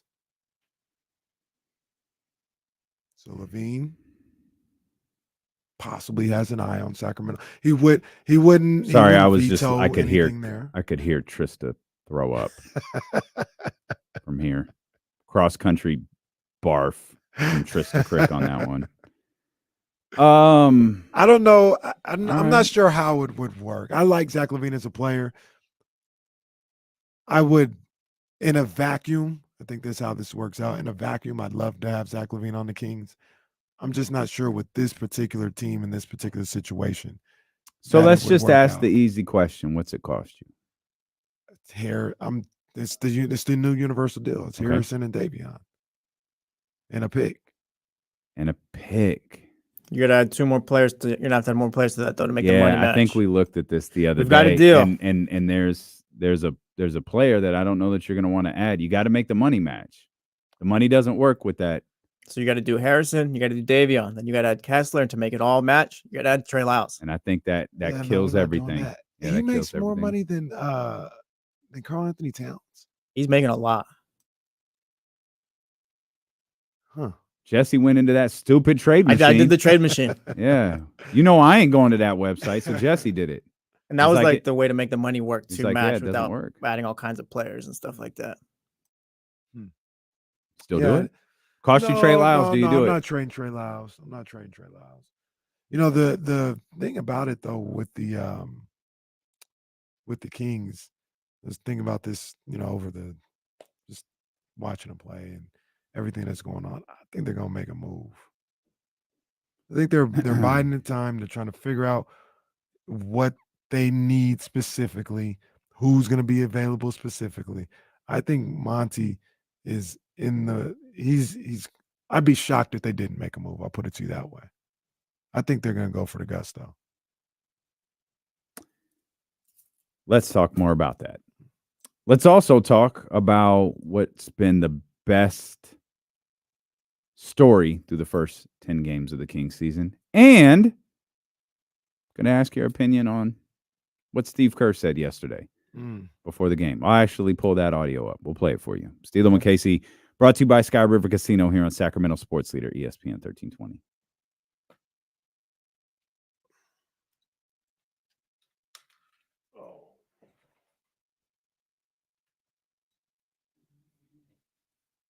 Better get the screen ready to do that.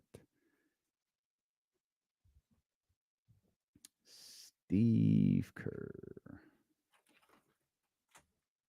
Yeah, I remember Steve Kerr's son. Anybody remember that? I know his name is Steve Kerr's son. That's it. Let's see. Let's go media.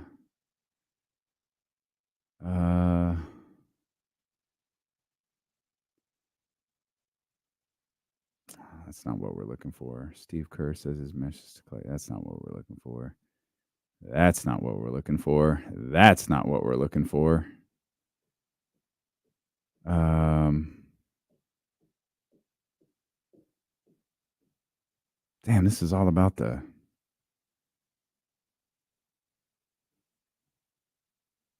Well, I guess we'll use 95.7s.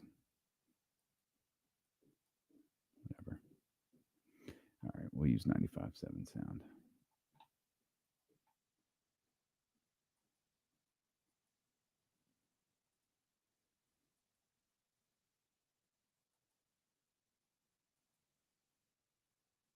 All right, we got it all set. John, man, I just don't watch wrestling that much anymore. I keep up. I just normally when I watch, like I'll catch up on like SmackDown or something or Raw, or if I heard something was good, like tomorrow morning or Sunday morning after I walk Sprout. Like, or I just come home and just kind of, it's like 8 o'clock in the morning. I don't have anything else to do. That's where I'll catch up on stuff. I try to keep up with what's going on, but I just don't see it every week. And I try to tune into the events. Like I'll watch Survivor Series.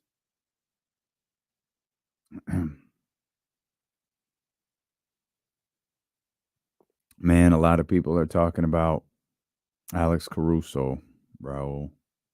I ain't mad at it. Just a lot of people are talking about it. Yeah, I'm with you, Brando. I'm not including Trey Lyles in anything. I'm not trading Trey Lyles.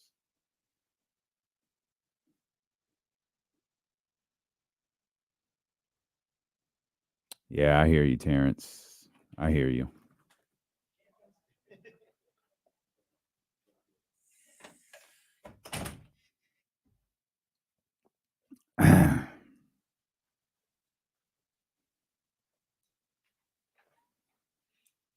Something about Battle for Rap. We got dogs here.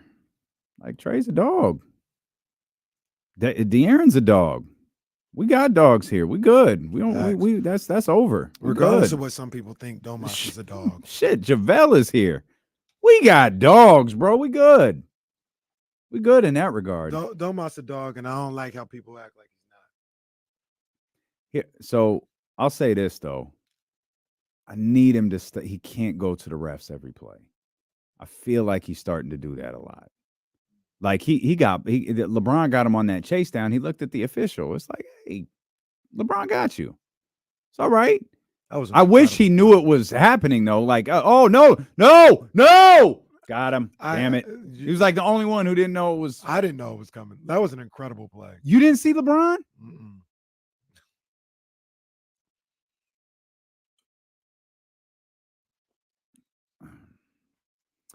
We are, shout out Will Z, Kyle Madson, Coach Thompson. For those who caught the insiders earlier, you know, Ham's a little bit under the weather. So we're guest free the rest of the day. We're going to play Scary Hours 3 in the final segment of the show and break it down song by song. We followed might. by Three Stacks album as well. We could play that under us talking. we could have that on right now. 916-909-1320 is the phone number if you want to get in here. Again, 916-909-1320. You said emphatically before the commercial break that you think the Sacramento Kings are going to make a move this year. I do. And when I say make a move, I don't think it's, and I think the guy would be great here. I don't have no issue with it. I don't think it's like Caruso. Like I think a lot of people like Caruso. I like just brought him up in the chat. I like him too, but I don't think that's like if they end up making that move, that's cool. You're talking about a big move. Yeah, you're talking about a Zach LaVine. We're talking Zach LaVine. We're talking PG if he's available. They're gonna try and go. PG get is in Paul else. George. Yeah, they're gonna try and go get somebody else. I'm calling. I just don't think that's happening. I'd be stunned if that happened. I would be too. I would be too. I think they are open. I think they're ready, willing, and able to make a move. What I'm not sure of yet is if they're actually looking to. Like you see the Zach LaVine stuff. You see you're watching teams, right? They're watching the Clippers. They know what's going on there. Mm-hmm. Chicago. Every writer in the league, podcaster is podcasting or writing or talking about Chicago just needs to stop. Just start over. It's okay. Start over. Yo, they know that. They're watching. But are they calling? And if they are, Are they calling for Zach LaVine? Or are they calling for Caruso? Or are they calling for DeMar DeRozan?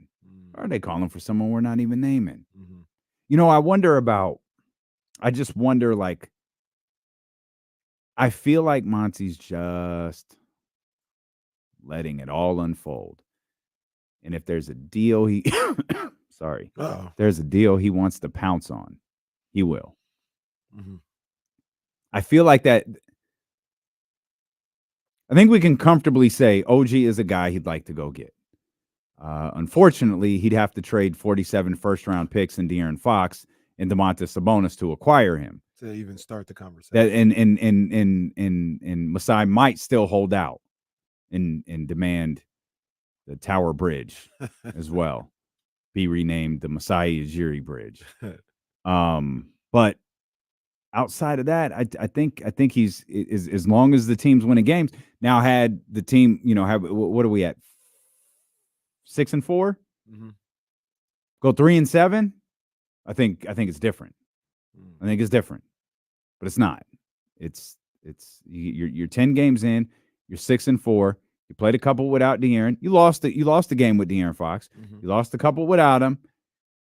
I guess you had some sort of come to Jesus moment together after a bad loss to the Houston Rockets, and now you're settling in. I think my man's he's got the binoculars. He's like the guy at the baseball game. He's just following. I think we're about he's on just the looking same. to see what's happening. I think we're on the same page with that. I don't think he's actively calling anybody right now. I think he's doing what you're saying. He's seeing what's going on, but I think he's seeing what's going on. And Christmas, he's gonna start making some calls. Okay. Because even if he wants to do something right now, in my scenario, he can't. So you need December 15th. Yeah. Remember, we're not doing this again. We're not doing this again. We're not doing the countdown. We're not doing the countdown to December 15th again. We're not doing that. So even if he wants to do something, he really can't right now. But he's just monitoring the situation. And I think it's going to go twofold. I think he's either going to look to save the season if they go 3-7 or something like that, or have a rough patch, or he's going to look at the situation like we could elevate. So that's what I'm looking at more. I don't think there's I don't want to call it a panic move. If you get to, we'll use your Christmas and you're in a bad position, it's not necessarily a panic move, but you're trying to correct course here. And I think as a general manager, you probably struggle in that regard, right? You struggle because that's where you want to save your season, bro. You're going to have to come off another first round pick. You want to save your season, bro. You're going to have to come off. Going to need Trey Lyles, man. I'm sending you ... I'm going to need Trey Lyles back. Right. While trading Trey Lyles might not be of even remote interest for Monty McNair.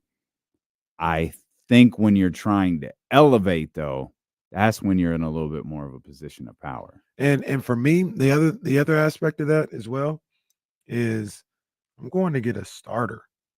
I feel like, especially when Trey comes back, I don't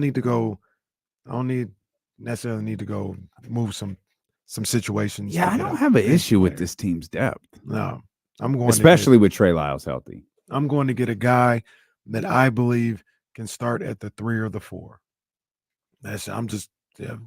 Guru says it, put the rat on the table. I don't know why he does that. I wish he'd stop. That if I'm making a move, it's a guy that can start at the 3 or the 4. Like I said, if it's a 3, Keegan stays at the 4. If it's a 4, I'm moving Keegan to the 3. Yeah. If I can't find that guy, then I'll ride it out and we'll evaluate things in the summer. But I'm not. And I say this because I like the guy, I like the pickup, but I'm not really checking for Caruso like that. I only know Caruso bench guys. Bench is fine. Bench guy. What if it costs you Davion? But that's it. Yeah. No? Would I get Caruso for Davion? Yeah. Yeah, sure. But that's not the move you're talking about. No, I don't think that'll. really, really elevate them like that. I agree. No, I completely agree. I just don't know that some of these. I mean, Zach LaVine is fine. It's whatever. We were talking about someone else the other day. One LaVine. Let's go back a couple of days and figure out. There were two names that we were distinctively talking about before the show. We didn't really talk about it on the show, and I can't for the life of me remember who it was. It was Zach LaVine and somebody else. Zach, like I said before, I like Zach LaVine as a player, and I'd love to have him with the Kings. I just, with the improvement that I've seen from Kevin Huerter, not just the way he's making shots, but just the way he plays the game now. I'm not really interested in moving on from that 2-guard spot. I think Kevin Huerter works great for this squad. So, yeah. Unless I'm going to go a little small and have a 3-guard lineup and do that stuff, which I don't know if that's what I want to do. I don't think I'd make a move for Zach LaVine. You like LaVine over DeRozan for this team? Yeah, it's just because he shoots the 3-ball a little bit better. But DeRozan I like DeRozan a lot. Mm-hmm. I don't know what that looks like with this Kings team. Yeah. And I don't know if that were, once again, that's probably another guy that, in a vacuum, I'd love to have him on the team. I don't know how he works for this particular team, though. I want to talk more about the Kings, but I want to play this for you real quick. Before we do that, though, could we holler at our man HAO? Yeah, for sure. You still there? I didn't know. I missed it. I didn't know he was here. Lazy, what's up, man? Yo, thank you, Casey. Appreciate you having my back there. Okay, calm your ass down. Did you? Yo, right. my one brother, KC. What's up, KC? Oh, wow. Wow. No, I remember everything. I just want y'all both to remember that. I remember everything. Go ahead with your happy ass. Get your stuff off. Go ahead. It's your show, Lazy. Cook. Oh, what's up? Oh, okay. What's up? He tried to raise up on bro, you. Hey. Bro, that boy, when Lazy's octaves go up, man, that's wild. Yeah. That's wild. Yo, let me help you out, D-Lo. Hey, the guy you guys were talking about last time, I believe, was Marcus Smart. We was all wanting Marcus Smart from the Grizzlies. That's right. Yeah, and one of my questions is, how realistic do you think that is? Because, the Grizzlies, they just got him. I understand they're off to a really rough start. But I think Marcus Smart would be great on the Kings. He would take care of the defense. I think he'd be great for the locker room. You saw how great he was with Boston, with Brown and Tatum and all that. And also, one of the things I always wanted to call in about was, the whole LaVine hate. I don't get it. He's averaging 20 on his career. He's a 40% shooter from the field. I think Caruso would be a great backup point guard. We wouldn't have to worry about Davion and Keon. It would just be Caruso. We know he can play defense and facilitate. I think either of those packages are good. But, I just want to chime in on that. That's all. Well, thank you, Lazy. Appreciate it. Have a good Even week. Giggling on his way out. Oh, Lazy. Have a good weekend, Lazy. You know what it is? I think there's the messages are supposed to come to my computer. And I think they've been down for most of the day. So because I don't have my watch on, I missed Jesse's heads up. No, I don't fool with that cloud. So I know it's not a cloud. It's just iMessage on the computer. It's not a cloud. It's all the same. It's not the same. I'm not connecting these things, man. What do you say? It's on you. No, it's the same exact thing. Only the phone and the watch need to connect. The laptop does not need to. Laptop, iPad, bro, don't need to connect. It is this. You realize how ridiculous you sound right now? The watch is the same thing as the iPad, or as the same thing as the computer. It's the same thing. What I'm saying is, I don't need, if I get my laptop stolen, they don't need to see the messages. Well, you got to have it coded. I just don't connect them then. How about that? Okay, well, don't do that. But if I get my watch, I got to keep an eye. I got to keep an eye on Jesse. I got to keep an eye on the rundown. I got to keep an eye on the chat. Sometimes my phone isn't the best way to do that. I know you got to keep your eye on Big 9 baseball settle down. and This is Eastern Washington softball squad, but this is a much bigger game going on right now. It's Houston versus Utah, 39-30 Houston. not the Rockets and the Jazz, right? No. Okay, just making University of Houston. They're number 6 in the nation. They're playing in Charleston in a tournament out there in Charleston right now. It's 39-30 at the half. So, yeah, that's big-time basketball up there with Sac State. Sac State plays today at 4 o'clock, by the way. They do. Get Coach Patrick to control his temper this time. The thing that I wonder about, or that we talked about with Marcus Smart, though, is why would they do it? Because we had Harrison in the deal. They've got their they're almost identical. There's no relief. There's no plus. And they'd be adding Davion and adding money. Well, which is why, which in that scenario is why you probably have to throw something in that they do want. If it's a wash for the players, it's like, hey, y'all, you know, y'all lost Brandon. We don't know Steven Adams' future. You're obviously missing it. Well, throwing some draft picks. Yeah, and I think that's the only way to do it. You make the money work logistically because you have to. With Harrison, you don't include Davion in this, and you trade draft picks. And I actually think Marcus Smart is the perfect type of player that the Kings would go get. He's a guy that could be a starter. He's a guy that, yeah. Okay. He's a so guy. It's De'Aaron, just because it's not one or two, which we've seen. It's De'Aaron, it's Herter, Marcus, Keegan at the 4, and then Domas. Yeah, and what you would be able to do is, like Marcus, even though sometimes he would take some shots that probably should have went to Tatum or Brown, he's not. Couldn't help yourself, could you? You couldn't help yourself. You couldn't have a discussion about Marcus Smart. It goes to my point. Zach LaVine comes here. Zach LaVine used to take 18 shots a night. You know what I mean? That's a little troublesome because you got him expecting 18. You're supposed to be getting Keegan more shots. That's a little problem.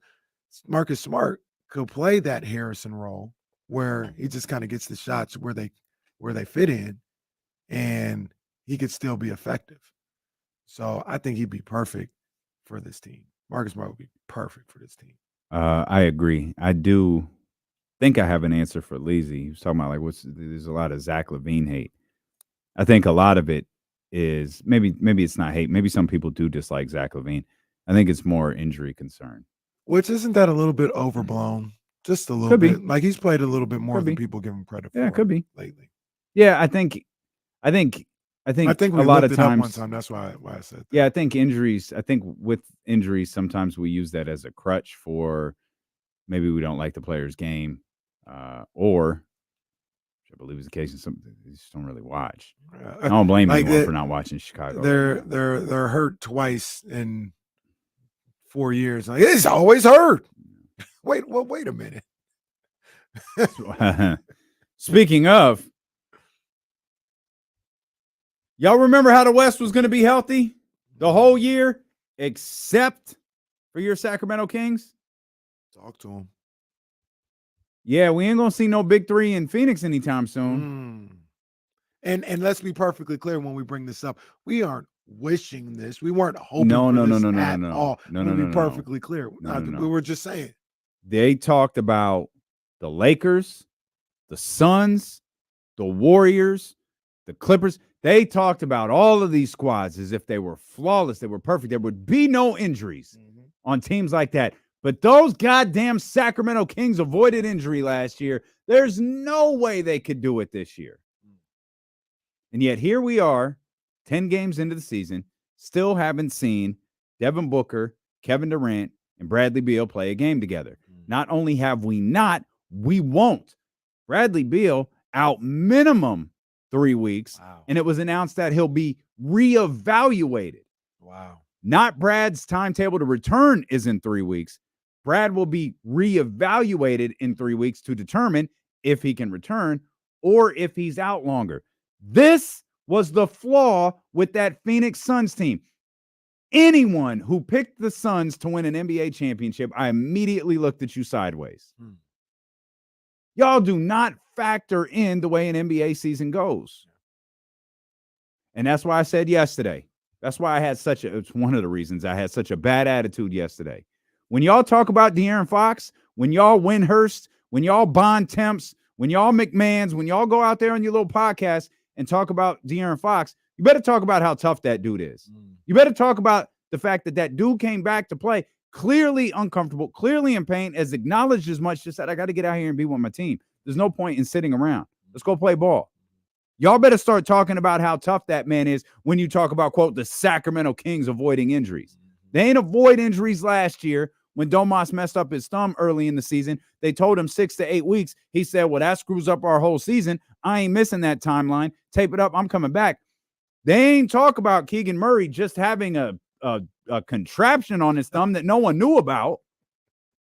Y'all better start talking about De'Aaron Fox. Y'all better start talking about the reason these guys don't miss time because of injuries is because they tough. I'm not saying Bradley Beal's not tough. He's dealing with a back issue. Right. But that was always a thing you were going to be dealing with Bradley Beal. I'm not saying Devin Booker's not tough. You don't mess around and play with Cav. But Devin Booker misses time. How the hell is KD the only one that's played every game? Which y'all won't acknowledge none of that stuff because you wouldn't pay attention to Sacramento. They made you look stupid. And so you've got to come up with some sort of excuse as to why they were good last year. It's ridiculous behavior. Absolutely ridiculous behavior. And these guys. And I want Bradley Beal to get healthy. Yeah. I want to see that team playing full. I just don't think they can win a championship because of a variety of different reasons, but that being one of them. And the other aspect of Sabonis or Fox trying to come back early from injury and gutting it out is what it does for that team. The way it motivates that team, the way, it galvanizes a team that they're out there really pushing to get back and be there for their teams. And that can help bring a team together, and I think it has with this particular group. I think so too, because they all have a common goal. The common goal is to win a championship. Common goal is to win. That's what they want to do. Yeah. Again, I wish Brad the best. I hope he gets healthy. I was excited a couple of nights ago to see him play together. I was bummed it didn't work out, and it ain't gonna happen anytime soon. What's the best part? What's the best King story so far 10 games into the season? Thing that comes to my mind, Kevin Huerter. For me, I like that. Is. I don't know if everybody else will have the same aspect of it, but I've said it a number of different times how impressed I am with what he was able to work through in the offseason, to start the season, training camp, and come out successful on the other side. I love what is going on with him. Let's grab TC here, 916-909-1320. As I mentioned earlier, no James Ham today, so we're guest-free the rest of the day. We'd love to hear from you. Again, 916-909-1320. TC, he ain't a guest, man. He family. TC, what's going on? That's right. What's up with the big? Hey, what's up with my two brothers? Oh, you got your stations confused, didn't you? That's all right. That's all right, TC. We got you, baby. We got you. Now, listen, honestly, listen, because that ain't my introduction, right? So I really was gonna switch it up and come in. What's up with my two big dogs? But I said, no, man, these my two brothers, man. I can't do that. Nah, we family. That's why I stopped. Hey, but look, but check it out. Look, the Kings still gonna have that win streak. It's gonna be a good game tonight. We're gonna win by 8. Hey, hold on real quick. Didn't TC say we was gonna blow out the Lakers? Yep. He did say that. Yep. We don't. Eight's a little too close for me. You know who didn't say we were going to blow out the Lakers? Ramsey. Ramsey ain't say it.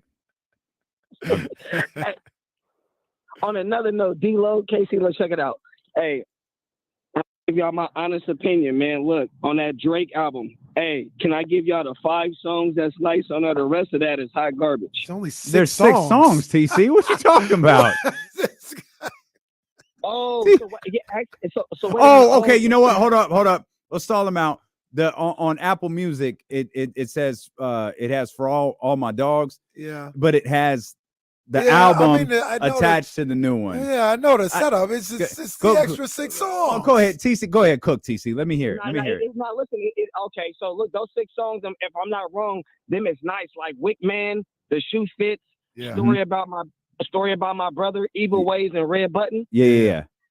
Bro, those is fire. If he go back to that, that's the Drake that we want right there. Make an album with that. Not none of this.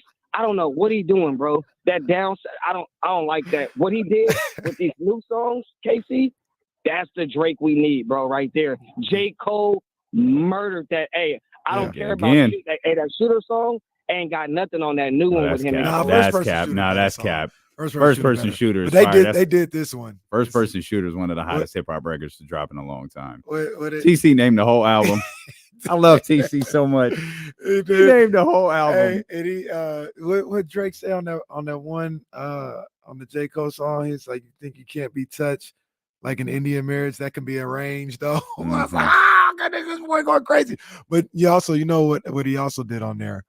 But that is smart. Is hopefully we go to Denver and we see Drake and Cole, and there's gonna be 19,000 people in Ball Arena talking about what he said on the last song where he's like, Blake your ex, like I hate you or whatever. Like it's gonna be like the new Rich Baby Daddy. It's not gonna be a radio hit, but that's gonna be the one everybody. I saw it last night. People was like screenshotting that song and talking about, yep, that's how I feel. That's how I feel. What do they chant in the Rich Baby Daddy song? I don't know. Yeah, Casey, I haven't heard that song. What do they chant? Yeah, what's the line? I have been to a Drake concert when that's going on. No, so just when we're out, like Tiger. Like where? What part do they sing? I don't know. Maybe Hands on Your Knees. That's part of it. Yeah. Hey, so you don't know the chorus to that record? You don't know the hook? What does it look like when Drake is at his concert and he's walking down the aisle with Nikola Jokic behind him? That's like gonna be a wild Tatum scene. And Devin That's Booker. gonna be a wild scene. Who do you think? Who in Denver is walking down with Drake? Jamal's hurt right now. Yeah, he's still Jamal. He's Canadian. Yeah, Jamal coming out. All right. Can you imagine Russell Wilson walking down with him? No, it's Jamal Murray.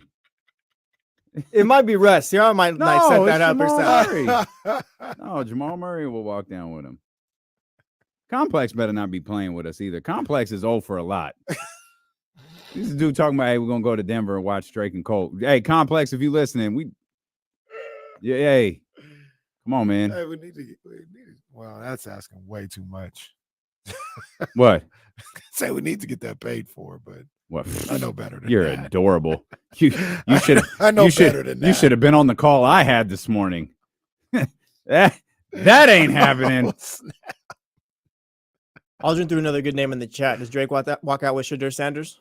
Ooh, they're kind of big. They're big time enough now. Oh, that's a good one. Ooh, that's a good one. You know what'll be dope too? No one will know, no matter who it is. It could be Shador. It could be Dion. It might be Dion. It could be all of them. Yeah, you can walk out with everyone. And Drake! Hey, no one's gonna care. They're more famous than Jamal Murray, huh? Shador Sanders? Mm-hmm. Yeah, probably. I don't think so. I don't think so. No. Like to college football, maybe. No, I think Jamal Murray has a broader audience, maybe. No, it's Jamal though. Jamal Murray has a broader audience, but I mean, like Shadur's cooler, I guess, if that's what we're talking about. So here's the Like thing, Jamal, though. If this concert had been a month and a half ago, maybe it would have been Shador. But it's not. It's next month. Nobody's going to be thinking about Colorado football next month. No, from your 2 months from now. From your 4-6 Colorado Buffalo, Shador Sanders. No, it's January 18th, 19th, January 18th and 19th. Yeah. Ain't gonna nobody gonna be checking for him. That's the closest that tour's coming to here. So yeah. See y'all in Denver. Chatty House field trip.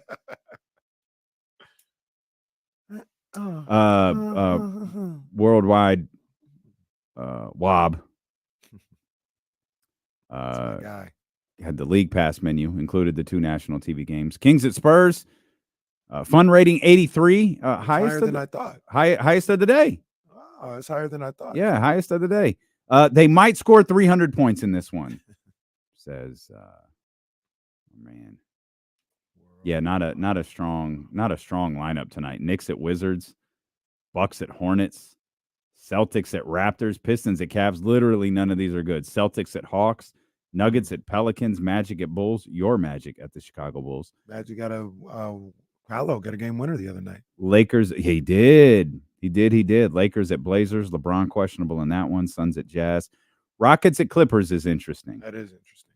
Yeah. If Dylan Brooks guards Harden, we can't lose. That's the write-up. I'm with it. Good stuff. When we come back, I want to hear that Steve Kerr sound. I got you. Yeah. Steelo and Casey here on ESPN 1320. I'm stretching. Lost an hour, so. I always have football if we need to fall back on it. You think this is a start Davion game, Warren? How come?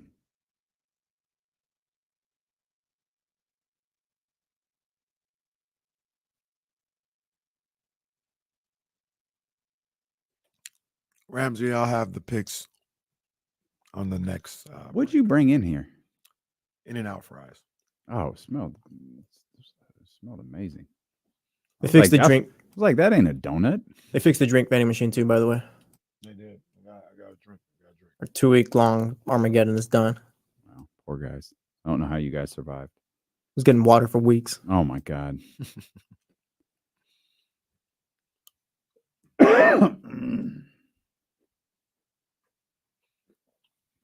Dr. David, that's cute.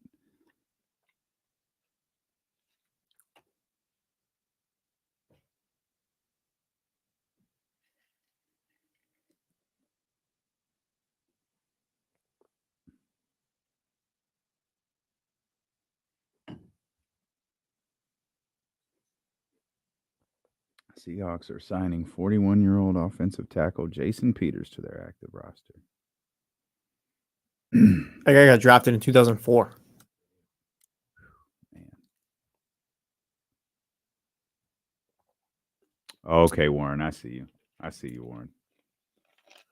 Russell, that makes more sense. Yeah. Russell. Yeah, sounds about right. I mean, it's so crazy. I'm not that locked in with the baseball the way I used to be when I was younger. So I think Blake Snell won the Cy Young Award. Logan Webb was second, I think, in Cy Young Award voting. I don't know who won in the AL. And Shohei won the MVP and Ronald Acuna. Sounds about right. Acuna had our belt. Yeah, doing a house show right now for them MLB belt. This is back on Shohei.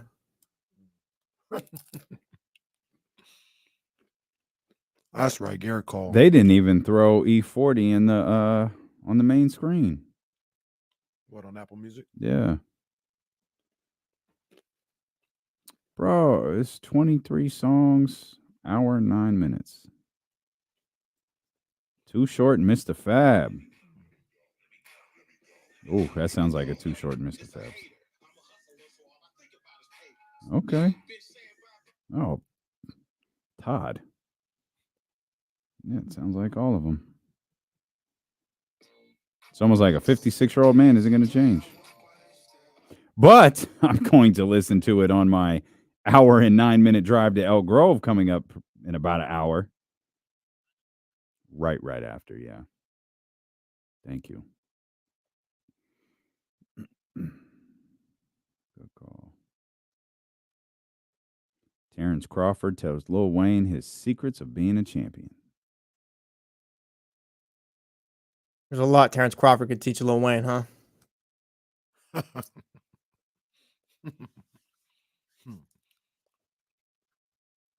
We say F, baby.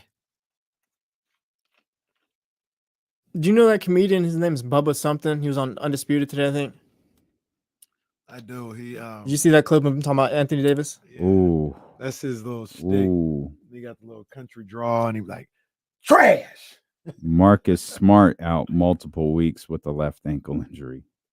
Damn.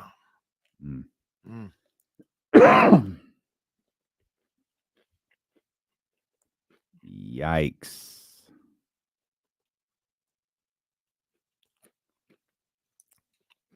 Dr. David, there's nothing breathing in that song. I don't even know what song you're talking about. Ain't nothing breathing there. I don't know. I don't know nothing.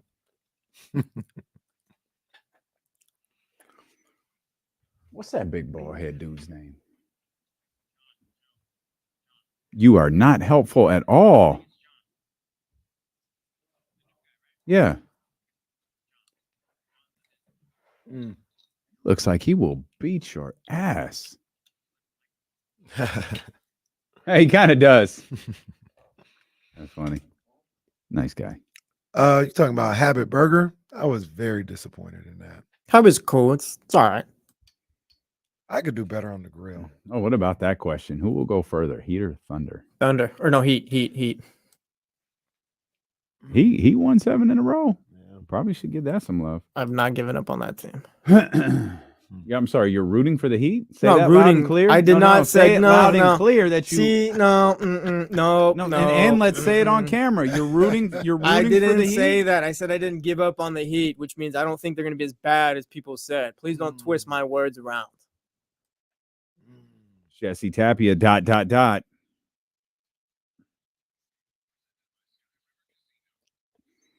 916-909-1320 if you want to be a part of the show.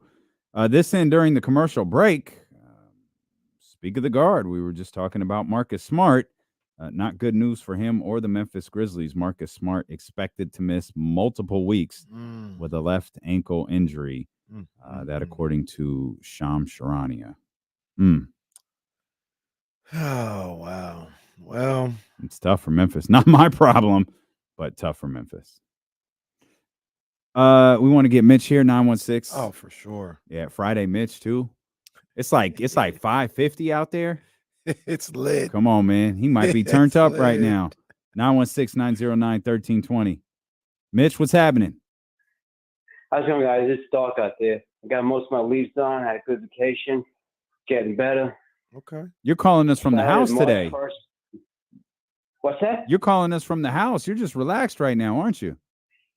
Yeah, it's been a pretty good week. I had to go back to work, but I decided March 1st I'll retire. There you go, Mitch. I can help you. I can help you guys 24/7. You can spend more time with us. That too.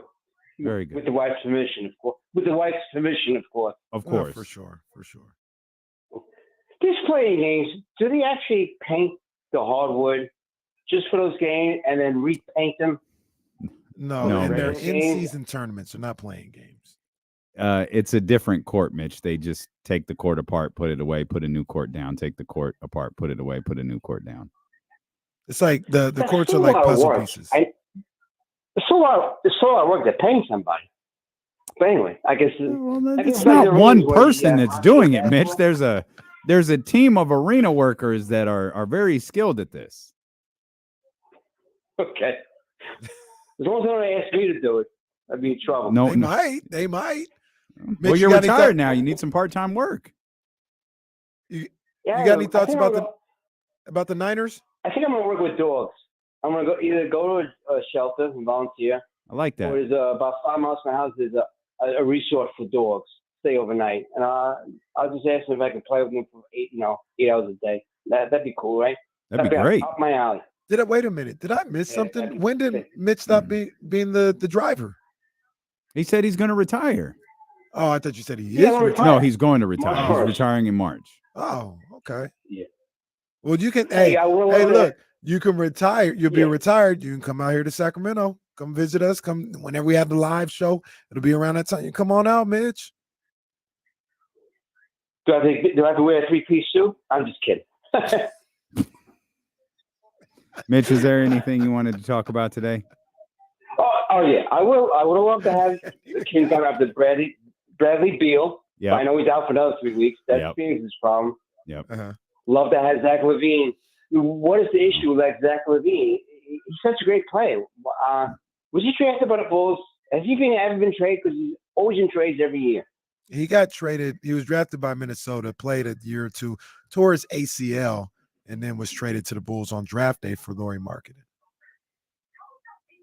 Oh, okay. He's been with the Bulls for about 4 years or so. Thanks, Mitch.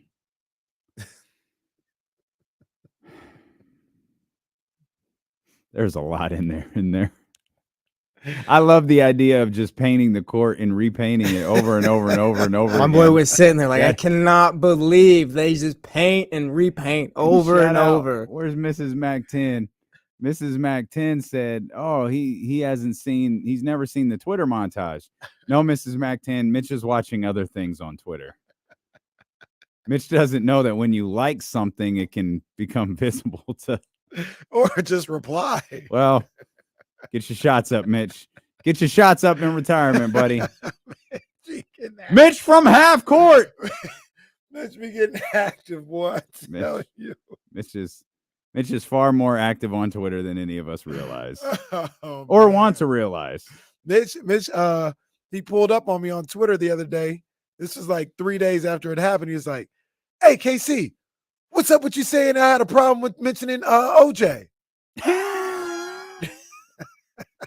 I said, "Bro, I misunderstood what you were saying, man. I thought you were saying keep his trophy. You were saying get rid of it." He's like, "Oh, okay."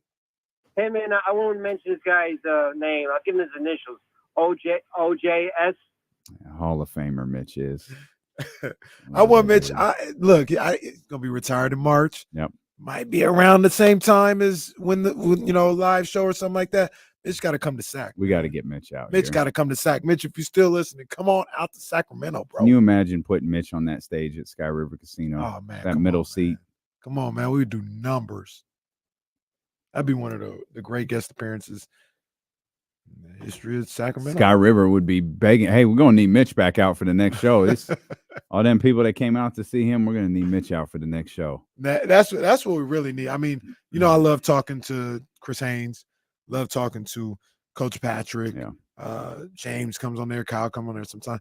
But what we really need is we need Mitch, TC, Ramsey and TC on the same segment.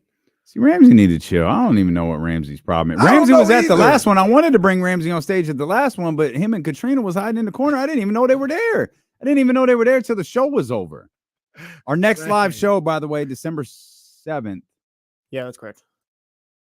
You said it like a hesitation. But no, you know what it is? Because we have a show December 8th at the venue. We do. Shout out Big Al, too. He hasn't called back in a while. Yeah. Yeah, where is Big Al? Big Al, where you at, dog? It's basketball season. I need the people in this building to know the work we do.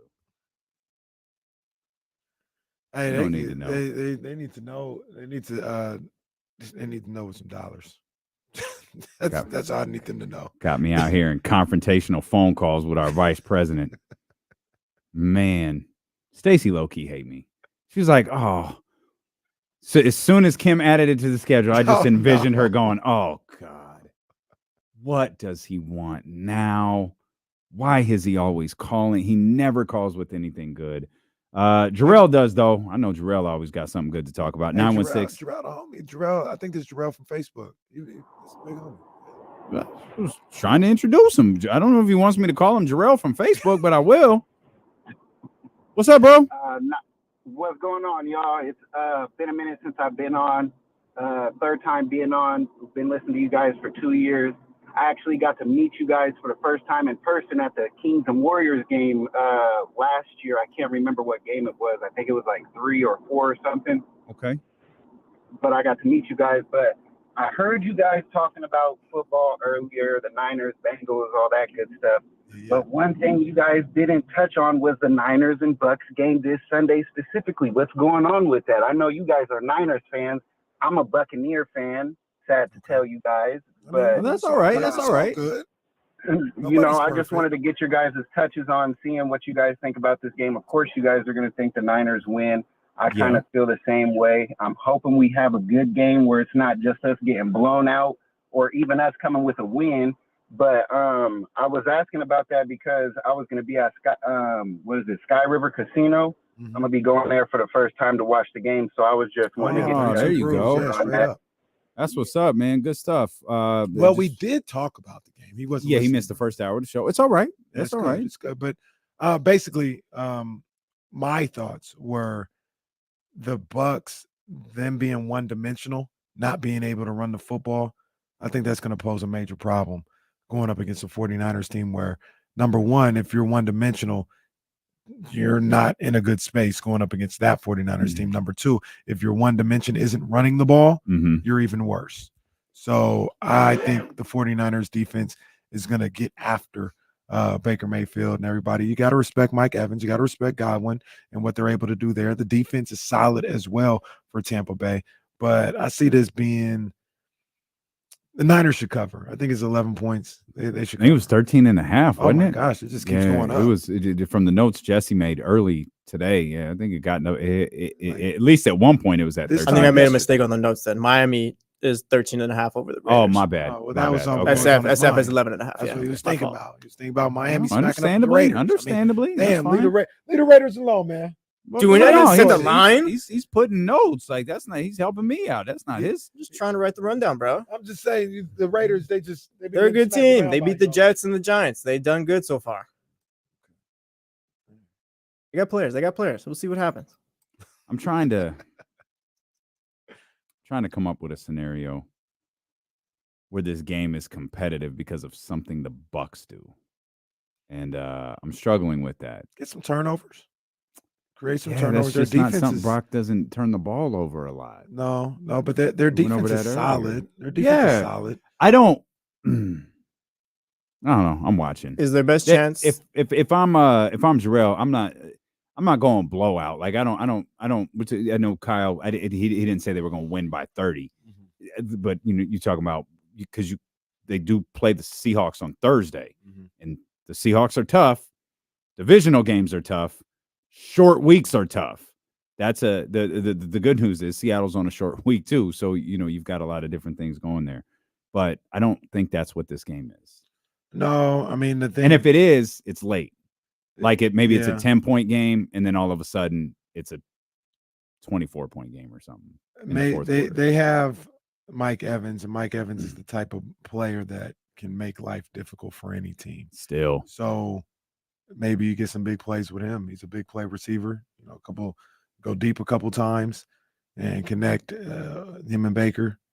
Maybe that's something that goes down. You're listening to D-Lo and Casey on KIFM West Sacramento 98.5 FM, KRX QHD2 Sacramento, ESPN 1320, always live on the free Odyssey app, live on YouTube, live on Twitch and Twitter as well. Shout out to our man James Ham. If you caught the Insiders this morning, he's a little bit under the weather, so he's going to start his weekend early. Take this hour off and rest up. Of course, he's got to work tonight in about 90 minutes when the Sacramento Kings tip off against the San Antonio Spurs. As a reminder, we will be out at the grocery outlet in Elk Grove. We would love to see you, 8517 Bond Road, as the 7th annual KSFM Thanksgiving food drive sponsored by Sky River Casino is jumping off. Hopefully all of you know we host the show over on 102.5 immediately following this one. We're going to do a portion of our show live out there at the grocery outlet. We're going to be collecting food for the Elk Grove Food Bank. So obviously Sky River Casino is in Elk Grove. Our man KC lives out in Elk Grove. We want to do our best to help the various different parts of our community. So if you got some things in the house that you can drop off, cool. That's where we'll be. It's going to take us a little while to get there. Plan on us being there around 4:45, 5 o'clock. Our KSFM teams, they're there right now. If you're on the road, you going shopping, head over to the grocery outlet, grab a couple of extra things, drop them off at the tent, man. We'll get them to the right places. But we're really hoping for a big turnout today, so we can help our people in this community. Yeah, for sure. Shifting back to what we do here, shifting back to sports. I had referenced this a couple of times. We'll get back to talking about the Sacramento Kings, and we'll get back to talking about the game tonight. I asked KC what he thought the best story 10 games into the season was. We'll dive a little bit further into that, but I'm anxious because I saw your off-air reaction to this.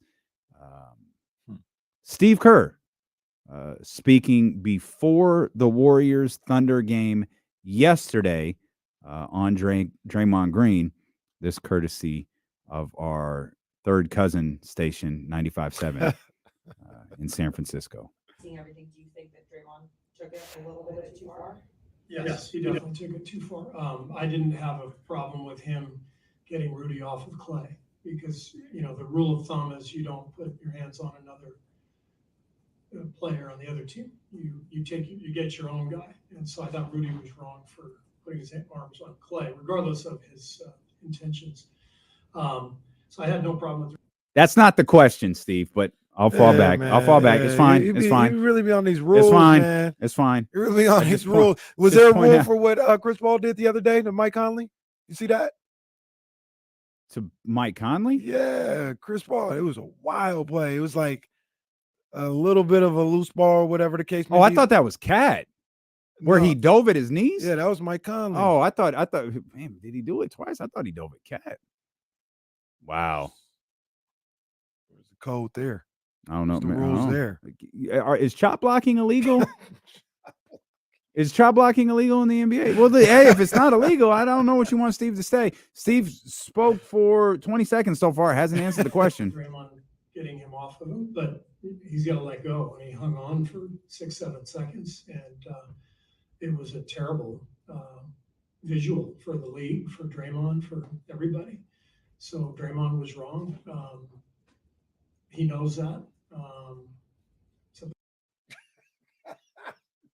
So, I'm gonna stop again. I like Steve a lot. Does he? Absolutely not. Does he? No. Okay. It's like 5 seconds left. What's bad luck? The 5 games is deserved, and we move forward. Okay. Go ahead. I mean, Steve Kerr. I like Steve Kerr too. Mm-hmm. I do.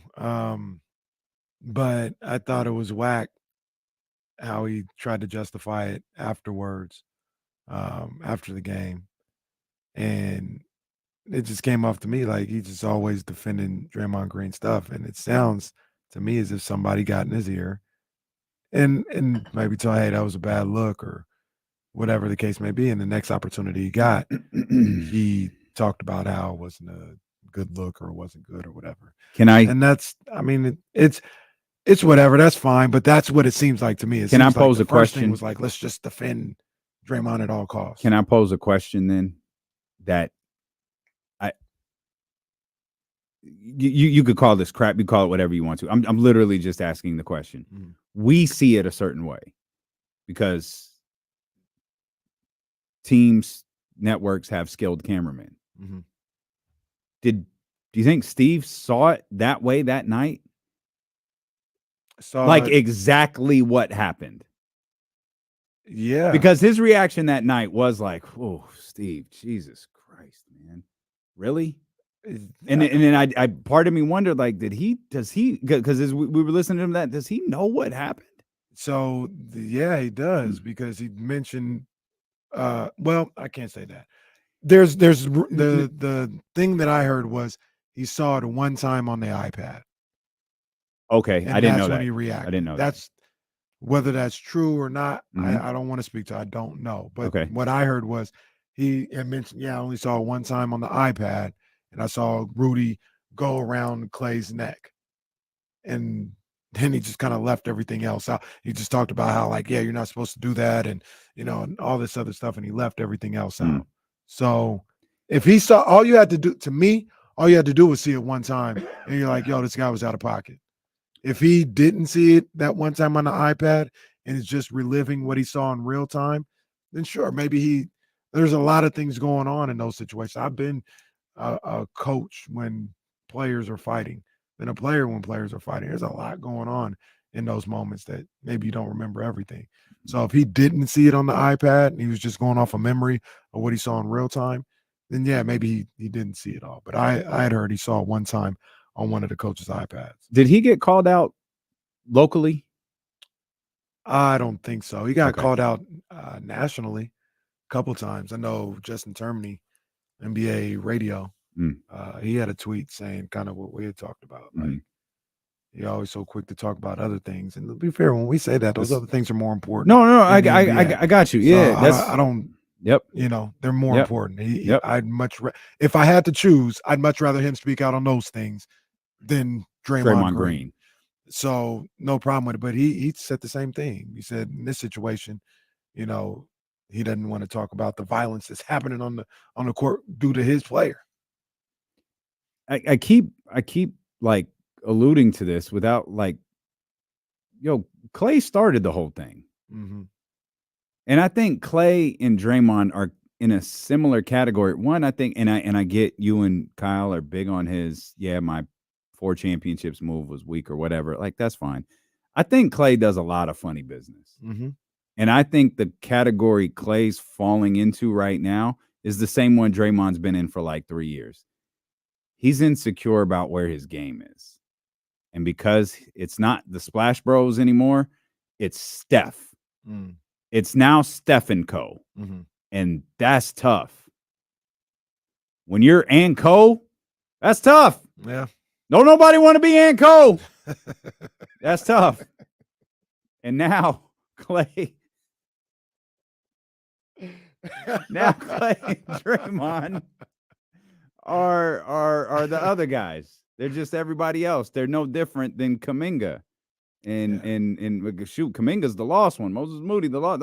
All those guys, they're just guys now. Steph and some dudes. Steph and some dudes. Hey, they're part of get Steph some help. Yeah, right? Oh my God. They're part of that at this point in time. Unbelievable that that's actually a thing on Warriors Twitter right now. So yeah, I think he's I always thought Clay was a little interesting character. I know Warrior fans love Clay, rightfully so, and they love his personality, so to speak. They love the way he carries himself off court. Clay, the sailboat stuff. I was like, that stuff isn't interesting at all. Clay will do something to be like, he's a national treasure. I don't think he's no type of national treasure. But I said all that to say. Well, was there a Clay in China one off season? Yeah, there was Clay in China. You went crazy there. They loved the little sailboat thing. I was like, all right, whatever. So y'all love the sailboat with Clay, but adorable at hated all. it with the Giants, huh? Okay. Oh, y'all hated the boat Giants for like 3 years, but okay. But the one Clay thing, didn't have no Timberlands on that sailboat. Timberlands and jeans. The one thing I'll say about Clay in this situation is I can imagine how difficult this is right now for Klay Thompson to not be who you were, to not be the same player you were physically due to injuries, and in your mind you know what you can do, and it's just not linking up right now. Well, in his mind too, it's probably he thinks his career was cut short as far as all the stuff he could have accomplished and stuff like that. Because I'm sure he thinks he blew out his Achilles or whatever it was in the finals, and he blows out something else. The ACL was in the finals. Yeah, so he blows something out again after that, and then it was the Achilles. Yeah, and at that point, it's just like I had years of my career taken from me. Yeah. It's a reverse of what happened to DeMarcus, or the same exact thing that happened to DeMarcus.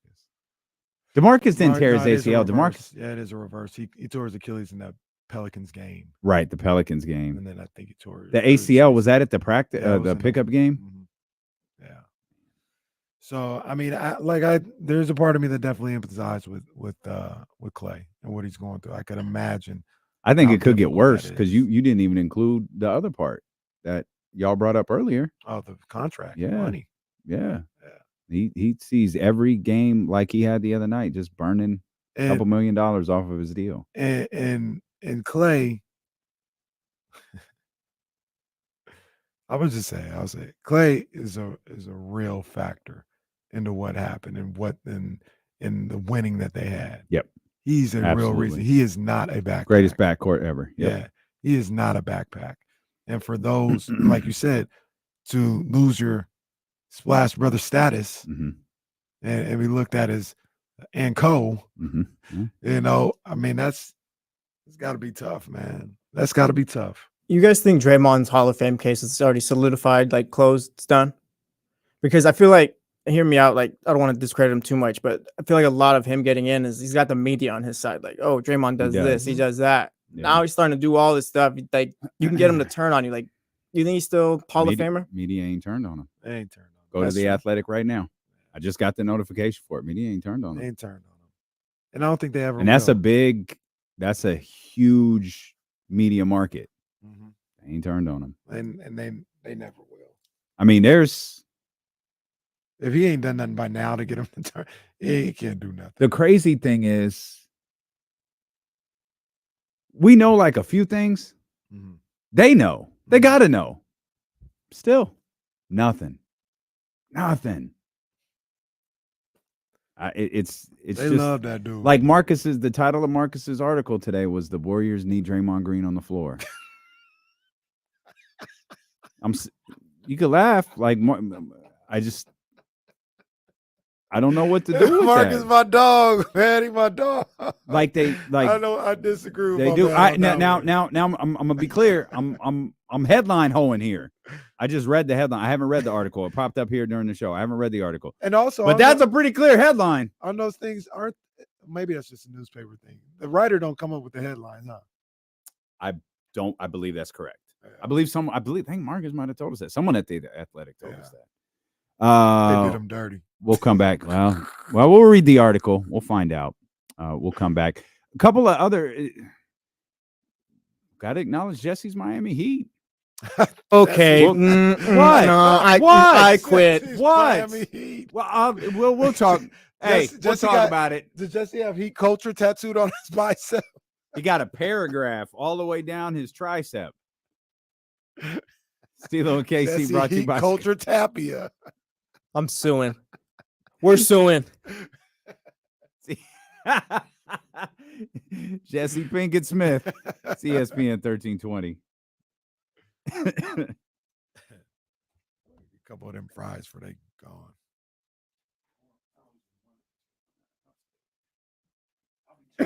No, it's all good.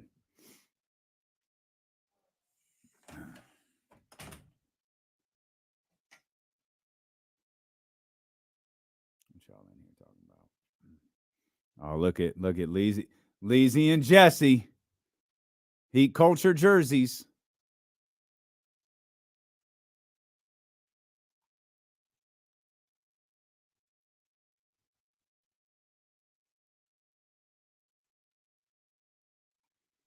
My brother's actually a Heat fan. Ain't nothing wrong with the Heat. I mean, good. I mean, Jimmy Butler is nasty right now. Nasty.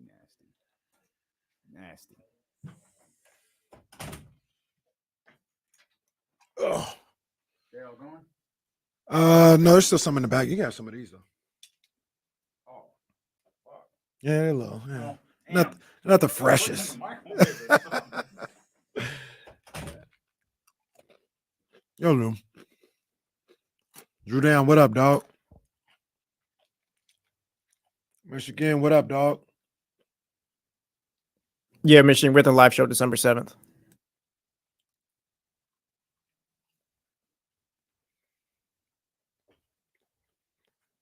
Who's Canelo? I think that's what he calls Manny. Why does he call him Canelo?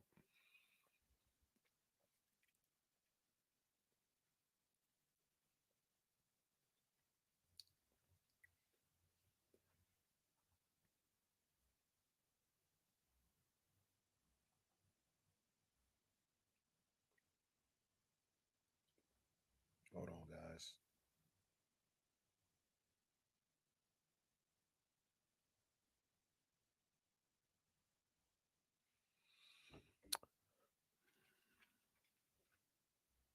Oh yeah. Damn. Forgot the picks again. There is I'll give you one because I have it here in front of me. What happened is they're on my other computer. I forgot to transfer I forgot to move the airdrop the document. And I was going to remember them off the top of my head. But so the ones that I like, oddly enough, I like USC minus 6.5 this week. I like that game. I like Georgia minus 10.5 over Tennessee. They're gonna do work. Where's the other one that I remember I talked about? Oh, just because it's a pick'em. I don't know how I feel about this game, but because it is like a pick'em situation, I'll take Washington. It's like a pick'em. Right now I see it at plus a half point. I'll take Washington and just to win the game for sure.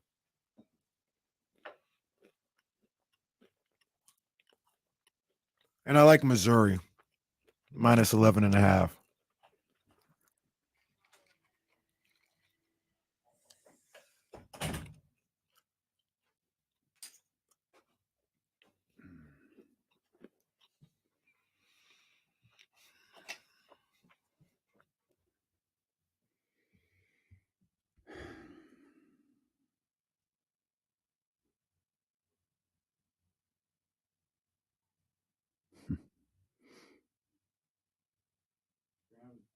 Ramsey, that's going to be a tough game, man.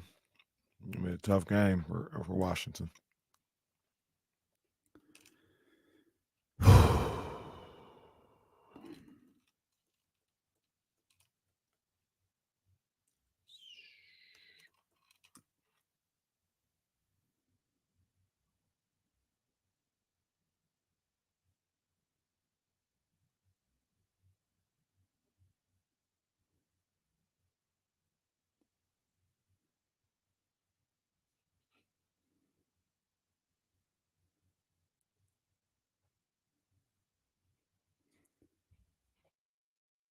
Mm-hmm.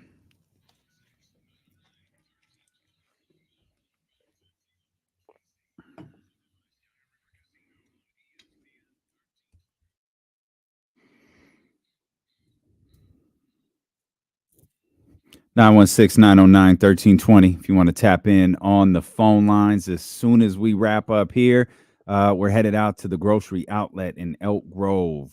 We'd love to see you. 8517 Bond Road, collecting canned food, collecting non-perishable items. We're going to be out there. Again, we'll leave right after here. Some of you know we're in Roseville. It's going to take us about 45 plus minutes to get there. But KSFM is there right now. So if you're on the road, if you're listening, if you've got some food that you could drop off, if you've got some canned food, some non-perishable stuff that you could drop off, we could send to the Elk Grove Food Bank, man. They are at the grocery outlet right now, 8517 Bond Road. We will be there as soon as we can get there. 4:45, 5 o'clock, something like that. We will be there as soon as we possibly can. We'd love to see you. We'll be watching the Kings game. We'll be shopping, collecting canned food, collecting donations. Thank you to everybody who has already donated. Thank you to everybody who's gone to elkgrovefoodbank.org to donate. This has been a big part of what we've done at KSFM this last week or so, last couple of weeks, really. And so if you have the means and you have the time, come see us, man. We'll be out there till 7 o'clock tonight. Yeah, for sure. Like I been saying the whole time, and I mean it, man. Ain't no donation too small, man. Whatever you can give, whatever you've got to give. Don't worry about, if it's a lot or a little, just whatever you can do to help others during this Thanksgiving, this holiday. A bag of groceries is awesome. A can of corn is perfect. We need every little bit. 916-909-1320. Our brother Manny's here. Manny, what's going on, baby? What about a box of cereal? That works, man. Come on now. That works. You know that. I got 100 of those in my garage. I'll be glad to give them away. Let's do that. Yeah, Let's do that. I'll be through. I'm through. I already have made plans to bring some stuff through, so I'll be there. We appreciate you, Manny. What I love about this Sac team too, guys, is like it's built where there's no panic in making a move. Like if you see something out there and it makes the team better and it's at a reasonable price where you're not having to give up too much, cool. But you don't have to do it now. You don't have to do it necessarily at the trading deadline. Like Casey said, you could wait till next year. But it's built with the depth where you can ride this out until you find what you want to fight at the right price. Yeah, you're 100% right. And I think one great thing that Casey brought up earlier is should a hypothetical move be made? We're 10 games into this thing, and I don't know how much discussion this really warrants, except when you look around the league and you see some things potentially going on in Memphis. You see a whole lot going on in Chicago, and everyone's left, especially after the news with Russell Westbrook today coming off the bench. What exactly is going on in Los Angeles?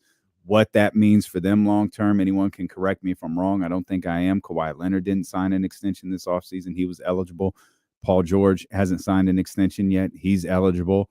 Russell Westbrook is on a one-year deal. James Harden's contract expires at the end of the year. So you got a lot of uncertainty in Southern California. The caveat to that is they're moving into that new arena next year, the Bomber Palace, and they're not doing it with draft picks. No. So they might be in a little bit of a different situation than some of these other teams who are looking to rebuild or start putting themselves in a different spot, which is, I think, where Chicago is. And I don't think they're there yet, but it's what Memphis is staring at. And I'm totally building around Ja Morant. Like, I understand that, do that. But I don't know, we've got the news that Marcus is now out for the next couple of weeks. You're going to be You're going to be banking on a guy who suffered a catastrophic injury in Brandon Clark coming back, and then you're going to be banking on an older player who you went about 9 months without exactly knowing what was wrong. The rehab process didn't work, and he had to ultimately get surgery, and you're hoping that surgery fixed something you couldn't originally diagnose. That's scary for the individual player, not knowing. We just talked about Klay Thompson not being able to connect mind to body anymore. They got a lot of players on this team that are going to be facing the same thing. Ja's going to be doing it in a completely different way, but that mind-body connection with those Memphis Grizzlies over the next, maybe it's a stretch to say the next 2.5, 3 months, over the stretch of the next 6 to 12, yeah, they could be facing some difficult decisions. How would you go about things if you were Memphis and Ja gets back and you're 6-19? Like, what's your strategy? Just play. Are you starting to? Because he'll get back. And like, what are you doing with that team? That's December. Yeah, a little after Christmas, I think. Oh, it's after Christmas. Yeah, you got time. Play. See what type of. Rephrase this. See if it brings any type of mental lift to your squad at what would you say 9 and 16? No, 6-19. It's 6. Oh, 6 and 19. They got what, two wins right now? 6 and 19. 2 in their first 10 or 11 games or something like that. 6 and 19. Jesus. Yeah, they're 2-9. Try. Yeah, you got to try. And that's the thing. I don't think that's so here's what the front office really has to do. Got to be real with yourself. TC, if you're listening. Are we this way because Ja Morant's not here? Or are we this way because we under no circumstances did we want Dylan Brooks back? We lost a lot of the players who were a part of our 2 seed last year. Yeah. We got our anchor in Steven Adams gone for the year. How much of this fictitious 6 and 19 record is because Ja missed these 25 games? Now, because of the type of player Ja is, in my opinion, you have time to play with it. Pause. You just let him go. You let him go. Go. See what it looks like. At that point, you really got nothing to lose. Go play. And then late January, early, then you're faced with decisions. But I'll ask you, what are you trading? I mean, Marcus, you could trade Marcus, which is fine. Marcus is one. That's really about it. You know, I part of me, like, half second thought about what about Triple J, but no, you keep him around. Yeah, you keep him as a foundational piece for Ja. I mean, you and some of it you'd be. Well, I'd take a call though. But what would you be asking for? A draft pick you're about to have? A top 5 pick. That's what I'm saying. Where do you see your turnaround? If you're the Memphis Grizzlies, like where do you see your turnaround coming from? Probably. Is it a complete teardown? No, they probably look at just next season. Oh, okay. Well, then absolutely. Then you can't say.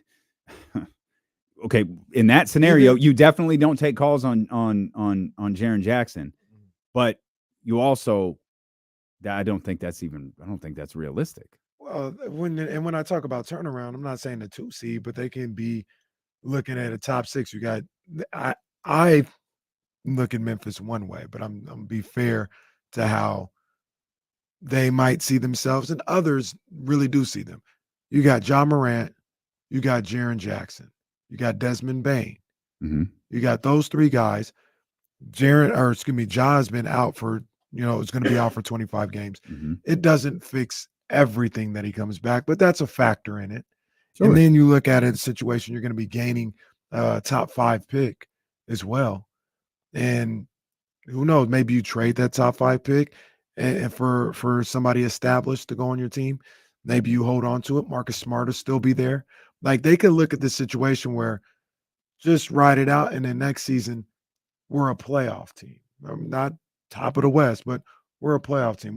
We have very real expectations that we could be a top 6 team. You know what that feels like to me? It's probably not fair, but what it feels like to me, like the Bengals this year. The Cincinnati Bengals, who are obviously a top story in sports today because of the Joe Burrow injury. But that was a team, whether I thought so or not, was a Super Bowl caliber team. Mm-hmm. And a lot of people thought that was a Super Bowl caliber team. Mm-hmm. But you get into this season and you struggle a little bit. And then you're hit with the ultimate, you're hit with a worst case scenario. You lose your best player for the entire year. They could certainly prove all of us wrong, but I think everyone, regardless of how you felt about the Bengals 10 weeks ago, they're done. Mm-hmm. And unless Folsom's finest can prove us wrong, like they're in a really tough spot. Caden might be Folsom's finest. He might be. Jordan Ford is Folsom's finest. It could be Jordan. So a ring of honor. All right, we got a ring of honor in Folsom. To me, what the scenario you just laid out is like you're banking on a lot of things happening. You're breaking on a lot of things breaking right. Like in that scenario, in the scenario you just created, Marcus isn't being traded. Right. Right? Yeah. You need your draft pick to hit. Not Keegan, Paolo, Wemby hit, and yeah, Keegan's in that category. Not like that. You just need it. You need him. You kind of do need a Keegan, right? You need a starter. No. I mean, I think you for that scenario, I don't think you're banking on anything happening. You're just banking on people being bad. Number one, Ja. But that's all you're talking about is Ja. Mm-hmm. You're not talking about anyone else. So okay, I say because you got Ja coming back, Jaren Jackson, Desmond Bain, Marcus Smart, but Jaren's here. Right. Desmond Bain is here. But my point is, while John not being there wouldn't make them a 2 seed like they were, or job being there wouldn't make them a 2 seed like they were last year, I don't believe. We can all agree. I don't think they'd be 2-9.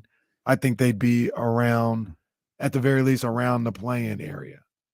And okay, so that if you have Ja with Jaren, Desmond, and Marcus Smart. Again, next year to start the season, maybe your top 6, and then that's where the what if comes in. If your draft pick, what you do with the draft pick, maybe that gets you back into the top 6. But here's the thing: what's the news we just got? Marcus is out for the next few weeks. Mm-hmm. Like that's the progression of. That's what I was talking about earlier with the Phoenix Suns stuff, with the Lakers stuff. It's like, oh, in this scenario we were creating, like, sure. Well, what's your backup plan? Like, what if that doesn't work? Or what if you lose Marcus Smart? What if you lose Jaren Jackson for 4 to 6 weeks? This team has no depth. Like, it's all gone. I'd argue their identity's gone. Well, yeah. I mean, that stuff that happened with Ja, I mean, that took the wind out of their sails as a franchise, I believe. Yeah, that's fair. They had a lot of bounce to them. They had everything was going on, and this zapped a lot of energy out of them. I'm not discounting Ja at all, but Ja's 25-game suspension or Ja's behavior isn't the reason Dylan Brooks isn't there anymore. Well, and you want to talk about identity. They misplayed. Talk about it. That's right. They misplayed. That's right. Because that was a lot of their identity. That's right. Dylan Brooks. I think he said it not too long ago. He said they tried to make me out to be the scapegoat. Everybody in the NBA was doing that. Mm-hmm. Was treating Dylan Brooks like he can't play and like he wasn't valuable.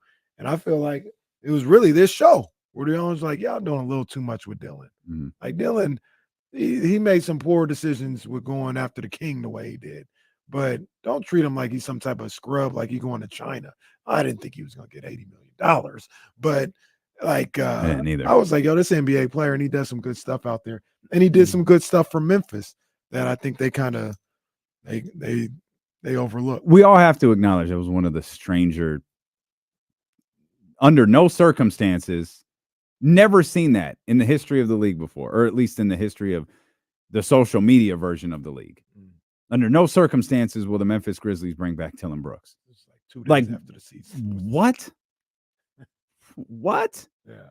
Y'all know you're 25 without Ja Morant. Y'all know that Brandon Clark ain't coming back. And you know that your anchor is just in the abyss right now trying to get healthy. But under no circumstance are you bringing back Dillon Brooks? Okay. But I think you may have answered where some of my confusion was. The Grizzlies are 2-9 right now. A play-in spot is 5-6. We can, I'm not doing the math here on this show, but if we go up to your fictitious scenario, I think was 6 and 19 when Ja comes back. If Ja is here, same team, same everything, you could see them in that 5-6 range as a record. A game below 500, 2 games below 500, plus area. Minus whatever. Yeah, for sure. Okay. For sure. All right. See, I think where I'm hung up in is I don't. Now, maybe they're not 2-9. And again, we're talking like a minute. We're talking such a small sample size. 5-6, not 2-9, but maybe closer to maybe 4-7, maybe 3-8. I just don't. I feel like they lost too much besides Ja. Yeah, even without Ja, they lost a lot. They lost Tyus Jones. They lost Brandon Clark, Steven Adams. Dillon Brooks. I mean, like you just mentioned, they lost a lot. And that's a lot to overcome in one off season. Yeah. You said earlier, how did we get on the Grizzlies? I meant to big up Jesse. Ain't even in there. I meant to big up Jesse's Miami Heat. Jesse's chair is I can talk all sorts of craziness without Jesse in the control room. They won 7 straight. Wow. Didn't see that. 7 straight wins for the Miami Heat. Houston still has the second longest streak because they haven't played in 4 months. They've still won 6 in a row, just like they did when the week started. 7 straight wins for the Miami Heat. Jimmy Butler's last 2 games are like 37 and 36, I think. Ooh. I'm sorry, 36 and 32. Jimmy. Yeah, man. Jimmy. I don't. Getting started early. You know who's killing too is Bam. Bam's playing phenomenal. I want to state for the record, I still don't buy it. By the Heat? Mm-mm. Not certain. Not as a top 16. No. And right now they're third right now. They were 1-4. They were 1-4 in Trista, and maybe Trista had the big shovel. I had one of the kids, playground, with little sandbox shovels, throwing dirt on the Miami Heat. Trista had that bulldozer Kane used in that Buried Alive match. She had that. I just had the little schoolyard shovel trying to throw dirt on them. But they 8-4 right now, right behind Philadelphia, right behiand Boston. Yeah, man. That Heat culture. You can read about it in the middle of the key. They Bam is playing phenomenal. Bam is doing his thing. He's doing a great job to start the season.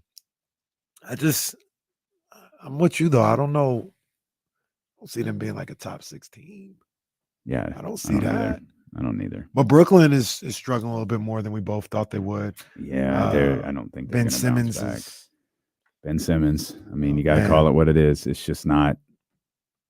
It's part of me. There was a certain point for Greg Oden, and I hate to comp that, but there was a certain point for Greg Oden where he was just like, I'm done. Like, I can't keep doing this. Ben's not there, but man, he's approaching it. Is this the last year of his deal? I think he's got one more after. Okay. So he's got another year before decisions got to be made. His own personal decisions. Did you I meant to ask you earlier, did you see that Hoops Hype article with the top arenas in the NBA as voted on by Please don't writers? say the writers. Ugh. No. That seems fair though. Okay. What was number 1? Surprised by this one. What is Boston? TD Garden. Now they say so the writers' criteria range from the crowd's atmosphere and energy to the quality of the arena, culinary offerings. Who really gives a damn about that? And like, oh, writers, oh, them media people. Like we're probably two of the only media people who don't care what food they serve. they be making such a big deal about this food. First of all, well, media, they get their own food. But they talk about that like for the concourse. Mm-hmm. Everything's so expensive. I damn near ain't getting nothing but popcorn. And it's all chicken strips too. Yeah, it's all going crazy. But people always make a big fuss over that. TD Garden's number one. And this is where I just shook my head. This is where I was like, I don't even know what the hell's going on here. No, it can't be. No, it's not what you're thinking. Crypto.com Arena is number two. Absolutely not. Absolutely not. How is that number two? Absolutely not. No. Absolute no. That's the craziest thing I've ever heard. It's not a bad arena. No, it's not bad, but it's not number two. It's also at this point is dated. Yeah. No, that's trash. Yeah. Crypto's number two. No, this probably could have been number one. Okay. Go The ahead. Garden. The Mecca. The Garden was number one, by the way. Are they just picking the market? I got them in number three.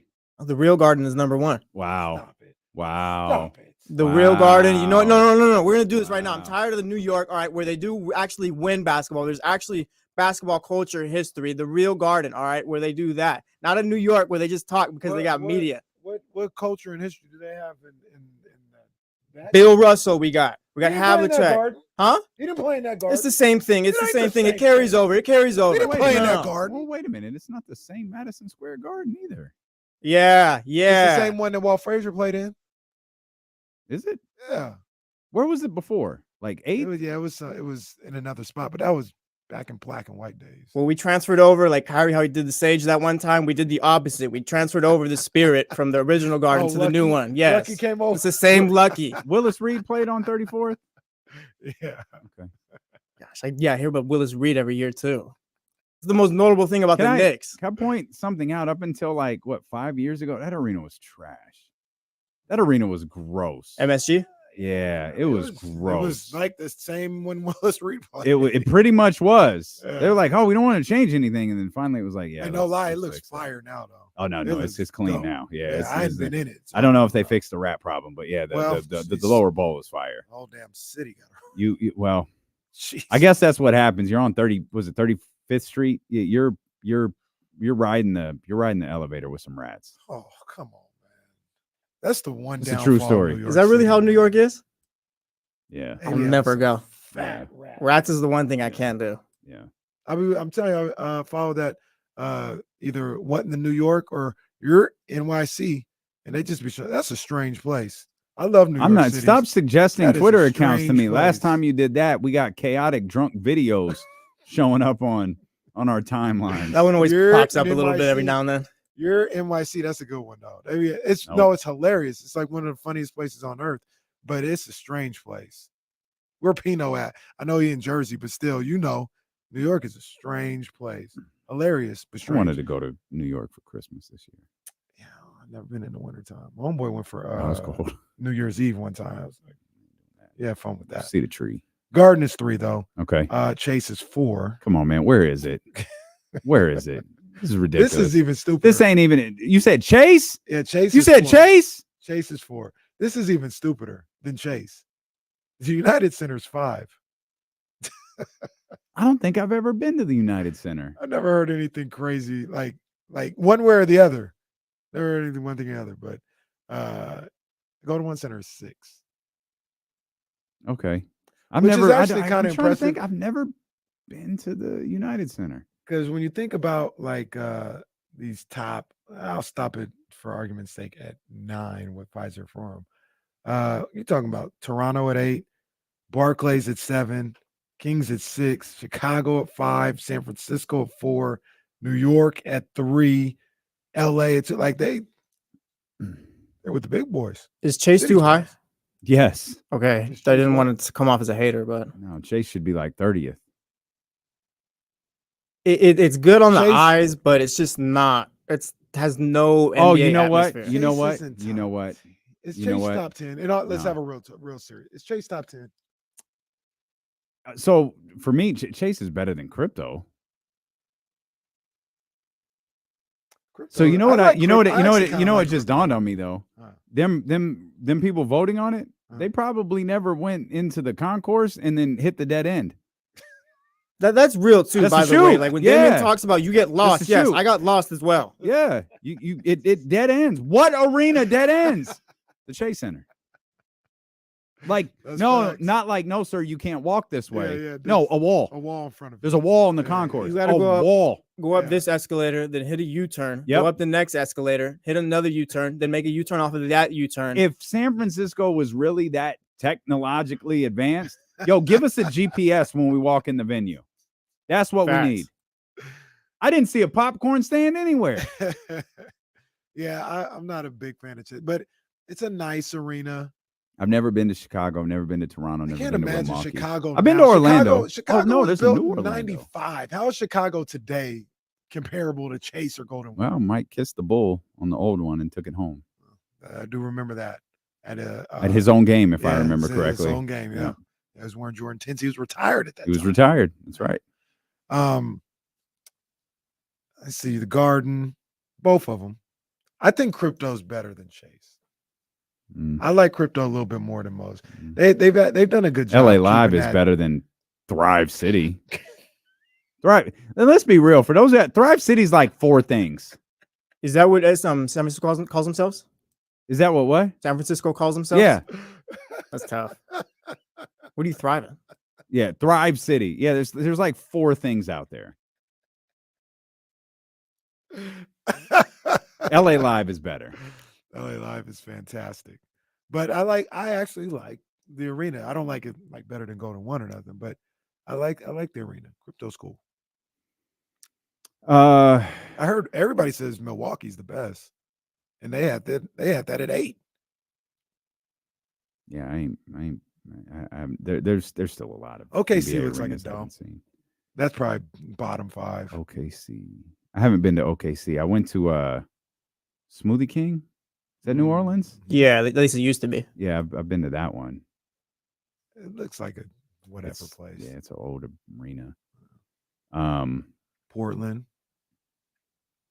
I don't think Phoenix looks like a dump. I've been to Phoenix. Phoenix isn't a dump. Didn't Complex say Dana Cortez is coming out here? Yeah, for T-Pain and Flow Rider. That's December 8th. Right. Yeah. We were supposed to go out to Phoenix too. Well, they coming here. We got to work. We got work to do. They're coming for our busy first week of December. I asked you earlier, 10 games into the season, what's been the best Kings story so far? You said Kevin Huerter. You said the turnaround from Kevin Huerter in training camp through the start of this season, and where we are right now, where I don't believe there are any questions about Kevin Huerter's spot on this team or in the starting lineup. For me, I'm gonna go Keegan. I'm gonna go Keegan because we talked a lot about Keegan Murray offensively, and what we wanted to see him do and create, and don't just be a spot up shooter. Be a spot up shooter, but don't just be a spot up shooter. We've seen that, and as we've outlined a couple of times this week, what I didn't see was he could be the next two-way player in the league that people who actually watch basketball talk about. Yeah, I didn't see that coming either. Didn't see it. So that's a good call. That's a good call for sure. Strangest story might be Davion back-to-back DMPs. That is a strange. That's one that, like, even when we said, I was like, oh, this isn't going to happen, but we might not be far away. You know, a couple good Keon Ellis games from. I think the best story for me this season, like Keegan, obviously, Kevin Huerter, like those are huge, obviously, but De'Aaron Fox is kind of like he's on another level right now. He's 30 a game, 6 assists. Like he's I'm not gonna put him there yet because you got to do it more. But he's like Tatum, like I'm carrying right now. Like I'm here, we're good. You know what it is? It's the scenario we painted in the playoffs or at the start of the playoffs. Ja Morant had a fine season. Went into that playoffs, national stage, blew up. Took all of that right into the next season, and that's who he is. That's what happens. That is so far what has happened with De'Aaron Fox. De'Aaron was great last year. De'Aaron managed to be even better in the postseason. And he's taken all of that into this year. They're at a point with the roster or with De'Aaron where I think no matter, like, say Keegan's got to miss a game or whoever's got to miss a game that day, like, you still have a chance no matter what because Fox is playing that night. He's one of those guys. That's facts. That's a great call, Jesse. Because I was facts. Thinking the same thing, man. I mean, the evolution of what he's become, and you mentioned it the other day in a tweet, the legit NBA superstar that he is. It's beautiful to watch, and the way he controls the game, controls that offense, and controls that team out there. It's beautiful to watch, man. It's you really feel like you're sitting there and you're watching like, oh, this is something special I'm watching right now. I'm watching something that we haven't had in a long time here in Sacramento. Yeah. One of them ones. He's in rarefied air right now. He's what what Donovan Mitchell became and still is. He's there. It took him a little bit longer to get there for a variety of different reasons. And I'll check myself. I don't know that it took him longer to get there. It took the franchise a while to catch up. And now everybody's caught up. And that's why twice this week, we, one or the other, or collective, have been agitated by the things that we hear about this team, about De'Aaron, or about Domas, because the conversation shouldn't be just about De'Aaron or just about Domas. And I get it. Bontemps doesn't know because he doesn't watch. I get it. McMahon is busy covering those Texas teams. He doesn't watch. These two complement each other. De'Aaron and Domas work hand in hand together. And Jesse's right. The Kings are in a position to where you don't want to lose Domas for a game. But if you do, you still got 5. You good. You good. We saw it. You don't want to lose De'Aaron. Right. You still run everything through Domas, though. You probably be okay. When those two are together, we see it. Yeah. We see it. Like it's hey, in the lineup, the Kings are 4-1 with De'Aaron Fox. With De'Aaron Fox in the lineup, Kings are 4-1. Dope. Let's add some context to that.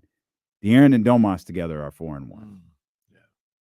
And those two work in such great symmetry together that when you don't watch this team regularly, man, you don't know that. And you start honing out for box scores and it don't work. It makes you look like those dudes looked on that podcast or on that telecast last night. Yeah. Because that girl and her sister don't watch this team. When you get these guys playing like they played on Wednesday night, shots are falling and they're getting up and down the floor. It is beautiful basketball. Beautiful basketball. And you got a guy like De'Aaron Fox who's able to push the pace at a level that is faster than anybody else in the game, more consistent than anybody else in the game. And what he can do, the way he can dance with the basketball, like people don't talk about his handles a lot. We talk about it here, but just in general, they don't talk about his handles. He navigates through the lane and around people at a level that is special. It's beautiful to watch. I loved watching how they played on Wednesday night. Loved it. Beautiful basketball. Played the same way against Cleveland on Monday. Well, I got good news for you. They're going to play again in about 38 minutes and take on the San Antonio Spurs. As I've mentioned throughout the day, the 7th annual KSFM Thanksgiving Food Drive, sponsored by the amazing people at Sky River Casino, is going on right now at the grocery outlet in Elk Grove, 8517 Bond Road in Elk Grove. We are leaving Roseville right now to head to Elk Grove. We will be there till 7 o'clock. If you have any canned food, non-perishable food that you could donate for the holidays for the Elk Grove Food Bank, please drop it off. If you're going shopping today, preparing for the big dinner on Thursday, grab a couple of extra items, bring them to us. We'll make sure they get to the right people. Thanks for being with us today. We're going to cut out just a little bit early because we do got to get on the road. So we thank you so much for hanging with us. Enjoy Kings basketball tonight, and make sure that you're back here Monday at 10 a.m. with the Insiders. Vamos Kings, light the beam. All right, guys, we got to roll. We're getting on the road. Hopefully we get to see one or two of you guys out there. And thanks for another great week. Hit the thumbs up before you go. I know I haven't mentioned that all day. But if you could, hit the thumbs up, and man, we'll see you guys Monday.